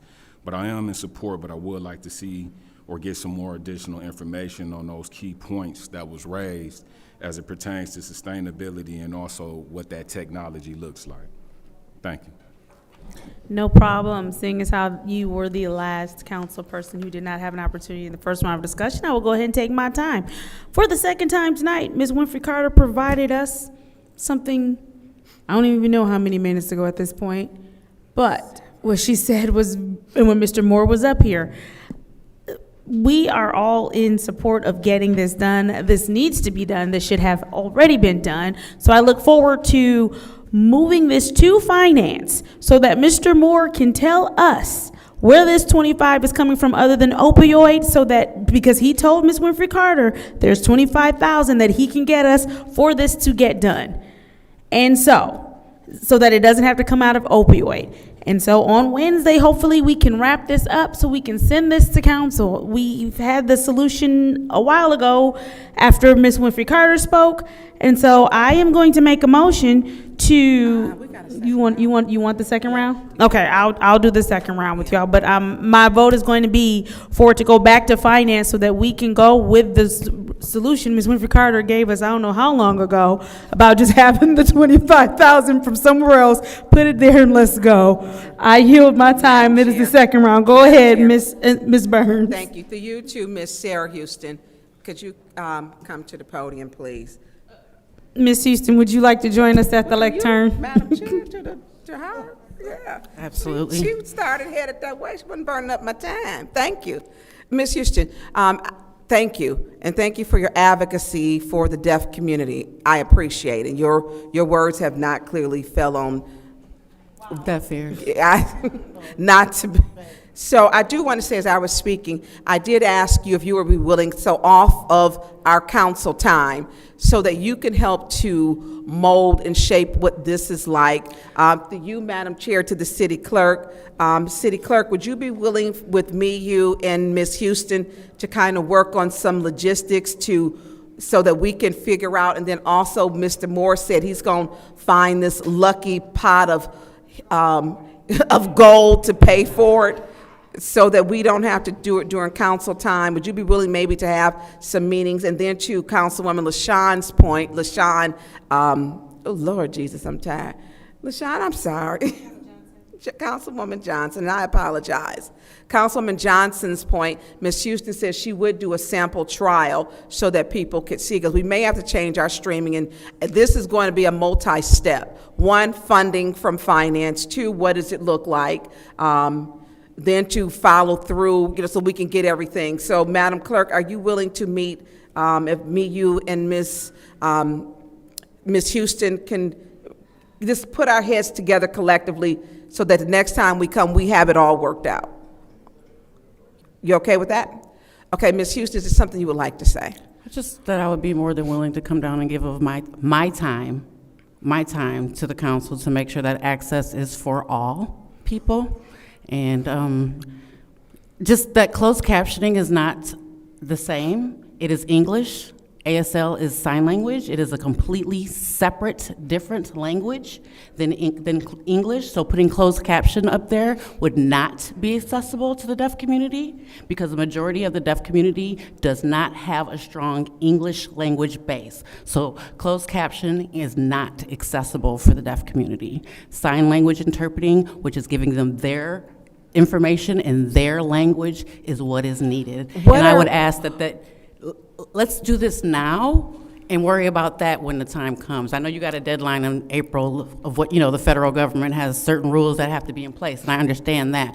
But getting an interpreter in quicker, that's just the best solution. I'm gonna call you for a meeting, and I'm gonna get that set up as soon as possible. Please. And then it's looking like it's gonna go back to committee, but you're certified, tell me what you are certified. I'm a certified sign language interpreter. The BEI, which is this interpreting certification, I'm an advanced level. I've been working as a sign language interpreter for 20 years. My parents are deaf, and my son is deaf. So I am a daughter, and I am a mother way before I'm an interpreter. Councilwoman in the third ward, I'm gonna have to ask you to pause really quickly, Ms. Houston. I think somebody was gonna let you continue, but I just needed you to pause. Councilwoman in the third ward, you have the floor. She can continue with my time. Oh, I just wanted to make sure that this was clear, that I am a mother and a daughter way before I became an interpreter. The interpreter is the last thing on my list. I could care less. I make money every day. If you pay attention to politics, I was standing next to the governor this year for her State of the State address. Oh, wow. I work. Impressive. I work. People call me, people ask for me. I don't need to secure a job at council. I just wanted to make that clear. That was all. Thank you. And I'm willing to give up my time to help anybody when it comes to getting access for the people. Thank you. Thank you, Councilwoman Johnson. Would you like to continue? All right, is there anyone else in the second round of discussion? Seeing as how there's no one else in the... Yeah. Five. You're looking that way when you're asking, so. I don't know that there's anybody on this council that's against this. I think that we just need to make sure that bringing someone in here without incorporating YouTube doesn't make sense. Mm-hmm. Because, I don't even know, but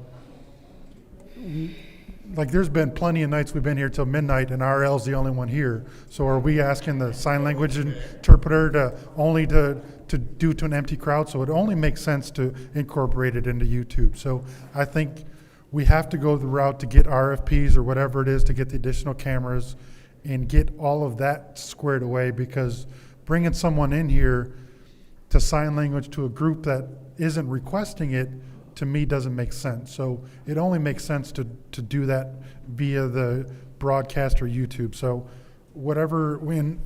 I think we need to get the RFP out to actually get sign language interpreters to bid on to provide the service as well too. So I don't know. I think there's a multifaceted thing that we need to do before we just bring somebody in here I think there's a lot more steps we need to do before we just approve this and bring somebody in here. That's all I'm saying. Thank you.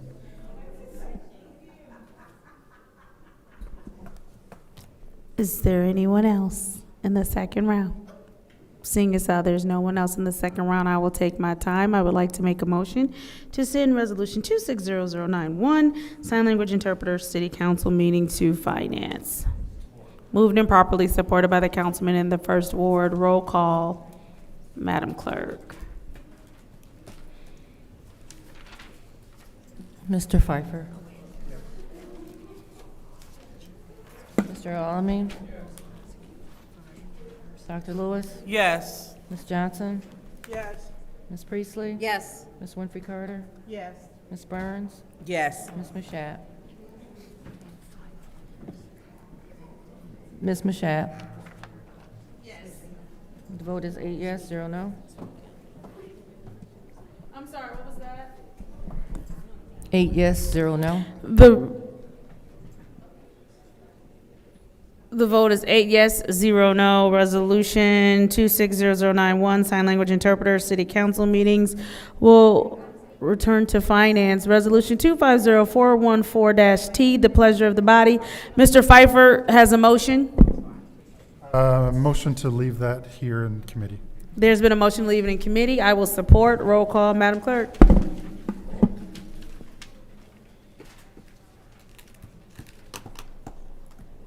Mr. Alamin. Dr. Lewis. Yes. Ms. Johnson. Yes. Ms. Priestley. Yes. Ms. Winfrey Carter. Yes. Ms. Burns is not in. Ms. Mashat. Yes. Mr. Pfeiffer. Yes. The vote is 7 yes, 0 no. The vote is 7 yes, 0 no. Resolution 250414-T stays in special affairs. Moving on to special order discussion item 260103, which is special order best practice consulting, a 7-minute special order as requested by Second Ward Council Member Lewis to allow representatives from Best Practices Consulting to provide a brief overview of their organization and services. I do believe Ms. Sigmund is here with us. Councilwoman Lewis, I will go ahead and turn that over to you. Thank you. And thank you, Ms. Sigmund, for joining us today. And thank you for your patience. I'm sorry that we didn't put you at the beginning.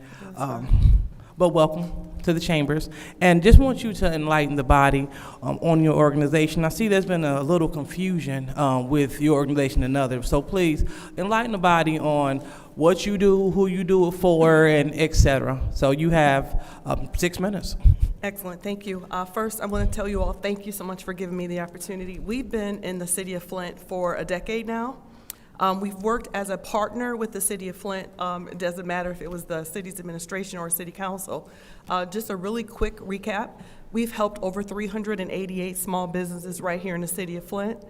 Majority of our graduations were facilitated right here at the city's dome with city council members present in all of our events.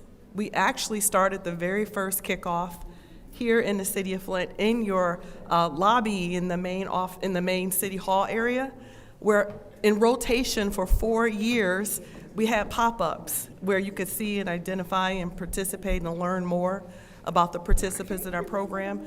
The city of Flint is extremely unique. We serve 11 counties in the state of Michigan, and we actually get to use the CFR 200 Micro Enterprise 18C allocation. That's a specific allocation that says we can actually pay for rent, legal services, getting people's taxes current. We could do a plethora of different things that a lot of small business training programs don't have in their toolkit, so to speak. We've done that for 10 years at the behest of the city of Flint. So I want you to know that I consider you all partners. I have for a very long time, and I hope that is what it is. We have remained in good standing since our inception. We've never not been in good standing.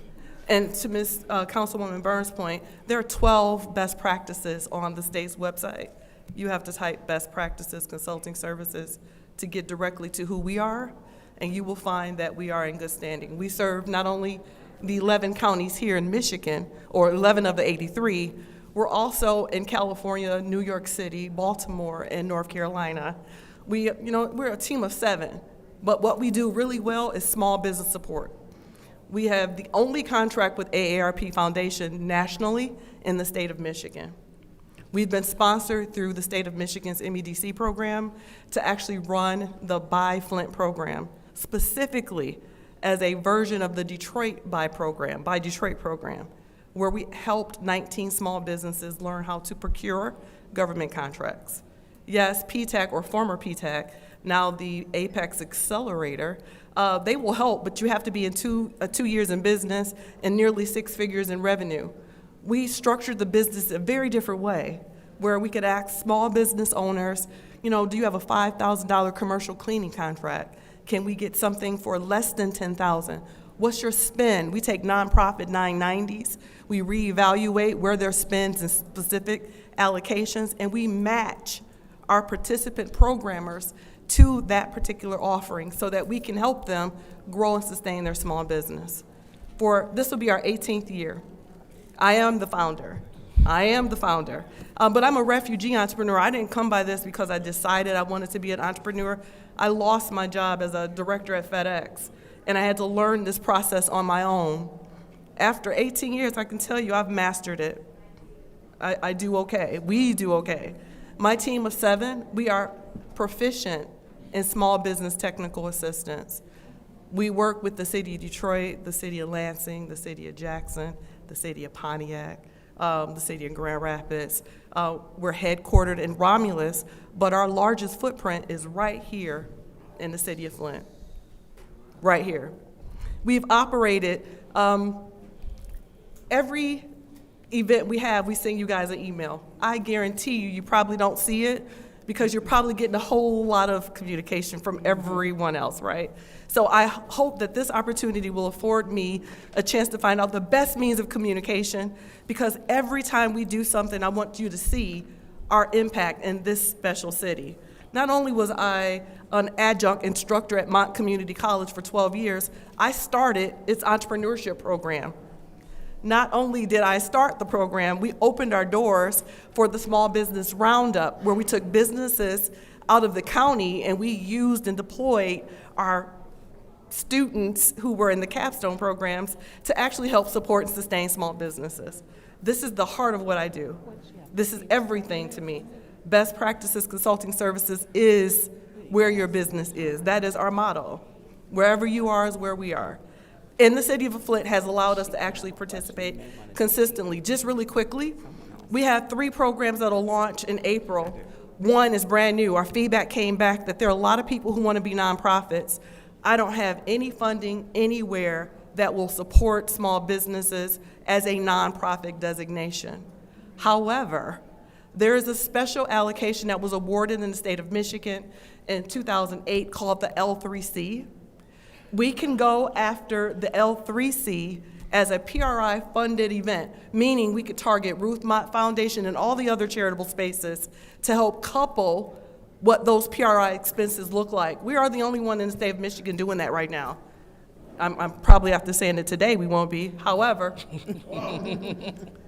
today we are. And in the city of Flint, we have 12 spots open using those CDBG dollars to actually help small businesses not be nonprofit, but be more mission aligned with PRI spending.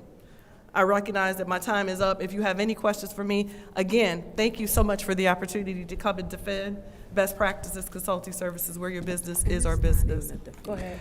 Thank you so much, Ms. Sigmund, and thank you for the packet that you gave to every single council person. I have spoke to businesses that have worked hand in hand with you.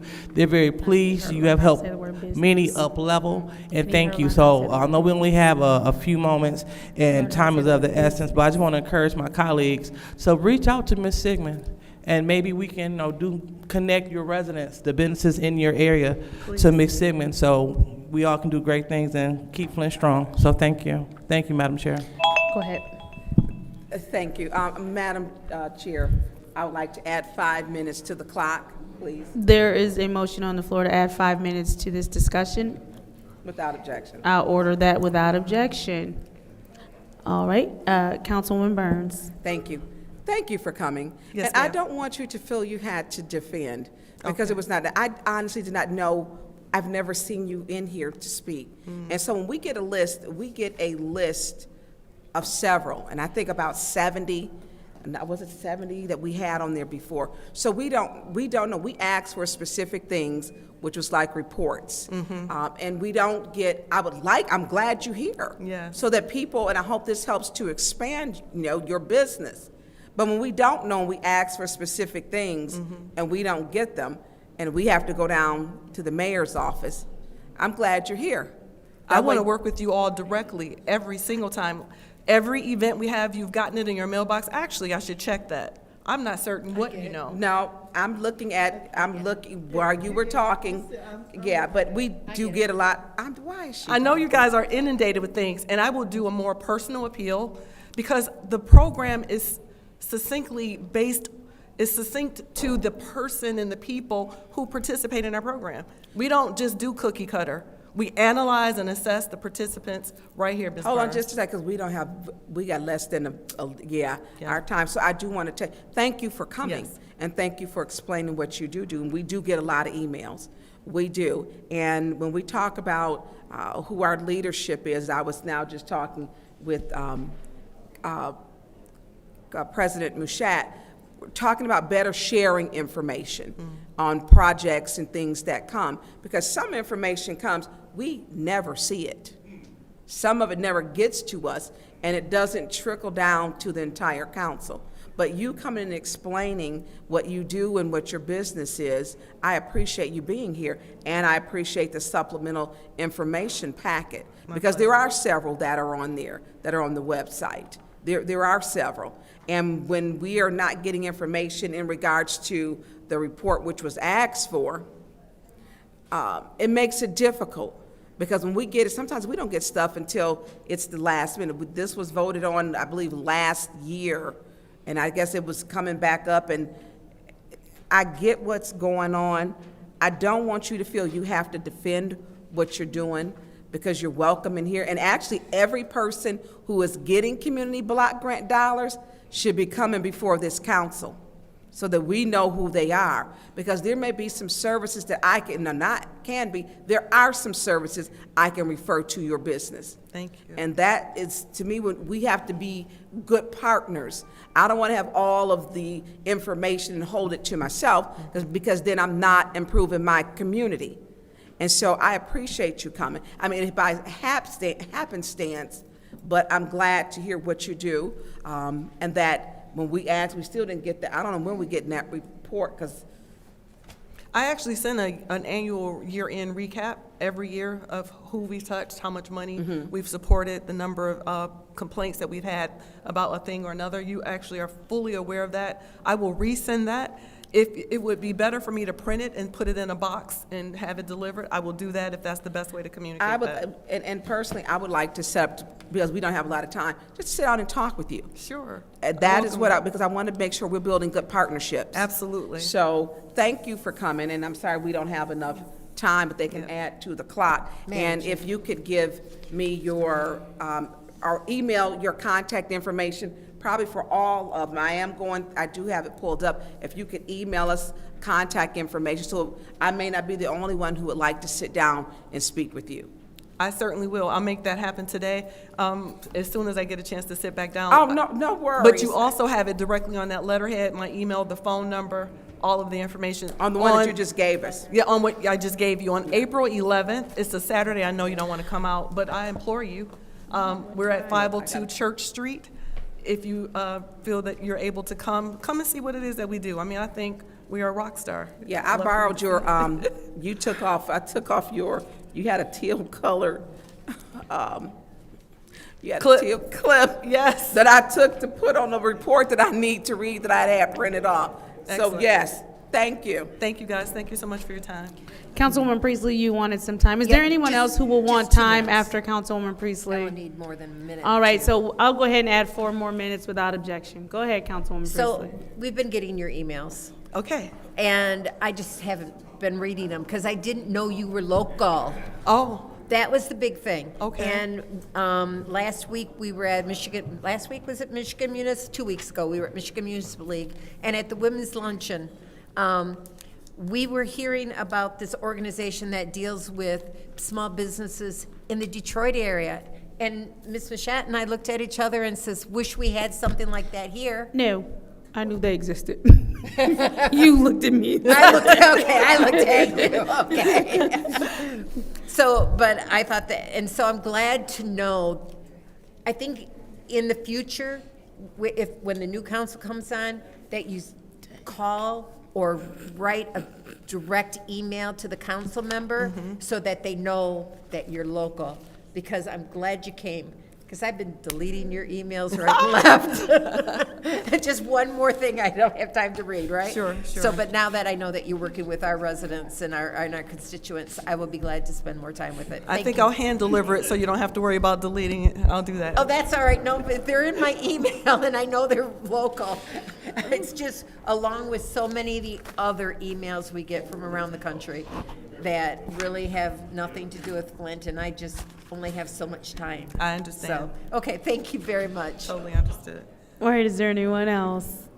Seeing as how there's no one else, Ms. Sigmund, it is always a pleasure to see you, just as classy and professional and beautiful as always. Thank you. We certainly appreciate your presentation, appreciate all of the work that you do in our city. I know that there are, I can't even count the number of small businesses who have best practices consulting services to thank for them being able to continue the work that they're doing. And as you said, even though you are not necessarily working with nonprofits, I know you have worked with nonprofits, and you've done phenomenal work with those nonprofit organizations as well. So I just want to take this time to publicly give you your flowers and commend you on the 10 plus years you've worked with the city of Flint alone and the amazing work that you've done. And thank you, because we know that small businesses are a backbone to our community. And so thank you for continuing to keep them able to work, to thrive, and to move forward. And for all of your emails, I've had an opportunity to come to a couple of your events. You so have, yes, once thank again, you. just thank you for the amazing work that you're doing. And now that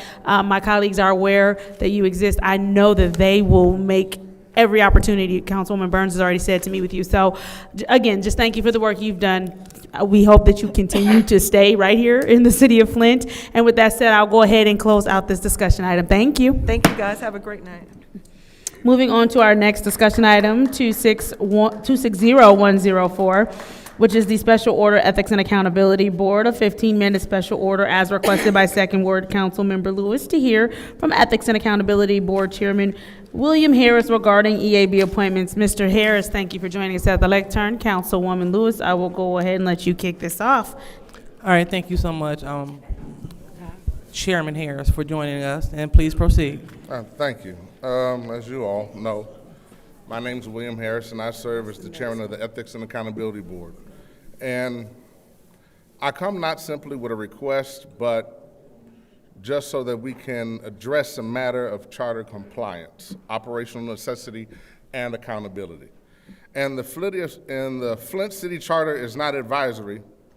It's what governs the law of the city. And under Section 3-502A, the charter clearly states the Ethics and Accountability Board shall consist of 11 members. And the word shall is not optional. It is mandatory, it establishes a requirement, and it's not a recommendation. At present, the Ethics and Accountability Board is operating with 3 vacant seats, leaving the board below its required composition of 11. The vacancies are as follows. Ward 5 was just vacated in August of 2025. Patrick Julian served on that board for many years and was a wonderful board member, but due to commitments, he no longer could serve. Ward 6 has been vacated as of November 1st of 2025, and Ward 9 has been vacant since January of 2024.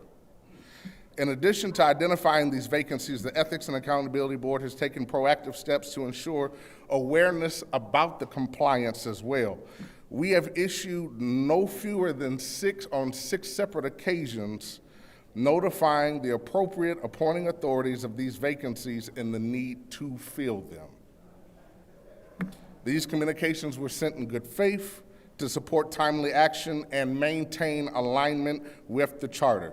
To date, the board has not received any formal correspondence indicating that the vacancies are being processed or being filled, or providing an update on the status as if we're looking to find somebody to fill. these seats. Yes. Can you pause the time? What's your point of information? I did contact Ms. Shax DeLittle, so that is an untrue statement. I did contact her, and I did let her know. My vacancy was just in November, then we went through the holidays. I just spoke with her not too long ago. So you're telling me that you did not receive correspondence from her? Yes, ma'am, that is correct. Okay, well, I did. I sent it to her. All right, we'll continue. So after speaking with her today, she didn't say anybody had corresponded in these 3 vacancies. So Section 3-502 of the Charter further states, in the event of a vacancy, the appointing authority shall appoint a replacement. Again, the Charter uses the word shall. This means vacancies are not to remain open indefinitely. There is a clear duty to act, and to act in a timely manner. The extended duration of these vacancies raises serious concerns regarding the timeliness of compliance, fulfillment of charter-mandated duties, and the overall effectiveness of the board. And these prolonged vacancies constitute a failure to meet the charter's required standard of action. And this is not just a structural issue, it's just having real, measurable consequences. And due to these vacancies, the board has struggled to consistently achieve a quorum. And without a quorum, the board is legally unable to act and perform its duties. And as a result, we have not been able to move forward in hiring of an ombudsman for the city of Flint. The position is critical for independent oversight, citizen complaint resolution, and transparency in governmental operations. Without it, a key layer of accountability is missing. We've also been unable to finalize and adopt updated bylaws for our board, which are essential for governance structure, procedural clarity, and consistent operations. Additionally, we have been unable to establish functioning committees which are necessary to conduct investigations, provide oversight, and also distribute the workload across the board. And these are not just minor delays. Not having an ombudsman is serious.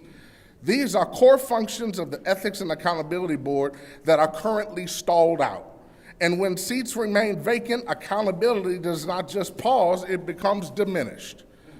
And under Section 3-505, the Charter provides that any intentional, willfully neglect, or gross negligent violation of the Charter may result in public admonishment, recommendations for removal, or administrative sanctions. Here you go with this crap again. This includes the authority to assess sanctions based on the impact of the violation. I raise this not as an accusation. I'm not making an accusation, but I'm just using it as a reminder of the seriousness of charter compliance. Therefore, I respectfully but firmly urge the following: immediate action by the responsive appointing authorities, a clear and defined timeline for appointments, and prompt scheduling of public hearings and council approval. The Ethics and Accountability Board was established to uphold the integrity of this city.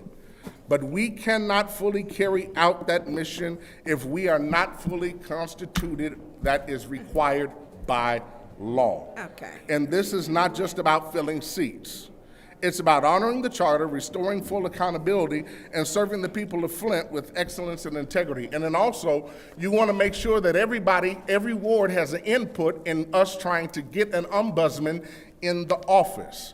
And so when your ward is left vacant without somebody to have a voice, you don't have a representation to actually speak on who the next ombudsman for the city of Flint should be.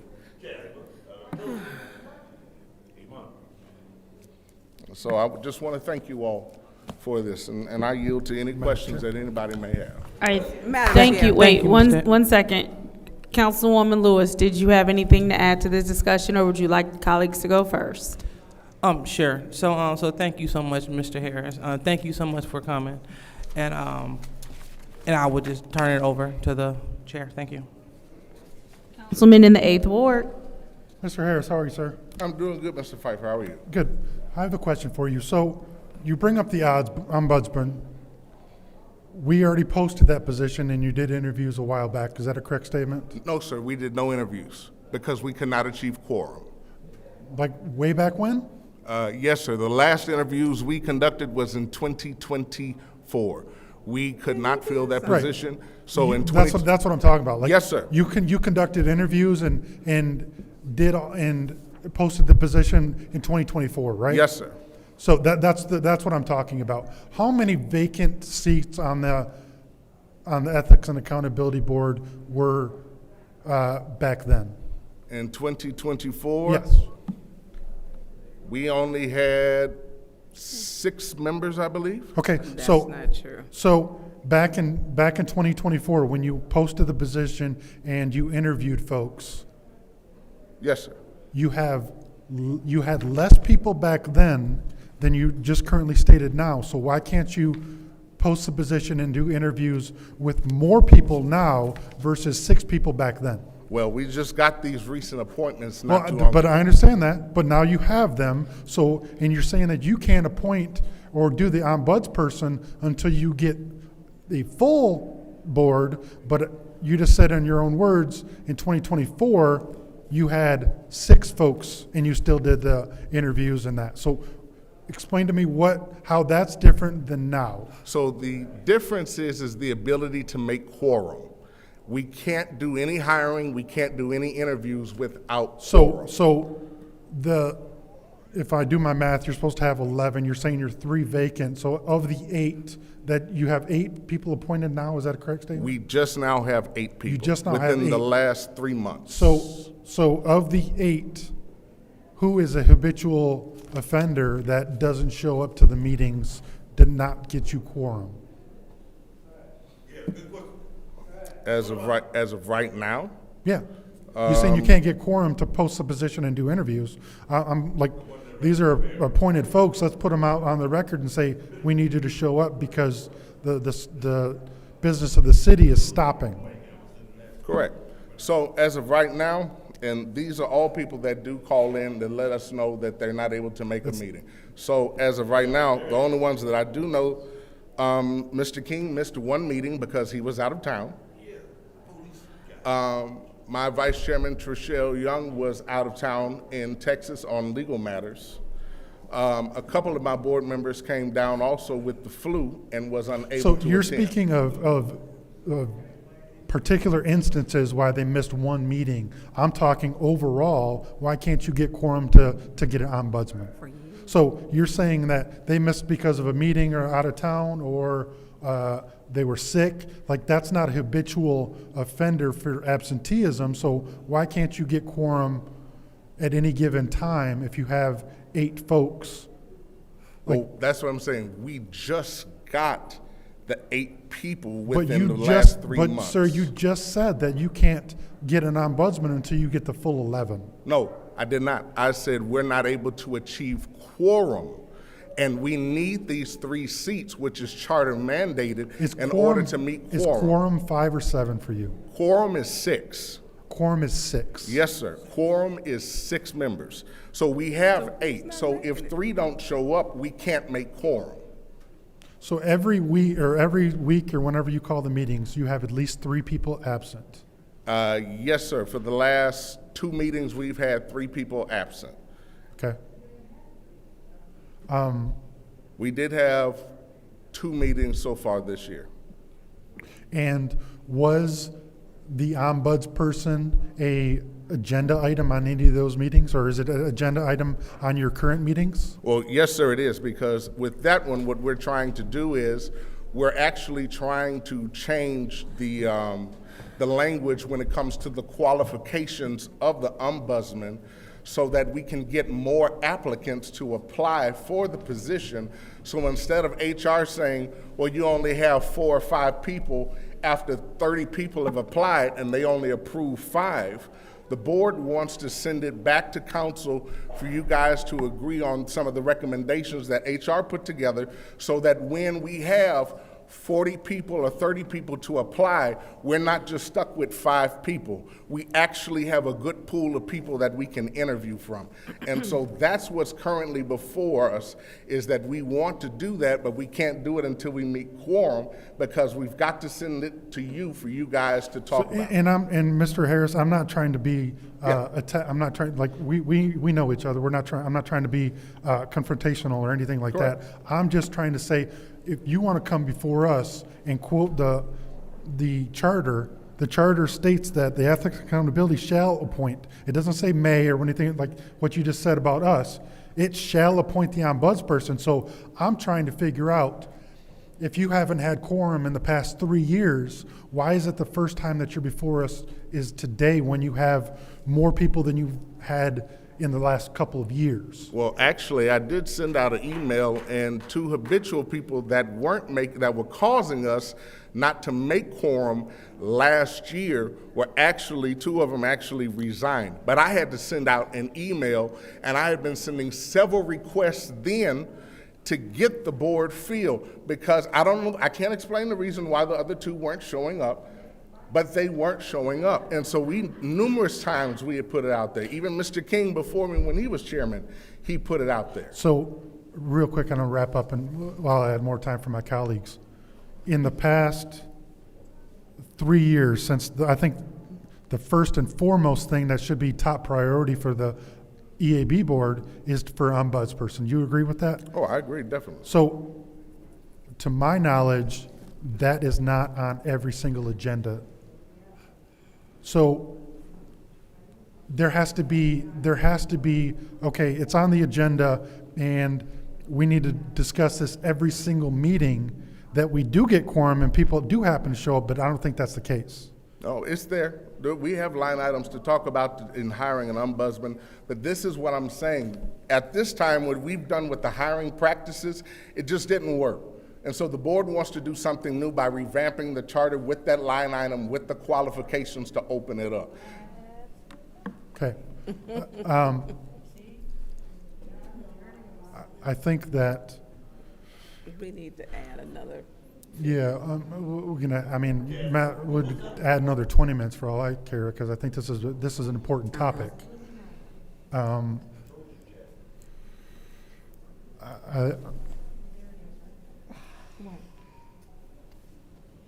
To me, Mr. Harris, I think that it's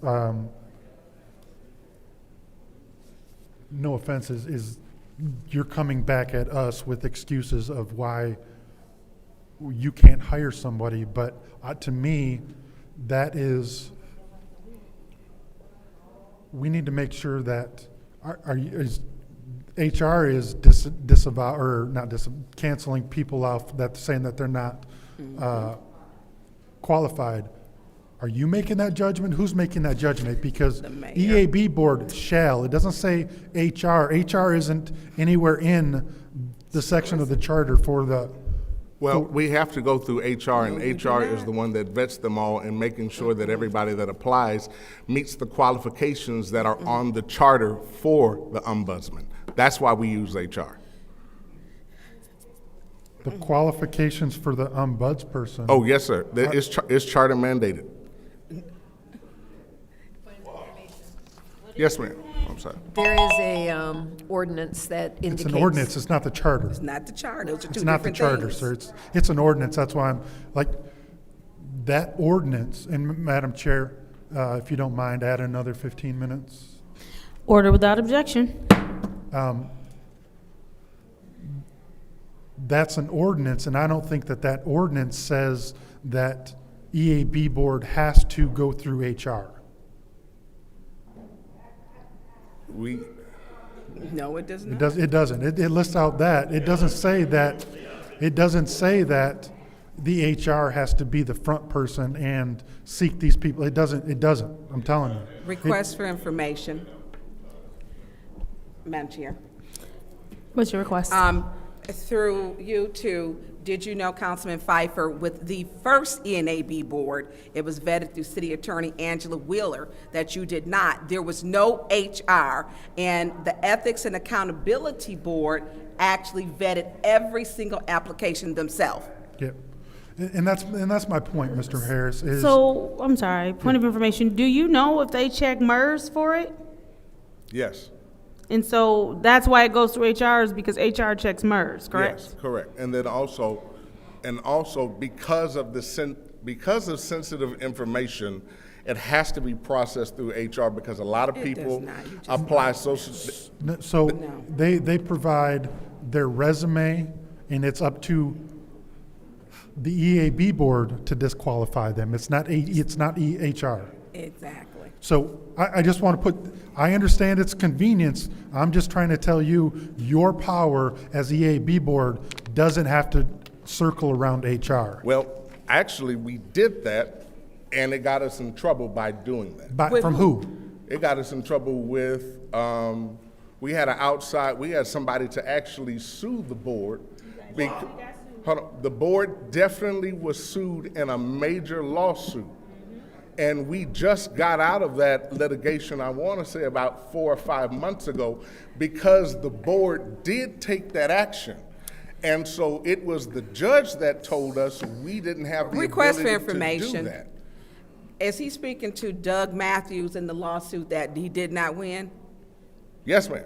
Okay, but he did not win that. Hold on, but the reason why he didn't win is because the board had to acquiesce to a lot of the things that were in that lawsuit in order for the judge to say, okay, this has been settled. Hold up, because he's giving legal opinions that's not valid. One second. Yeah, no. Councilman Pfeiffer has the floor. Can we start the time? I'm not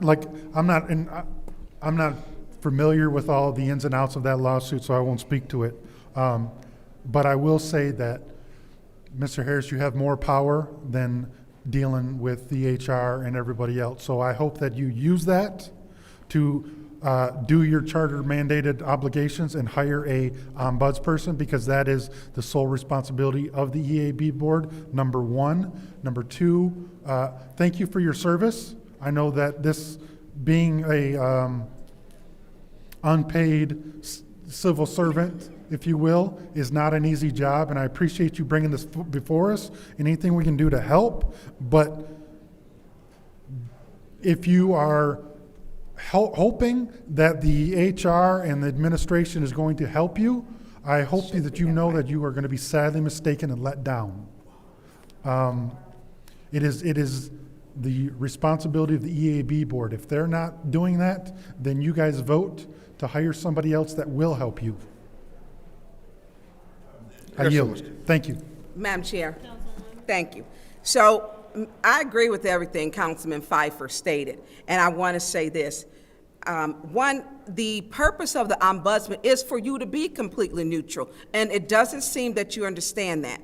That means you're not entitled to work with the council nor the administration, executive or legislative. You're supposed to be neutral, period. Because people are supposed to receive anonymity when they come to the ombudsman's office. Now, as far as the vacant office, you didn't want my person in there, you put her up to put her out, she turned in. So now you're saying you want people, but then you want people, you're voting to put them out and sending us up letter. But your person never showed up for 8 months. Listen, I'm telling you, this is not the day, because you came on my page being disrespectful, and you're on the ethics and you're on the ethics and accountability board with unethical conversation and non-truths. So I'm gonna speak mine. You got more than your 15 minutes. So I want to say this. She was removed. I spoke to Ms. Shaxter Little with the email. You take that up with her, because I've already told her. I told her I'm getting someone. So why didn't you communicate that with me as the chairman? Why are you talking? Because I am the chairman of Ethics and Accountability. But you're not the chairman here. I'm saying to her, she answers the phones. She's there day in, day out, period. So why was I not contacted as the chairman as well? This is not a back and forth right now. This is not. And so I want to say this. So when I spoke with her, when you did send the email, I did state that I did let her know that I do have some people and I'm vetting. But you put the person off. Now, before then, you had somebody on the board for me. And you failed to vote to get someone in there. So you were derelict as a board. So you had an ombudsman, last ombudsman, what was it, 2021? No, 22. 22. Is when she resigned. And then you had someone who applied, and we know that people didn't like her. And so you never swore in, oh, she didn't have the time. She's not qualified. That first board did not go through HR, period. You don't understand your power. You're taking directions from the administration. HR should be handing them completely over to you. And when you don't know, I do it's not a understand back my and power. forth. I do It's not a, why are you I talking? do understand Mr. my Harris, power. I'm going to ask you to allow Councilwoman Burns to get her points out, and I will make time for you to give a rebuttal. Okay. Thank you. Fine. That's Because fair. you came up here very accusatory, and I took it personal. Because I know we've had to go to court when you couldn't read the last page on number 9 on transitioning when you wanted to take our pay. And you didn't understand what transition meant when it meant that at the end of when it was adopted in 2017. And so these are things where you have power. And when you have power and don't know how to use it, you may as well not even have it. So yes, I am looking to replace the one that you kicked off and sent the letter. And that's fine, because she ended up resigning anyways. But you have had time to pick a person, but you don't even get all the applications. You don't even look at all of them. You're getting hand-picked applications on what HR gives you. Now HR is appointed by the mayor. So Eddie Smith is appointed by the mayor. So why is HR handpicking what you get, which means the executive branch is going to get the upper hand when people are supposed to have an ombudsman that is, they come to that office, it's supposed to be complete and total anonymity. And you can't get that because the HR director has did what? Went through every single one. Don't like this one. Nope, not this one. And you don't even see them. And so that becomes a problem in the process on how we are electing. And then you don't. Fourth Ward didn't have somebody for 4 years. I didn't hear you rushing up here every week. And she said, I refuse to get someone because she didn't believe in the board. She just got someone probably 6 months ago. And so now it's convenient. But I'm not going to allow you to come up here and say like, oh, they're derelict in their duty. You kicked my person off. And so I have to replace that person. And I'm in it's not a back and forth. It's not. For information. Mr. Pfeiffer? How did they kick him off? Because they don't have the power to remove somebody from the board. Thank you. They sent a notice up that they wanted her to move, and they took a vote. Did you take a vote? Now I'm asking you a question. No. Yes, you did. You voted to put Carol McIntosh and Billy off. Yes, you did. Not for this one, ma'am. That's not Now, true. it doesn't matter. We're talking about the courts because you haven't had an ombudsman, which you just no. acknowledged, since 2022. Point of order. Please pause the time. What is your point of order, Councilwoman in the second ward? This is definitely an argument of back and forth. It seems a little hostile. No different than when you were speaking to Mr. Moore disrespectfully last week. So what I will do is we'll split this baby. Councilwoman Burns, I need you to land the plane for me. Go ahead and get your I'ma final land my thoughts plane, out but so that he can go ahead and give his rebuttal. Go ahead. Derelict in the duty, we're violating the charter. He don't even know what his powers are. So if you have not picked someone since 2022, you have had even Ms. Shaxter Little, who holds a master's degree. She only lacked the municipality portion with the years served. And is she on there now? Because she got to have it now because it's been vacant for 2023, 2024, 2025, and we're in 2026. And I think she was just shy by a few months. So some of this burden, you bear it also. You came here very accusatory, and it's unfair that you have done that. And so when we talk about this, mine is in. And also, is Mr. King, did he put back in? Because I believe Mr. King stated he wasn't going to serve anymore. Then he pulled it back and put back in. Is he on a term now, or is he just staying until you get a full board? Mr. King is on the board and has never resigned. Okay, now that's not true. Request for information. Because Mr. King Please said pause the time. What is your request, Councilwoman in the second ward? Councilman Burns, I called Mr. King personally, had a conversation, and he said that he never resigned. Well, in that conference room that I said with Mr. King and an attorney, he said he was on there and he was going to be exiting. When does his term end? I have no idea about that conversation. That's between you and Mr. Okay, King. do you have when his I term can't talk ends? to that. We can provide that information to you, Ms. Little. Actually, the clerk has all that information. The city clerk does. So here's my point. My person, I have to get a new person, so we're saying since November, so December. So this has not been an at-length time as you're portraying. 2022, you haven't had an ombudsman. And so 3 months compared from you not picking one in 2022 and then allowing every application to be filtered with the administration through HR. The ombudsman is your job to pick it. That's what it tells you. Your board, the ethics board, picks the ombudsman. That's the process. And I don't know if you don't get that part. I don't know. But you coming here with this, and along with the 5th Ward, with Mr. Julian, who was served, he stayed long as possible. But you have to be fair, but you came here very accusatory. And that was unfair to us when you didn't pick someone since 2022. I yield the floor. Madam Chair. Councilwoman in the 4th Ward. Thank you. I want to address a couple of things. I think that you are, Mr. Harris, I think that you are doing the best you can under your circumstances. Up here, we've had times when we've not been able to have quorum. And quorum leaves. I've been a part of walking out at 10 o'clock, 11 o'clock at night. But also I want to say something that is in our charter.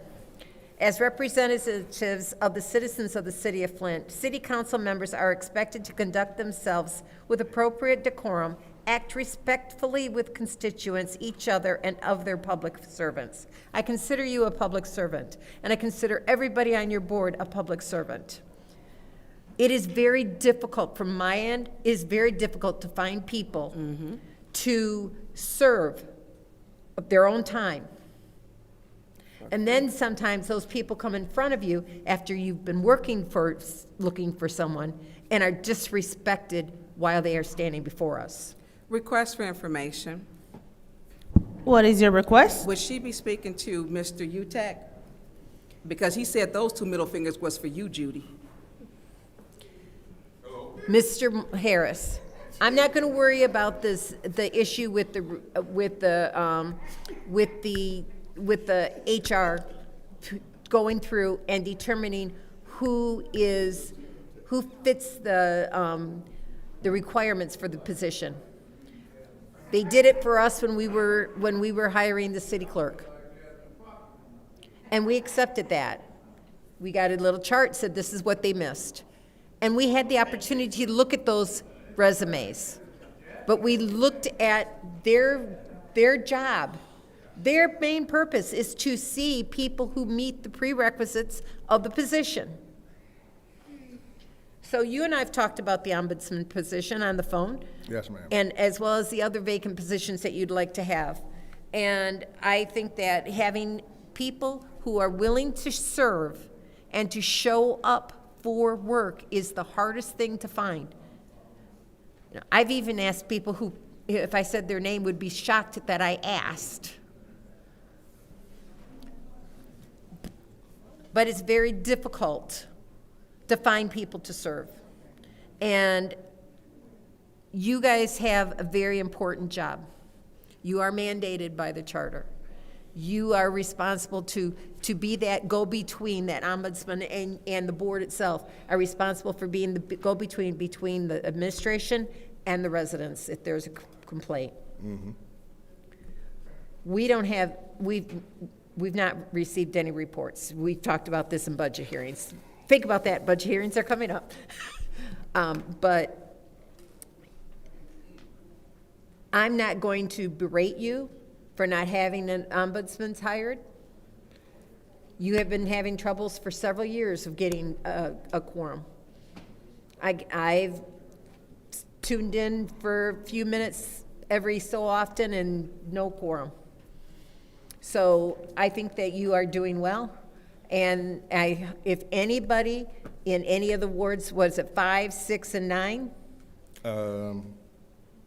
Yes, ma'am. 5, 6, So and if 9, that's anybody right, in those wards are willing to serve on that committee, please reach out to your council person to have that discussion with them so that they could have that name as a possibility to serve on your board.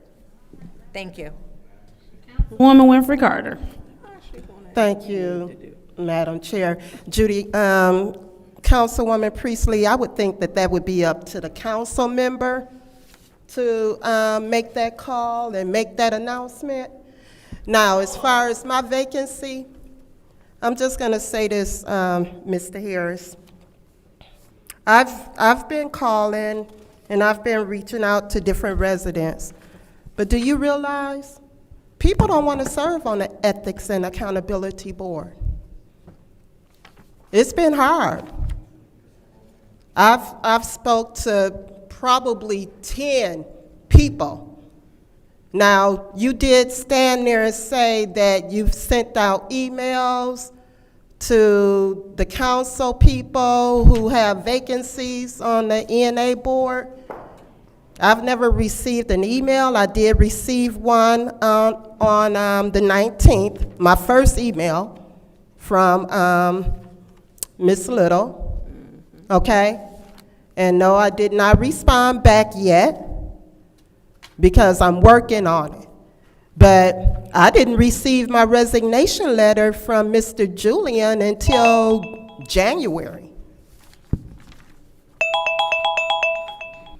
January 21st. So, Madam Chair, We're out of time. Did you want to wrap up your point? You can. yeah, so to let you know, I'm working on it. It's been hard. People don't want to serve on the Ethics and Accountability Board because they feel like it's unethical and unaccountable. So that's it. I'm working on it.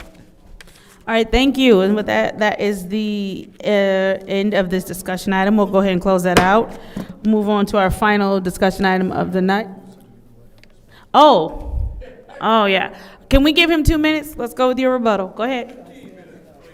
I know that's right. Thank you. So I do want to say this. Councilwoman Carter, Patrick Julian did not miss a single meeting. Patrick showed up when we didn't have quorum. Patrick is the one that actually helped write the bylaws that the board is trying to get passed so that we can do it. Patrick was an amazing board individual.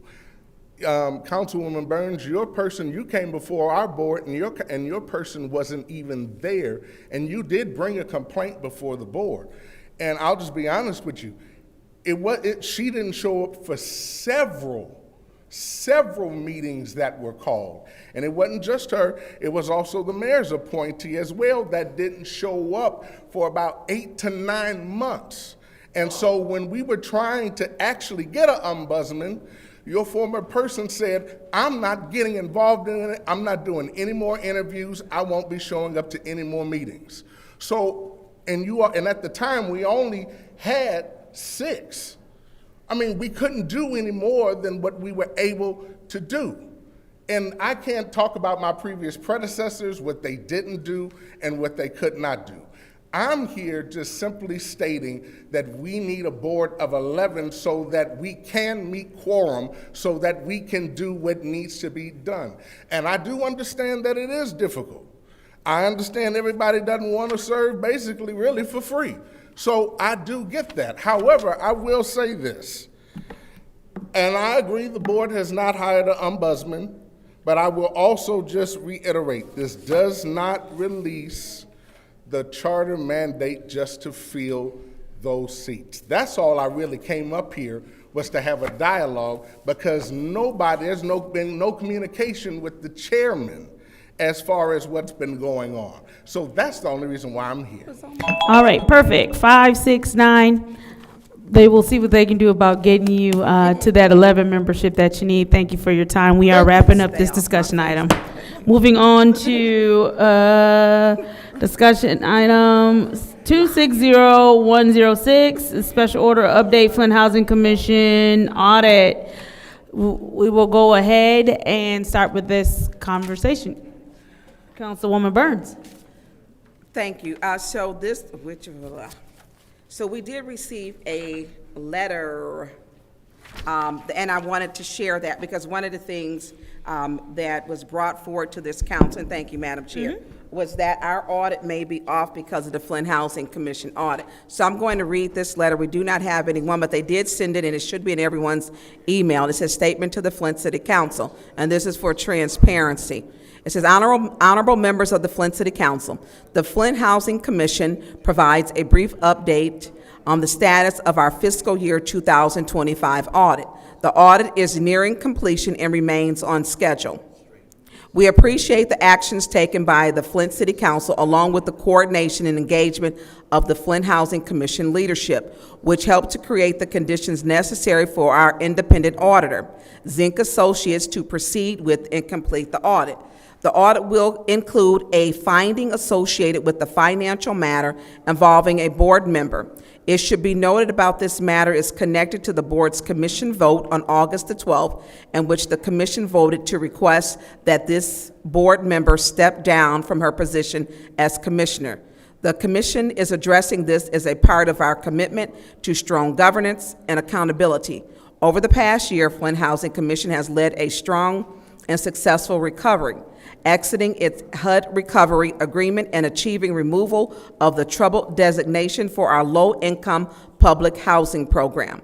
Our Housing Choice Voucher Program, which is currently designated as trouble, and we are awaiting HUD's final report and determination. Flint Housing Commission remains focused on sustaining this progress and delivering quality service to the residents. Respectfully, Board President Trudell Kennedy, who came here and spoke. I do want to note that the Flint Housing Commission does have 603 units that they are responsible for and 700 Section 8 vouchers. So they were having trouble before, which their audit is behind, finding or seeking someone who would do their audit, and they have now found someone and are handling things. They did come to City Council to request the help of City Council because one of the issues that they were having with HUD was that HUD wanted the person removed and that it would eventually affect their funding. So now they have an auditor, they're taking care of it in-house and whatever it is with their board, and they don't have the date when their audit will be done. Through you, Madam Chair, to Councilwoman Priestley, have they given you a date yet? Okay, so you haven't received one. So this communication is an update, so everything else is basically for them and their board and out of our hands now. So that's an update, that's it. All right, anybody else? Seeing as how there's no one else, I'm going to say this and we're going to wrap this up. When they came, their request was because they said that their last auditor could not do the audit because of some other circumstances, but the person that is doing the audit is their last auditor after all. So as Councilwoman Burns stated, and as she read the letter, this is now a Flint Housing Commission concern. We will be updated on the part that affects our audit and we will move forward. So we're going to go ahead and close out that discussion item as well. Entertain a motion. Motion to. There is a motion to adjourn by Councilwoman in the 6th Ward, supported by Councilwoman in the 4th Ward. Roll call, Madam Clerk.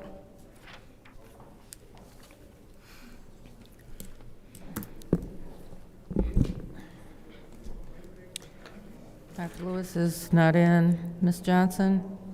Yes. Ms. Priestley? Yes. Ms. Winfrey Carter? Yes. Ms. Burns? Yes. Ms. Mashat? Yes. Mr. Pfeiffer is not in. Mr. Alamy? The vote is 6 yes, 0 no. The vote is 6 yes, 0 no. The time is now 8:27 on Monday, March 23rd. The Special Affairs Committee meeting is adjourned. We do have about 5 minutes, so if you wish to fill out a speaker slip, go ahead.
Share this window or share a screen? Well, it should just, when you push this button, it'll decide. Pardon? It should just, it's share window. How are we doing on the hearings? I haven't. I want to talk to you to find out what exactly you like. Are you going to be around tomorrow? Let's get together this week. I'll be here. I'm available, I think, all day tomorrow, and I'll be here after I meet with the mayor at noon on Wednesday. I don't know if you have to pick Michael or just, did you push this yet? Yeah, no. If we could have all council members return to their seats. If we could have all council members return to their seats. Water's the only one that will let. Pardon? Water department's the only one that has a certain time they don't want it. Everyone else. Okay, great. Okay, so you got the list of dates that we can't do. Yeah. So just schedule. Okay, all right. Whatever works. Use the same schedule. All right. And then I'll sign the memo. Okay. Yeah.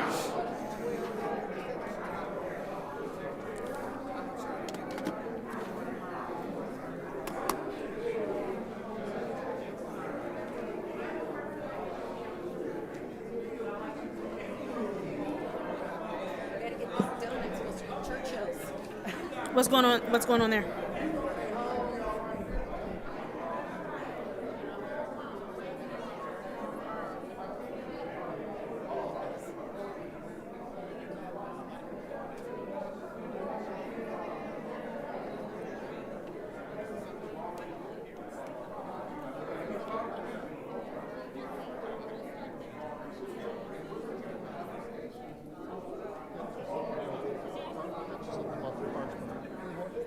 The past it's always been very boring. We only have a couple of votes and there's not a lot of discussion about it. So I'll get to something and see. Thank you. Thank you. My pleasure.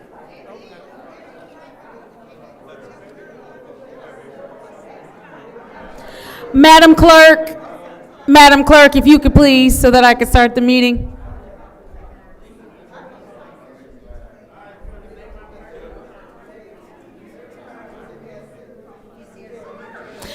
Judy, I can do a public hearing without her.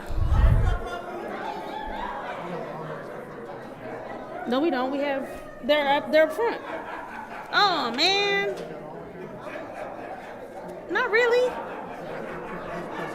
Ah, darn it. Yeah, we got time. The time is now, Judy. The time is now 8:41 p.m. on Monday, March 23rd. I hereby call the City Council meeting to order. Roll call, Madam Clerk.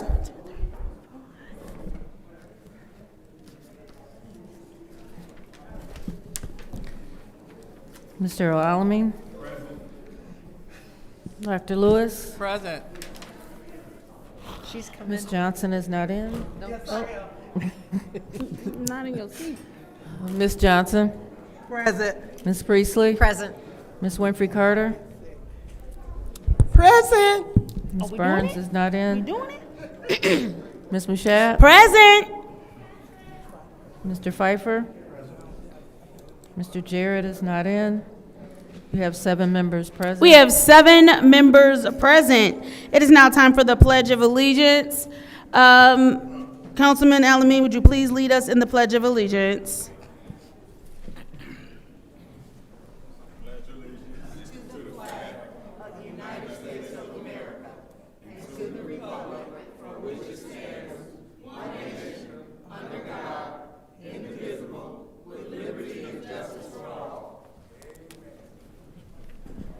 Before we get to the prayer of blessing, is there anyone who would like to acknowledge a family or someone who has passed away? Madam Chair. Councilwoman in the 2nd Ward. Thank you. I would like to acknowledge Mr. Andre Overton, the family of Andre Overton. Thank you. Thank you. Is there anyone else? All right, seeing as how there is no one else, if all minds are clear, Heavenly Father, we come to you now. Just first and foremost, thanking you for this day and time. Thanking you for your grace, your mercy, your love, and your favor. Thank you for watching over all of us as we go back to our respective locations. Thanking you for keeping us safe and protected. We ask now that we would do things that edify and uplift not only your kingdom, but the city of Flint, that we would be focused on the business at hand. We ask that you would be with those who are currently suffering a loss or bereaved from losing a loved one, Lord God. We ask that you would comfort them and give them peace right now on this tough journey. It is in Jesus' name we pray, amen. It is now time for a reading of the Disorderly Persons City Code subsection. Any person that persists in disrupting this meeting will be in violation of Flint City Code Section 31-10, disorderly conduct, assault and battery, and disorderly persons, and will be subject to arrest for a misdemeanor. Any person who prevents the peaceful and orderly conduct of any meeting will be given one warning. If they persist in disrupting the meeting, that individual will be subject to arrest. Violators will be removed from the meeting. Are there any requests for agenda changes and/or additions? Seeing as how there are no requests for agenda changes and/or additions, it is now time for a special presentation of the proposed budget. It's a 15-minute presentation by the city's finance department concerning the mayor's fiscal year 2027 proposed budget. At this time, Mr. Moore, you now have the floor for the next 15 minutes. Good evening. I am pleased to present the fiscal year 2026-2027 budget as proposed by Mayor Neely. This budget is very strong and sound because it is balanced, it is fiscally responsible, and it addresses the major issues facing the city of Flint. We are on good footing towards the future. Let's take a look at the revenue. Let me draw your attention to the left side of the screen. In 2024, the city received a $170 million grant from the state of Michigan to address our underfunded pension system. That money put our pension system in good financial shape, and it has reduced our required annual pension contribution and allowed us to use those funds for other priorities. Also, in fiscal year 2024, the City Council approved the transfer of $40 million of the American Rescue Plan funds to the general fund. These were one-time additions, and that won't be happening again.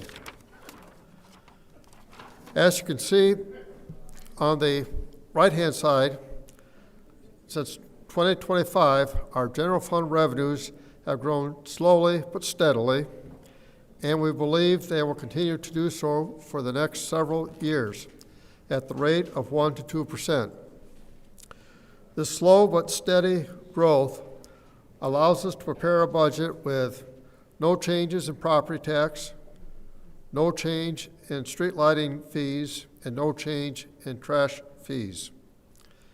There's been much discussion about the American Rescue Plan dollars, so let's get into that.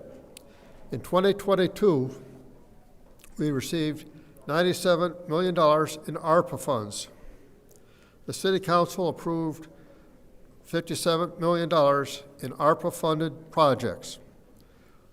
Those dollars must be spent by the end of this year. In December 2023, the City Council adopted a resolution to move $40 million to the general fund. There's no deadline for spending those dollars, but we intend to spend them down by the end of 2027. It is important to note that the City Council resolution restricted those funds to projects that followed the original federal ARPA guidelines. The resolution also required that the funds be tracked separately from the rest of the general fund dollars. As you can see from this graph, we do exactly that. The ARPA funds are in the green on the top, and as you can see, they go down to zero by 2028. And as I mentioned, The unrestricted fund balance is projected to continue to grow steadily over the next few years. Accounting experts say a city our size should have a fund balance that's equal to 30% of our $73 million overall budget. We are well within that range. The fund balance is our rainy day fund and protects us from unanticipated emergencies and surprises. Once again, this shows that the city is on solid ground. Now we need to talk about the expenditure side. The mayor's priorities, and we believe are also shared with the city council, are eliminating blight, public safety, better transportation, and improving water and sewer infrastructure. The mayor is very focused on cleaning up blight. In the 2027 budget includes the hiring of an additional 6 employees to work on blight removal. The employees will be demolishing abandoned structures and cleaning up blighted property. Another priority is public safety. The recently approved patrol officer contract will make the city's pay scale for police officers competitive with our neighboring communities. We want to do the same with the other public safety employees. We believe that this will improve retention, recruitment, and overall public safety. The mayor also wants it known that Flint trains the best police officers and firefighters in the region.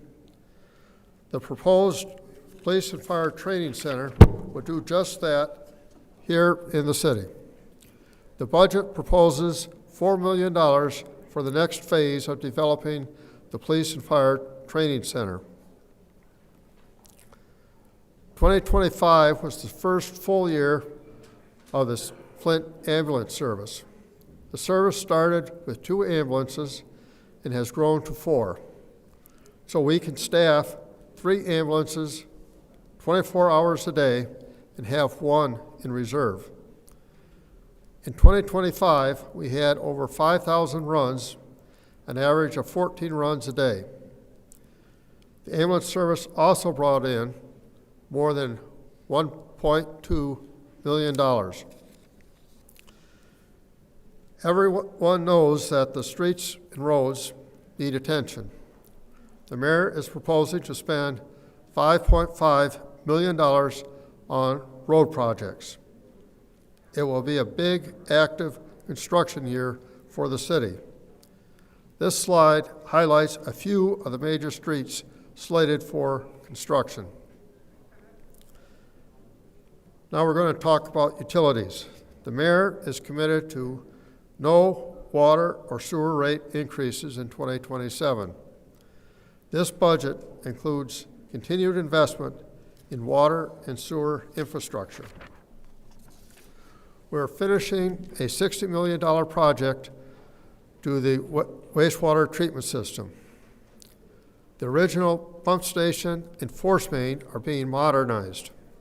The upgrades will include redundancies to allow the sewer line to the wastewater treatment plant to be taken out of service for inspections and repairs, and not creating backups in the system. We'll also be installing a new leak detection system for water mains. The system will find leaks that normally are invisible to the naked eye. They will allow us to catch problems before they become disasters. In summary, the fiscal year 27 budget is balanced, fiscally sound, and focused on the major priorities of the city, all without raising taxes or utility rates. Thank you.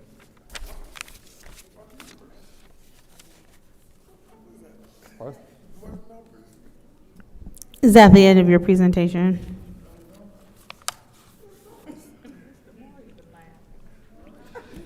All right, thank you. So at this time, we will go ahead and close out your presentation, and we'll move on to public hearing 260105.6, which is a public hearing, City of Flint fiscal year 2026-27 proposed budget. It's a public hearing on the City of Flint's 2027 proposed budget as presented by Mr. Moore, by the mayor and city council in accordance with Flint City Charter, section 7-101A5. At this time, if anyone would like to speak to this specific public hearing, which is the City of Flint fiscal year 2026-2027 proposed budget, please join us at the lectern.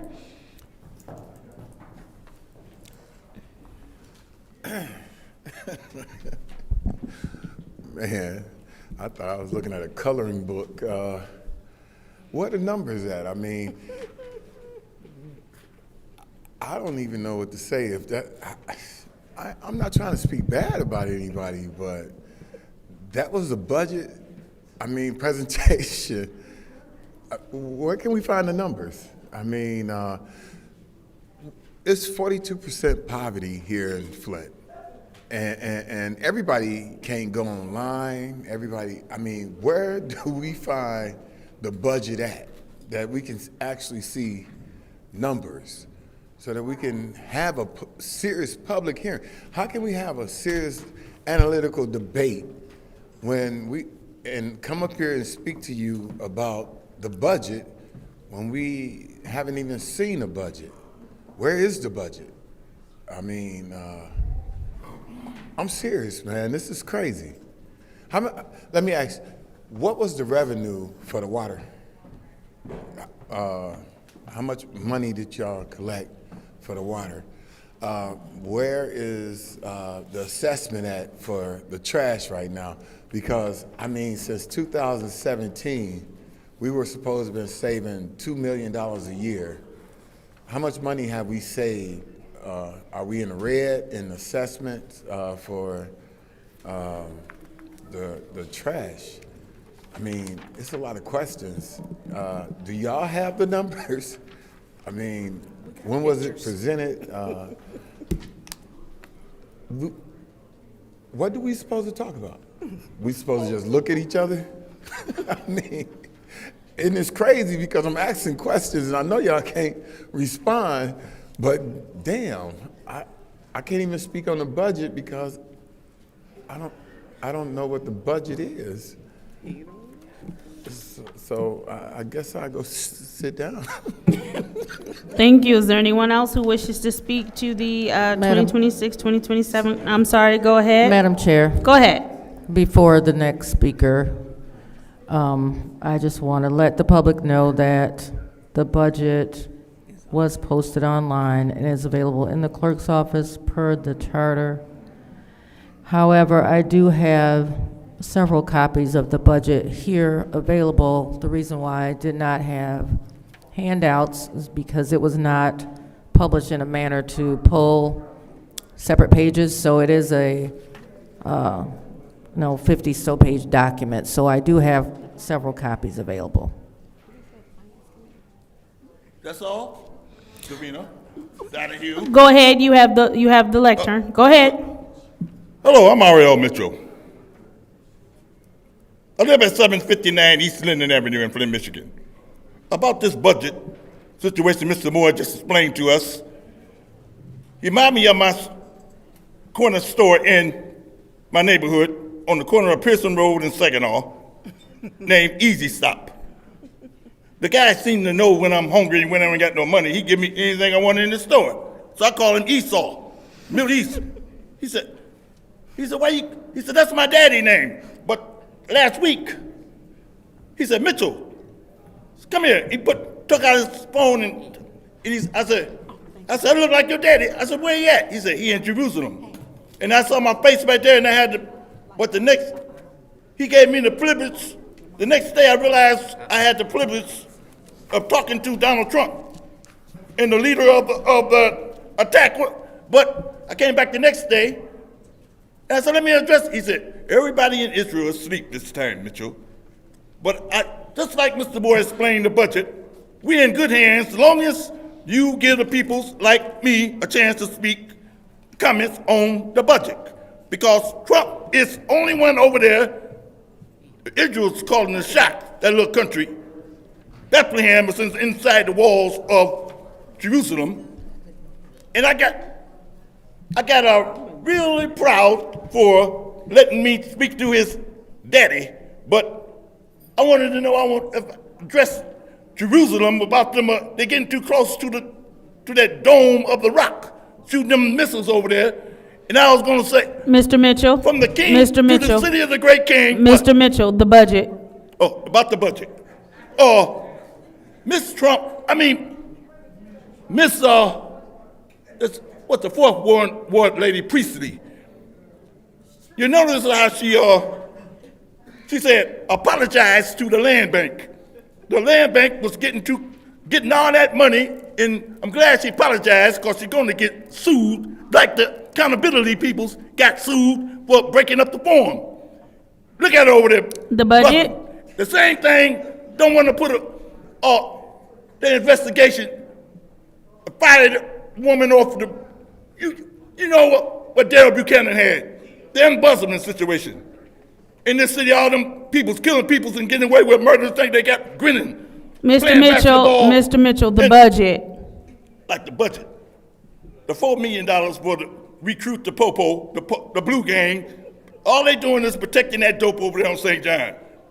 Come on, legal to smoke that junk and all that junk. The budget ain't that. You do the dope, boys. Don't panic.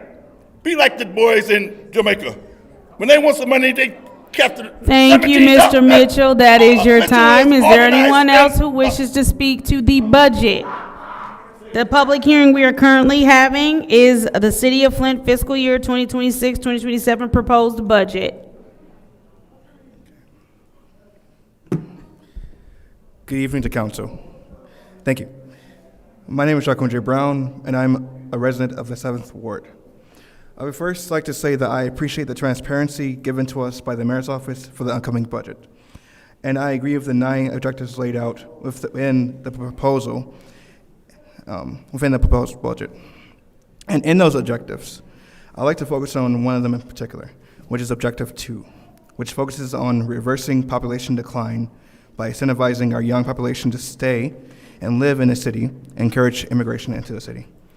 I believe a good way to address this is to address the brain drain that occurs within our city, where many students who attend our amazing universities and colleges are not able to pursue their future careers in the city because of the lack of entry-level positions or due to a lack of a network. Being a proud graduate of the University of Michigan Flint, I am extremely grateful that I was able to find employment within the city that I grew up in. But I know that for many people who graduated, the avenues to do that are few and far between. So in order to address this, I believe that the best way to solve this is to create a program, most likely through the Department of Business and Community Services, that seeks to work with our colleges and universities to provide students a pathway to their careers by either transitioning them into an entry-level position in the public sector or to provide them greater help when it comes to the opportunities in the private sector. This can be done by allocating a portion of the general fund to invest in Flint's future. I also believe we should find more ways to listen to young people, such as creating a youth engagement program made up from each college, university, and high school within the city to address the issues that young people are facing and to foster a connection between our schools and local government. By doing this, it would give young people a foothold in their communities and allow future entrepreneurs the activity to grow for the state to go in Objective 4. As these entry-level positions can lead into future businesses and nonprofits that will be made here within the city, not without. Thank you. Is there anyone else who wishes to speak to public hearing City of Flint fiscal year 2026-2027 proposed budget? Seeing as how there's no one else, Mr. Woodson, now that you have the budget in front of you, go ahead. You're good now? All right. Then that closes out public hearing for the City of Flint fiscal year 2026-2027 proposed budget. Moving on to 250437.6, which is the public hearing amended ordinance zoning map, Chapter 50 zoning. It's a public hearing to consider an ordinance to amend the zoning map of the city of Flint within Chapter 50 zoning of the Flint City Code of Ordinances. At this time, the public hearing is now open. If you would like to speak to public hearing amendment ordinance zoning map, Chapter 50 zoning, please join us at this time. Here we go, yeah. This is the best part right here. This master plan that they put in place, the emergency manager, I haven't seen a council person or council yet to do away with everything that the emergency manager came in and did. And this is one of them. Why is it that north side and the east side has to be green? We can't get any development dollars in the green zone. Skip just doing this right here. Just eliminate tonight. Y'all can do it. Y'all see, y'all, it's a living document. Just do away with all green zones because the government right now, as it stands, doesn't believe in green. So we'll never see green dollars. So why not just turn it back into traditional? Because the only people who have traditional on the north side are the pastors, the churches. Everything around their church is traditional. It shouldn't be mandated that if I buy a lot, all I can put on that lot is a canopy or a garden. I can't rebuild on that lot that I purchased because of the zoning.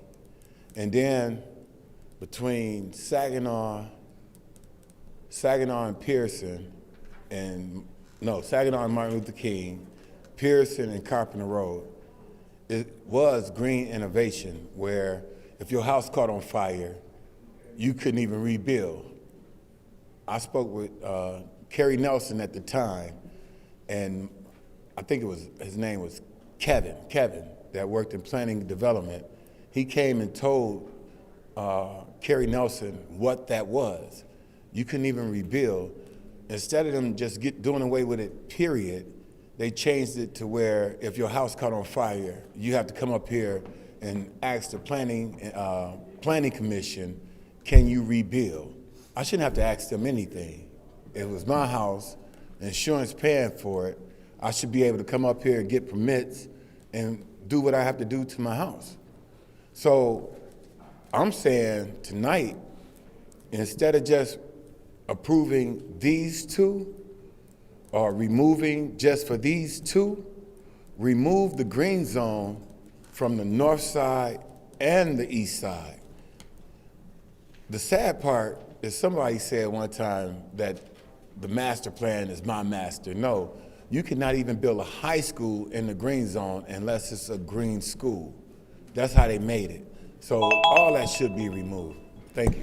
Thank you. Is there anyone else who wishes to speak to the public hearing amended ordinance zoning map, Chapter 50 zoning? Zoning. Go ahead. And are you through yet, Madam President? Like I say, my name is Ira L. Mitchell. To speak on the master plan, the zoning, for the record, I lived in every last one of these wards. The first ward all the way through the 9th ward in Flint. Since I was homeless and didn't know I was homeless. And when I didn't realize I got the welfare and stuff. And then when I come in today, somebody from Detroit asked me, you in the first zone, ain't you? Of number 1 ward, but he walked away before I even got a chance to explain it. That's because of when the master plan, that's why they named me 10th Ward and gave me, you said them little kids gave me a medal and one of all that junk. And because Flint ain't nothing but a money pot. You see Mr. Moore explain all that green stuff and Woodson talking about that the government use that plastic stuff. They don't believe in green no more, the money. I've been confronted with that stuff too in the store. They tell me, We got cars in here. Get out with them peoples over there at Sam's and Walmart's. And people look at me like I'm communist. They the one that communist. Then what has dude been? And the woman said, just don't say that, Mitchell. I buy your groceries. Just go in the parking lot, in the car, stand by the car. They follow me out by the car. Worse than ISIS. ISIS been here 25 years ago. People just didn't know it. Ready to attack somebody. I guess they didn't attack me because I was supposed to be a Christian. Zoning. Zoning. Zoning is just like the same thing. Like I'm here today. Every time I try to get situated, somebody come. All you senior citizens come tomorrow and get your help or your life. Zoning. Mr. Mitchell. Zoning is just like I say, I own a house. And people look at me like, how you own a house? A person like you had to take them on my house and show I got a house. And then they supposed to be welfare people, so you look at me, all of them look at, is this your house, sir? I say, yeah. And all that junk. Who you think you is, you old, you Duncan Hillbillies in the black Chrysler, you think you, like I say, New York, still pay attention. Mr. Mitchell. Talking back to somebody talking, Mr. Mitchell. Who you think you? Thank you. That's your time. That's your time. Is there anyone else who would like to speak to public hearing, amended ordinance zoning map, chapter 50 zoning?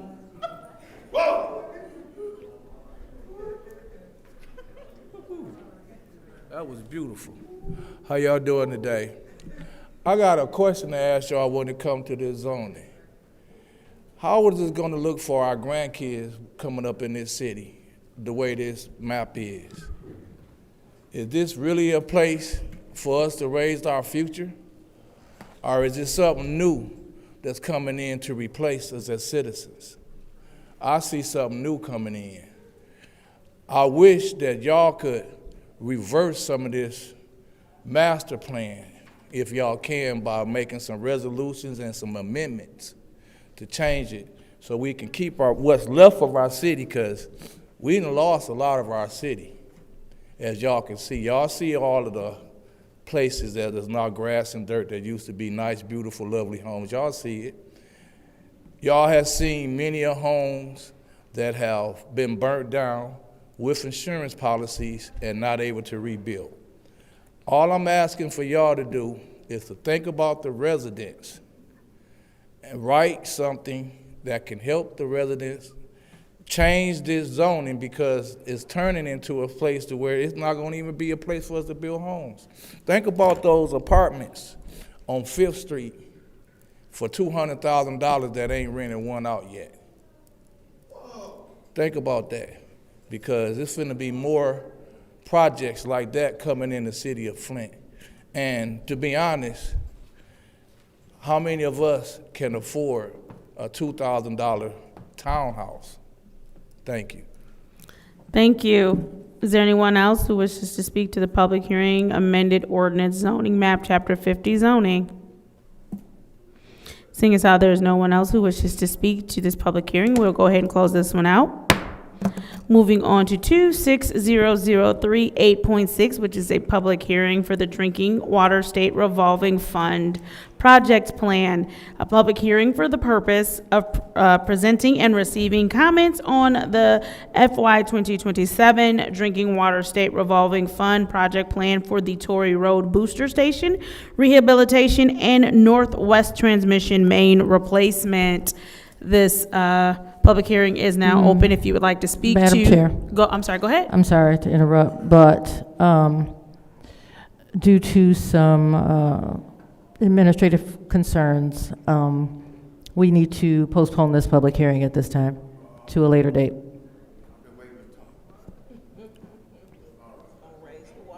And just, it's my understanding that the documents and the plan that was presented is missing some key components.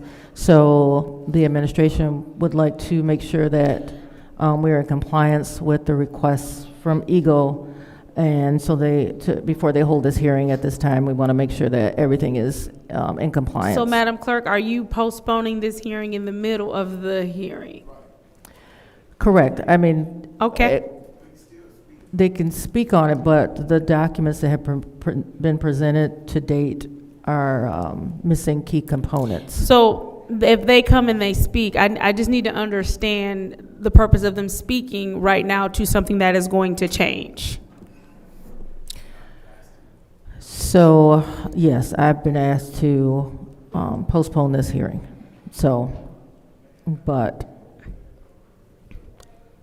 I guess if someone wants to speak to a potential project, but what's been presented to date is missing components to be in compliance with EGLE. So what's going to happen now, because I've already opened the public hearing? Like I said, you can still hear from the public. They can talk about. Right, so they're going to come and give comments on something that is possibly going to change. The lectern is open. Request for information. What's your request? Just to make clear, there's going to be a new public hearing once the documents are revealed? Yes, the whole process will have to start over and it'll have to be rescheduled. Okay. Go ahead, Mr. Woodson. Man, this is good. Man, we don't never have, we can't never speak on something because it's always changing around here. I still say, even if they do bring it, we vote no. You vote no. Because I feel that the state tore up our water system. They never fixed it. When the 5 people voted on the ACO, you put us in position to where they were able to leave without fixing our water system. If anything, those 5 or whoever voted for it needs to go to Lansing while they're in budget hearings right now and tell them to send us more money to fix our water system instead of putting it on the backs of the people here in the city of Flint for something they didn't do. We still have in-home plumbing that's messed up. We have a health crisis that's going on that no one seems to care about. And then you asking us to turn around and fix something that the state broke. You already put $72 million on our backs for cleaning up something GM did. Y'all voted for that also. And I feel that you were wrong voting for that.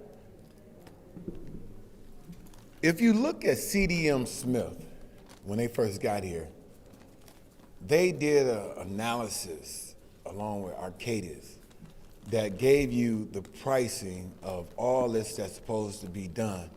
And I still haven't. Have y'all asked them for intent to apply? Do y'all have that in y'all dockets? I would really love to see the intent to apply. What are they applying for? Have y'all looked at that? Do y'all have that? Look for it. Because it's a lot that needs to be done here in the city of Flint. And I would really like to know.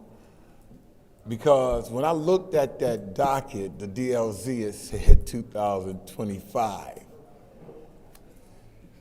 Prices that went up for tariffs and everything else.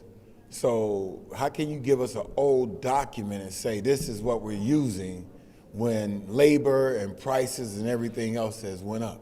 So we knew that it was messed up from the beginning by just looking at it, because I spoke to somebody before back there, City Administrator Clyde Edwards, when I asked him where was it.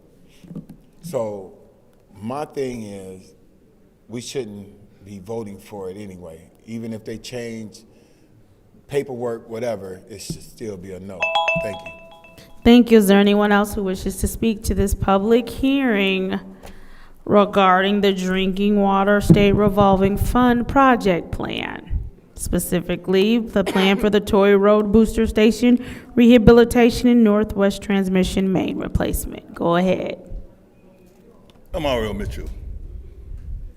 Like the Peter Donahue city clerk stated, try to, after you're supposed to be the president, Ms. Mashak, but what you say is goals, no matter what. Well, we the people have the right to respond. The Peter Donahue seems like she don't know. Like, for instance, I went to Whittier Junior High School, and all of a sudden, before I got out of the 8th grade, they changed the bus system in black, try to bust somebody in the white neighborhood. Are we working, the are we neighborhood- working our way to I mean, and it the was on Drinking McKinley, Water State Revolving Fund? It's the same thing, lady. I'm trying to explain it. I'm getting there. Okay.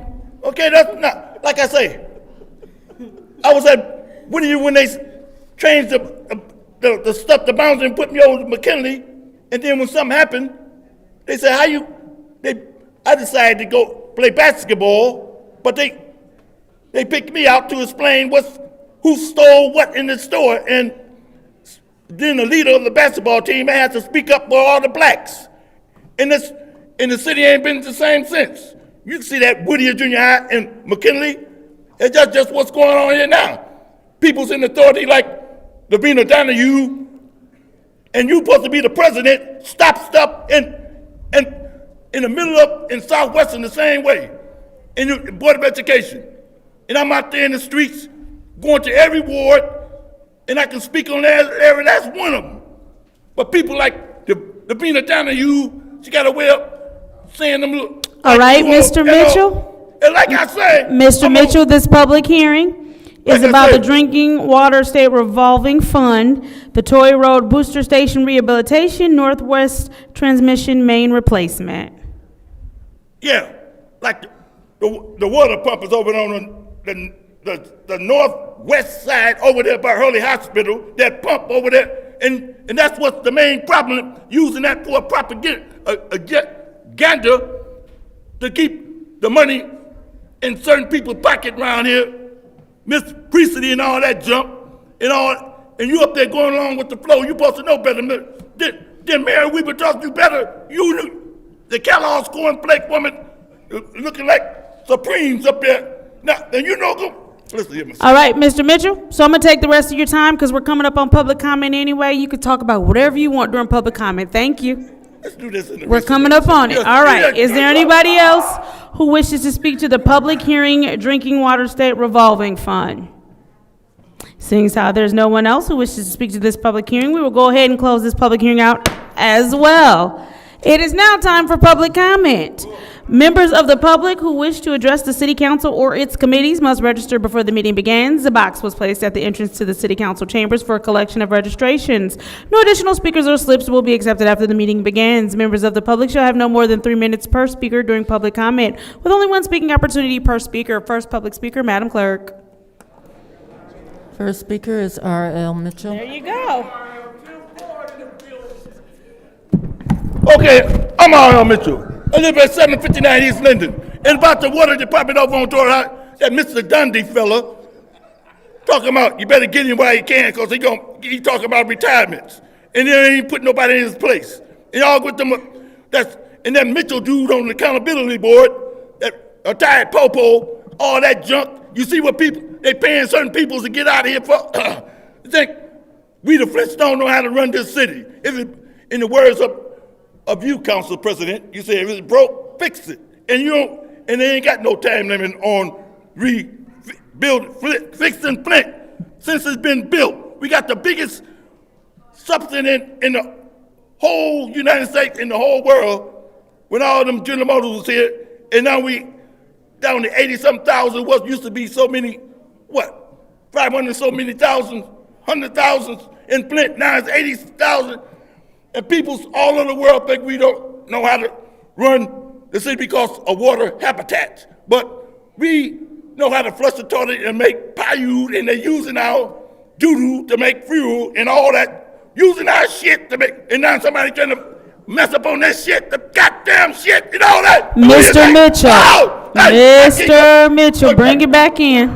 That works too. Next public speaker.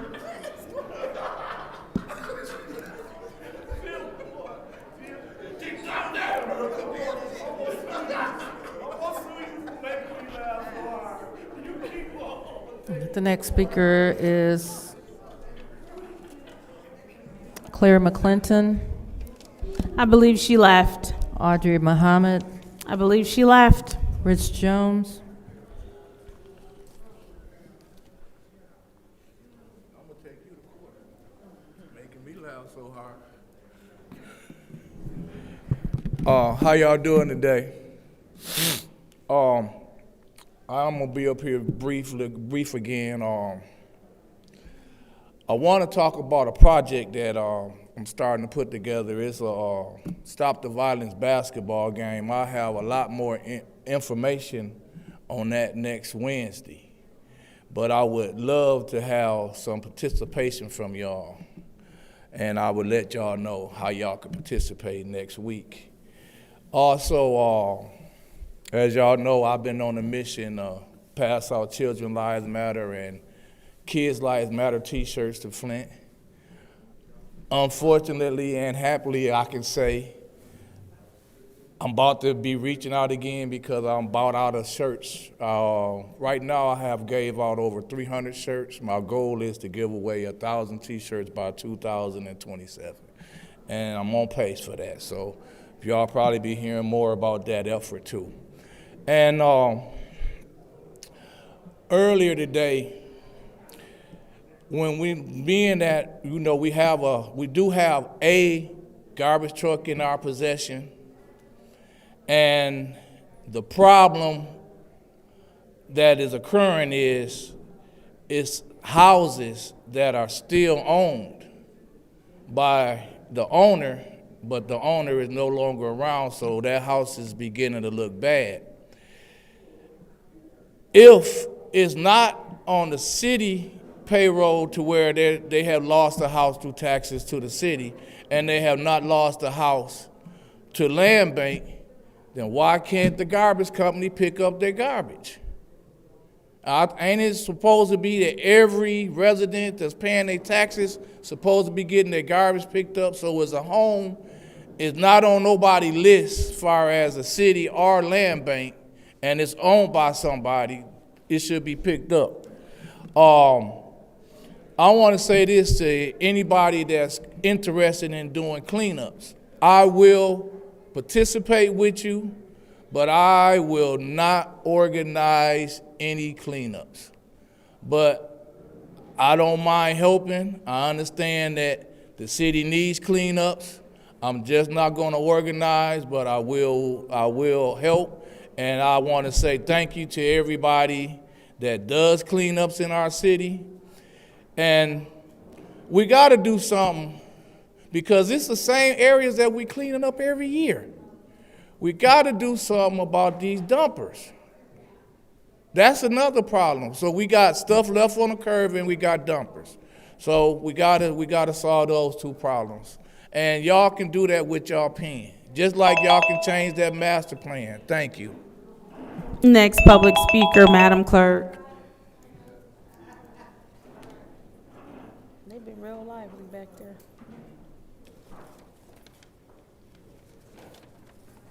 Next speaker is Arthur Woodson.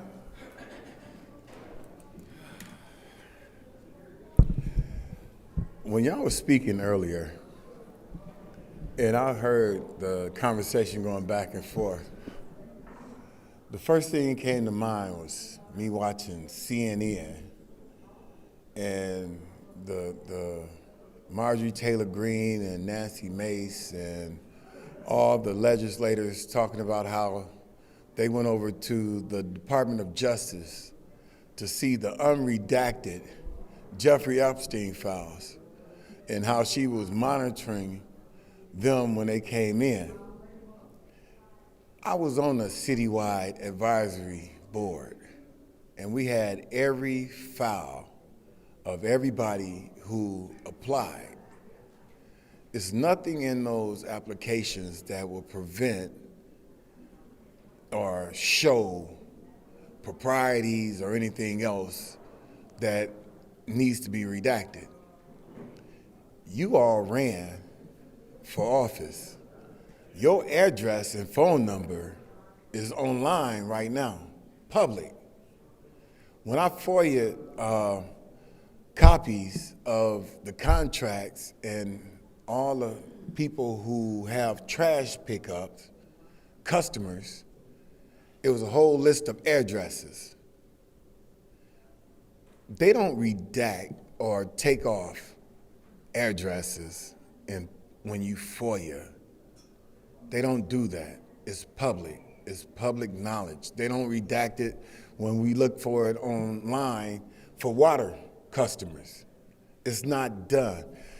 This is why it's so important to know the rules and the charter and following policy. I'm a policy procedure type person, and I go by the law. I don't care who it is, what it is. If it's the law, it's the law, period, point blank. If you don't know what it is that you can do, you shouldn't run for this seat or you shouldn't be on this council. You all don't have to FOIA anything. You don't have to beg for anything. You have subpoena power. All you need is 5 votes, and they have to bring the documents up here. And it's not they won't do it. If they don't do it, you take them to court because you subpoenaed the documents. You see it every day if you watch the White House, them fighting with DOJ and everybody else. They passed a vote, it's called the Jeff Epstein Act, whatever they call it, Transparency Act. They passed that. They had to give them and let them see the documents. Y'all, co-equal branches, y'all can pass stuff like that if you really want it. Thank you. Thank you. Next public speaker, Madam Clerk.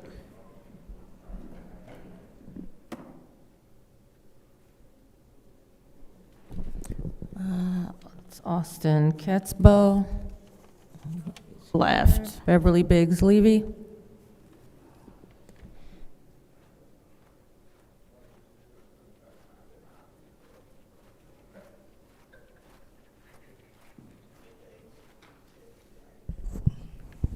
Beverly Biggs Levy, 3rd Ward City Councils. I'm going to say it again since Liddell is here. Liddell, last week you said the Shines area on Industrial is a mess. You have not been on Industrial Street because Industrial is clean. The whole from Pearson Road to Leaf Street, there's no trash on Industrial. But if you go around the corner from your house, there's a lot of trash just around the block. One house is so much garbage in front of that house, it's pitiful. I'm not trying to take up for LaShawn, but I know that area.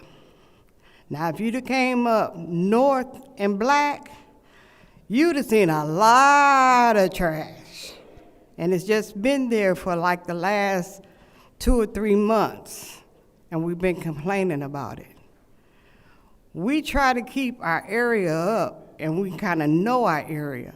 And if we see something, we say something to somebody to try to get it fixed. That's what we do in the 3rd Ward.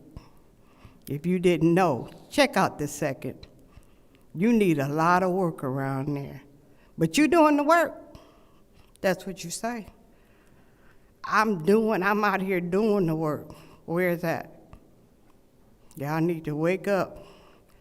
I know it's election time and you're trying to get your brownie points, but don't get no brownie points on the 3rd Ward. Get some brownie points on the 2nd Ward.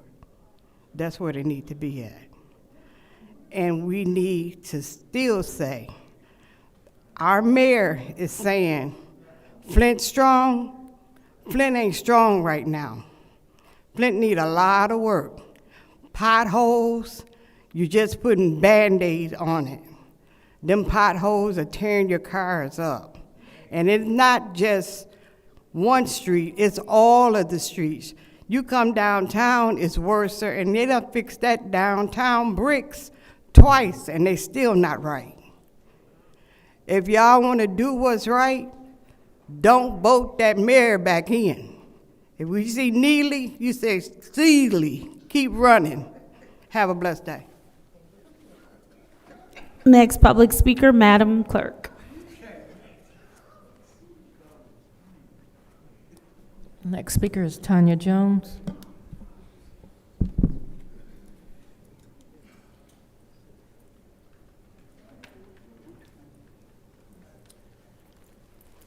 Good evening. My name is Tanya Jones. I'll be coming to advocate for my son. I just want to play a little something. Hope you guys can hear it. I'm sending it to Hollywood. You ain't faking, you sick. Yeah, I'm not faking. This is not fake. I don't want to be like this.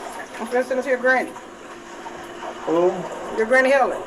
Grandma, pray or something. You tell her to pray. Pray. I mean, or just, I don't know, eat some food. Something. I know you though. Okay. And I'm sorry. You sorry for what? For letting myself get to this point. My point is the opioid crisis is real. This is my son. He's part of the opioid crisis. I'm advocating for him, but there's people out here that they don't have nobody to advocate for. I went to the commissioner meeting last week, Wednesday, and I felt respected. I was heard as a concerned mother. I went there last week, and it wasn't a waste of my time. The Center of Hope is for the end on the 31st. There's people out there, some of them part of the opioid crisis, some of them just homeless.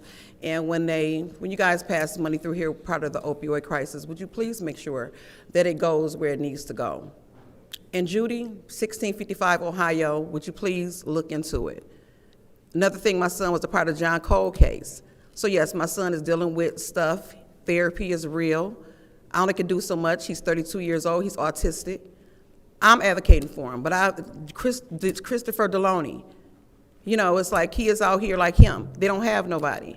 So I just want to stress the fact, you know, you guys going to have money, you know what I'm saying, come through here. It's election year. Everybody, would you please get out here and vote? If it weren't for my son again, I would not even known anything about what goes on here in the city of Flint. I wasn't affected by the water. My life felt like it was comfortable. But if my son is hurting and if the community hurting, I'm going to be out here no matter what. So you guys have a good night. Thank you. Next public speaker, Madam Clerk. Next speaker is Deborah Coleman.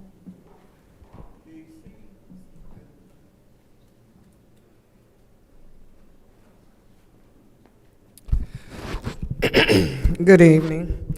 My name is Deborah Coleman. I live in the 1st Ward.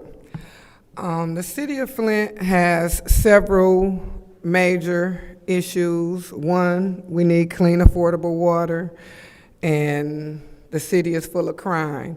I have no problem how the police protects downtown. When our young melanin folks have events, that's fine. But they need to take that energy that they had downtown Saturday and they need to bring it into the city and hit some of these places where all these young melanin folks creating chaos. Take that energy out there. What they did down there, take it out there. You know, go where these kids, these young kids are hanging out at these people's businesses, pull them over, you know, try to do something in the city. Don't just protect downtown, protect the city of Flint. My second thing is, last Wednesday, they was talking about the city of Lead, and the two administrators that work at the city of Lead, Mike and Miss Shelley, they said they only had 2 complaints. I dealt with the city of the Flint City of Lead, 23 into 24, and I gave several complaints. I called down here. I talked to whoever the lady was at the top. I don't know if it was Miss Shelley. I think it was her, but I'm not for sure because I can't remember the last name. But I gave several complaints. Nobody came out to my house. They put my windows in wrong. I have condensation coming in my window where they fogging up because that means the seal is not sealed. The panels around the window look like crap. My floor is buckling up in the inside. They tore my garage door up. I wish I would have known back then when this was going on that I could have came to the council and said something since they brought it up the last time. Council Pfeiffer wasn't here to even talk about what was on the paper last week. So I talked to them personally. They said they were gonna get in touch with me. So that was just something I wanted to throw out there that I don't know if there's anything that could be done for anybody to come back to my house and see what's up with my windows. You know, bugs coming in the wintertime, them brand new windows. And they just put them in just crappy. And I didn't get no help from down there. They said 2 complaints. No, I put in several complaints about everything. They broke my mirror in my garage. It's just several things that they did. I don't know what come of this, but I just wanted to speak my piece on that to let y'all know it's just not two people. And it was a couple of people that had some things stolen that I knew that was in the same program that I was in. You know, we was in there at the same time. So anyway, Flint need a lot of help, and we need everybody in the city to step up and help everybody. You know, everybody seeing people complaining, don't want to do nothing, but we need the whole city. We need everybody Thank to make you. things work. Next public speaker, Madam Clerk.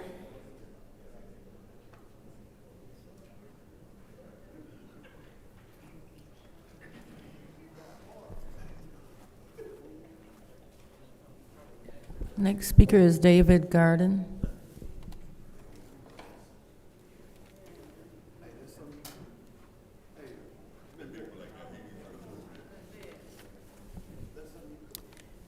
The next speaker is, I cannot read the name, but it's Dash Consulting LLC.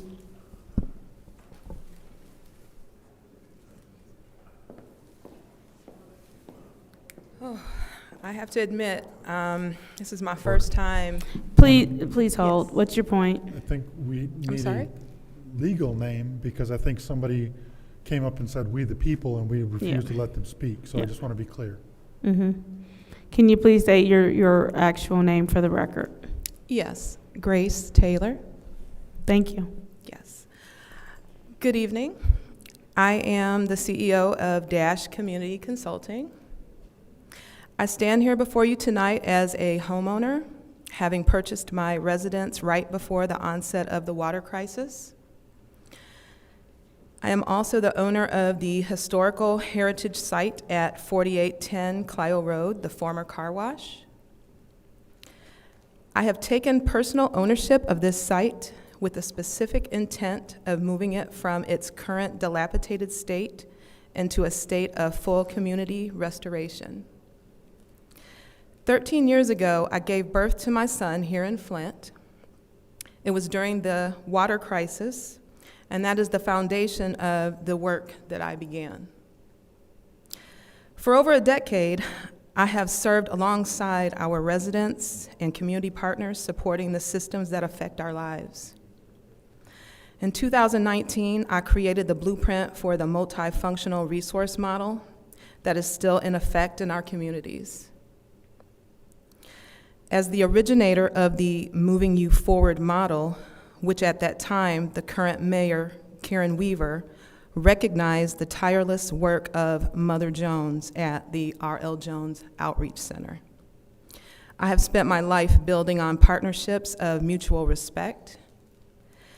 It is time to move forward beyond brochures and actually start to do the work. I am currently finalizing a multi-million-dollar medical partnership specifically for the 48505 zip code. To ensure the sustainability of this blueprint, which I have nicknamed the ARC. Earlier this month, I was in Lansing coordinating with State Representative Cynthia Neely, as well as State Representative Amos O'Neill, who sits on various appropriation committees. I then reached out to the county commissioners and finally last week to Mayor Neely's office. This blueprint consists of a high-fidelity electronic dashboard to track the social determinants of health and a secondary communication system designed to serve as a protective resilience layer for our city. This is how we ensure the residents of the 9 wards live as they were intended without having to serve 2 masters. I was going to say, the first shall be last, but that would indicate that there's still going to be a line. There will be no more lines. The days of the 9 wards standing in line to receive rotten portions are over. I am affording this council the same courtesy so that we may move forward on one accord. Thank you. Thank you. Next public speaker, Madam Clerk. The next speaker is Sarah Houston.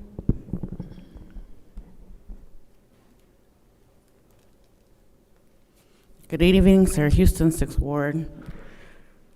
I came to the 5:30 meeting and stayed until 9:42 for one specific reason. Dr. Liddell Lewis Wednesday decided that she wanted to indicate that I, Sarah Houston, come here, the young lady comes here to secure herself a job. Don't you ever insult me as a mother first. Don't switch your lips up. As a mother first. As a daughter second, only because they are gone, but I was a daughter first. I'm an interpreter last, sweetheart. I do my work for access for the people in this city. You want to pat yourself on the back for bringing in an illegal, uncertified interpreter, saving shortcuts or whatever. You could have cost this city a lawsuit. But you so educated. You so educated that you think that closed captioning is better for the deaf community when it's not even the same language. But you don't even take the time to figure that out. You want to do what's easiest. You want to see who's requested time to come be here. You're supposed to be open for all people, whether they request it or not. Deaf people got to go through too much just to exist that you don't have to do. You don't know what it look like, what it feel like, what it think like, but you want to sit here and make decisions for people that you know nothing about, have not taken the time to even see about. No, you didn't, because you brought in an uncertified interpreter. That's why. You didn't even take the time to figure out the rules in your own state. Don't you ever in your life insult me like that. I work hard. I work every day. I work for myself. I'm asked for around here. People know me in this community. So don't you ever try to sneak diss me while I'm not here to defend myself. That's how much of a woman you are. You waited till I was not here to say these things about me and to try to undercut me and my integrity and what my intention is and why I take off of work to come up here and of my time. I don't get paid to be up here like y'all do. I don't get paid to waste 9:45 in the afternoon like in the evening like y'all do. I have kids. I have a family. I have responsibilities. I got to get up at 8 o'clock in the morning and work. I don't have to secure nothing around here. 20 years I've been in this job. I have a code of ethics that I follow. When I first came here, Ms. Johnson asked me personally, why don't you go ahead and come and do this? And you can ask her what my answer was. No, I have a code of ethics. I have integrity. I can't do that because it looks like a conflict of interest. And that's a part of my job. I am certified in 20 years. I take pride in that. And you will not destroy my reputation from your assumptions. Educate yourself. Thank you. Next public speaker, Madam Clerk. The next speaker is Lottie Durrett. I believe she left. David Peachy. I believe he left. Final speaker for this meeting is Asa Asensio Zuccaro.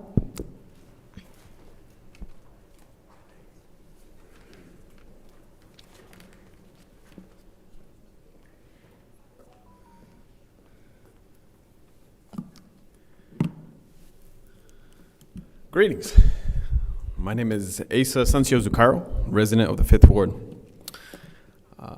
It's an honor and privilege to stand before you today. I currently serve as the Executive Director of the Latinx Technology and Community Center, and I wanted to speak before you today as well as the public just to uplift agenda item number 250437T in our request for a code amendment to ordinance for the zoning map.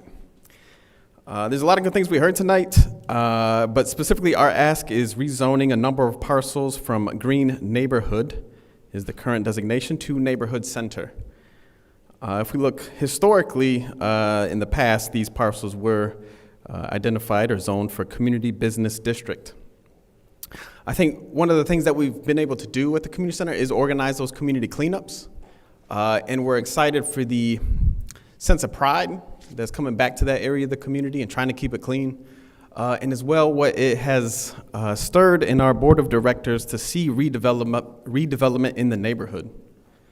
We are championing a project right now in renovating a vacant building for a new purpose of early education, right? We want to make sure that we do our part in addressing the literacy rates for our city, for our county, and we hope to do that with this project.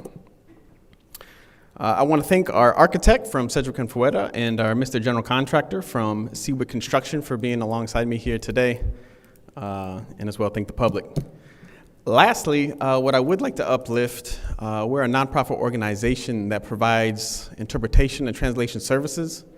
We would be happy to answer any questions, to share our insights of what we learned when we provide these services. And what we just heard too, I would uplift that our interpreters are trained. We do a training. It is incredibly important, but we'd be a happy partner to address the technology issue and as well any questions you might have. Thank you. Thank you. Madam Clerk, you said that was the final public speaker? That's correct. Thank you. It is now time for council response. Council members may respond once to all public speakers. Only after all public speakers have spoken, an individual council member's response shall be limited to 2 minutes.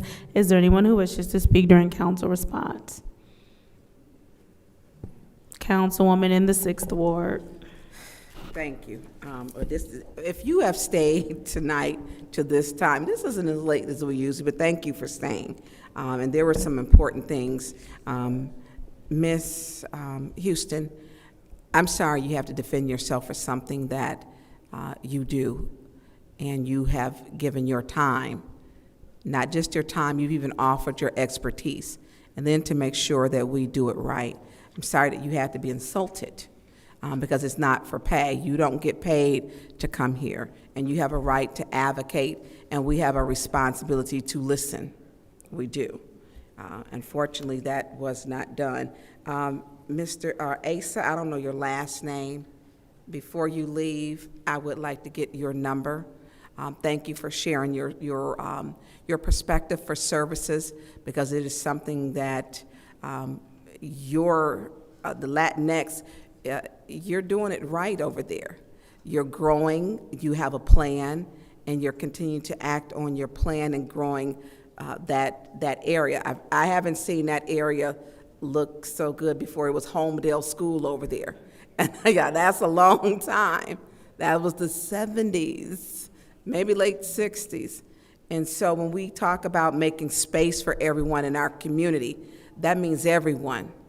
That means our non-speaking Americans. It means our deaf community. It means all of us.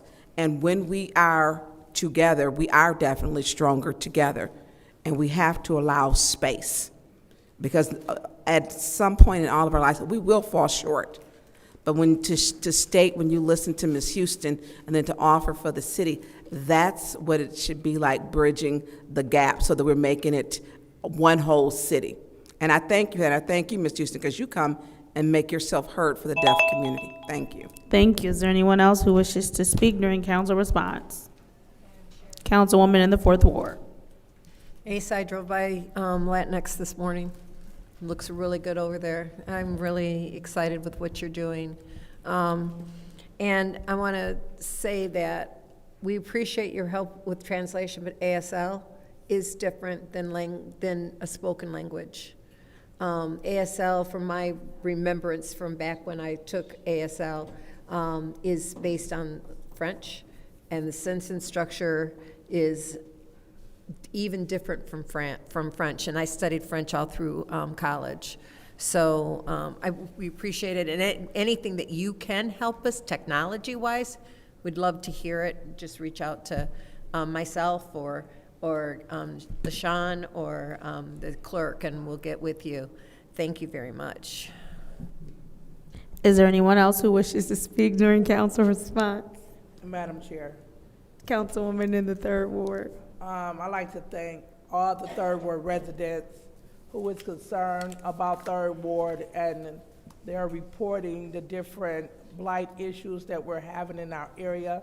We work really hard to keep up our community, and we will not be able to do it without the residents, Ms. Biggs, or whoever complains. And we're working. We was back there talking to Mr. Arnold just a couple minutes ago about helping a guy that is overwhelmed with trash. So we're a part of the solution and not a part of the problem. And I'd like to thank everybody, all the 3rd Ward residents, because we're working together to keep our area clean in spite of people constantly dumping. Thank you again. Is there anyone else who wishes to speak during council response? Madam Chair. Councilwoman in the second ward. Thank you so much. So just want to emphasize that blight has been my top priority since the beginning, and Mr. Jones, you should know that. I was accused of running a whole campaign on cleaning up. 5 years later, I'm still cleaning up. And so I'm so excited that you would like to join the bandwagon to help clean up. You know, the old second ward was a mess, and we inherited some new land, which is a portion of the fifth ward and a portion of the third ward that needs the same attention. I am unsure where the accusation of me saying a street was blighted. Not at all. I didn't say that. The industrial area, that area. Now, I'm not going to get into specifics, but I mean, it's major dumping spots where people go and dump, and they also do other illegal activities. But that's fine. That's why we have council people and concerned residents on the job to make sure that we get in front of that. So I appreciate your comments, and I'm looking forward to work with you as well as any resident in the city of Flint to help make this better. And I also look forward to having the Little League again this year. The Little League, it was very successful, an opportunity for us to gamify beautification of cleaning of the neighborhood. I would like to thank Mr. Paul Herring for sparking that idea, allowing me to reach over into other municipalities, see what they're doing, to see what works. It worked. Last year we had Councilwoman Johnson. She participated. Councilperson El Alamein, as well the Big Brother Big Sister Greater Flint. So we're looking forward to taking this outside of the north side, but to the entire city. So this is definitely an invitation for all that care about the cleanliness of our community and that would like to do it in a gamified way and that would like to walk away with a championship belt and other nice prizes. So please reach out to me so we can do something better than amazing to help fight blight in the city of Flint. Thank you. Thank you. Is there anyone else who wishes to speak during council response? All right. Seeing as how there's no one else who wishes to speak during council response, it is now time for the consent agenda. I will entertain a motion for the consent agenda as well as the presentation of minutes as well as petitions and communications. Councilwoman Priestley. There is a motion to approve the consent agenda by the councilwoman in the fourth ward, and it has been seconded by the councilman in the first ward. Are there separations? Seeing as how there are no separations, this is the roll call Point of vote. order. Go ahead. How you gonna say point of order? 260071.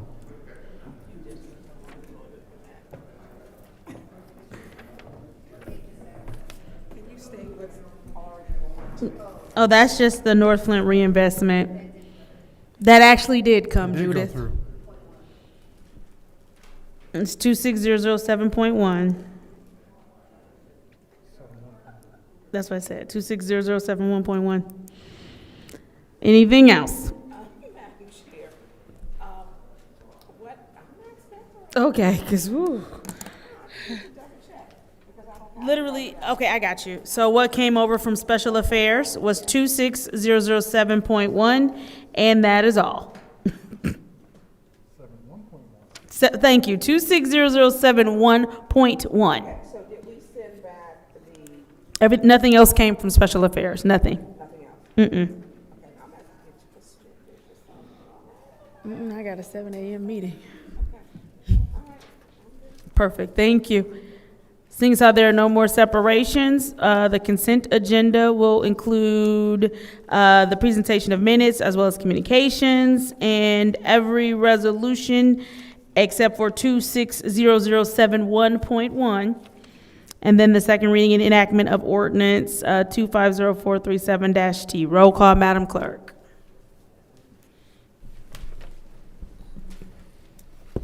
Mr. Alamin. Dr. Lewis? Yes. Ms. Johnson? Yes. Ms. Priestley? Yes. Ms. Winfrey Carter? Yes. Ms. Burns? Yes. Ms. Mashat? Yes. Mr. Pfeiffer? Yes. Mr. Jarrett is not in. Vote is 8 yes, 0 no.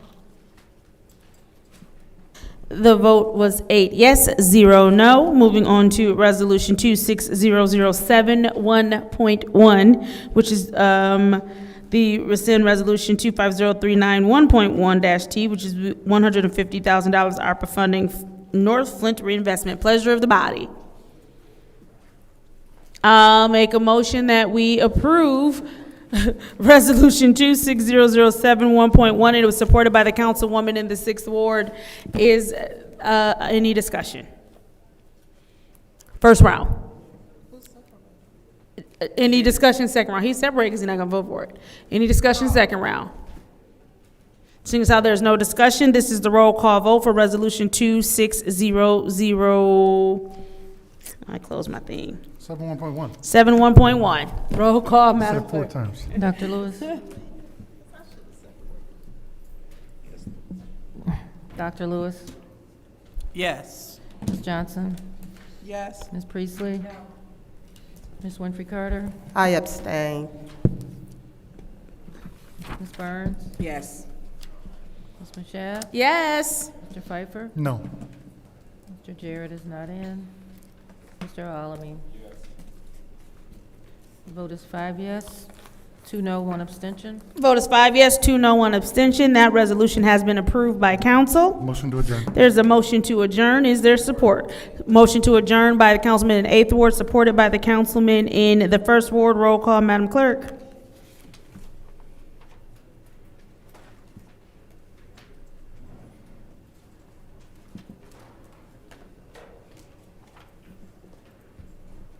Ms. Johnson? Yes. Ms. Priestley? Yes. Ms. Winfrey Carter? Yes. Ms. Burns? Yes. Ms. Mashat? Yes. Mr. Pfeiffer? Yes. Mr. Jarrett is not in. Mr. Alamin? Dr. Lewis? Yes. The vote is 8 yes, 0 no. 8 yes, 0 no. The time is now 9:59 p.m. on March 23rd. This meeting, the city council meeting is adjourned.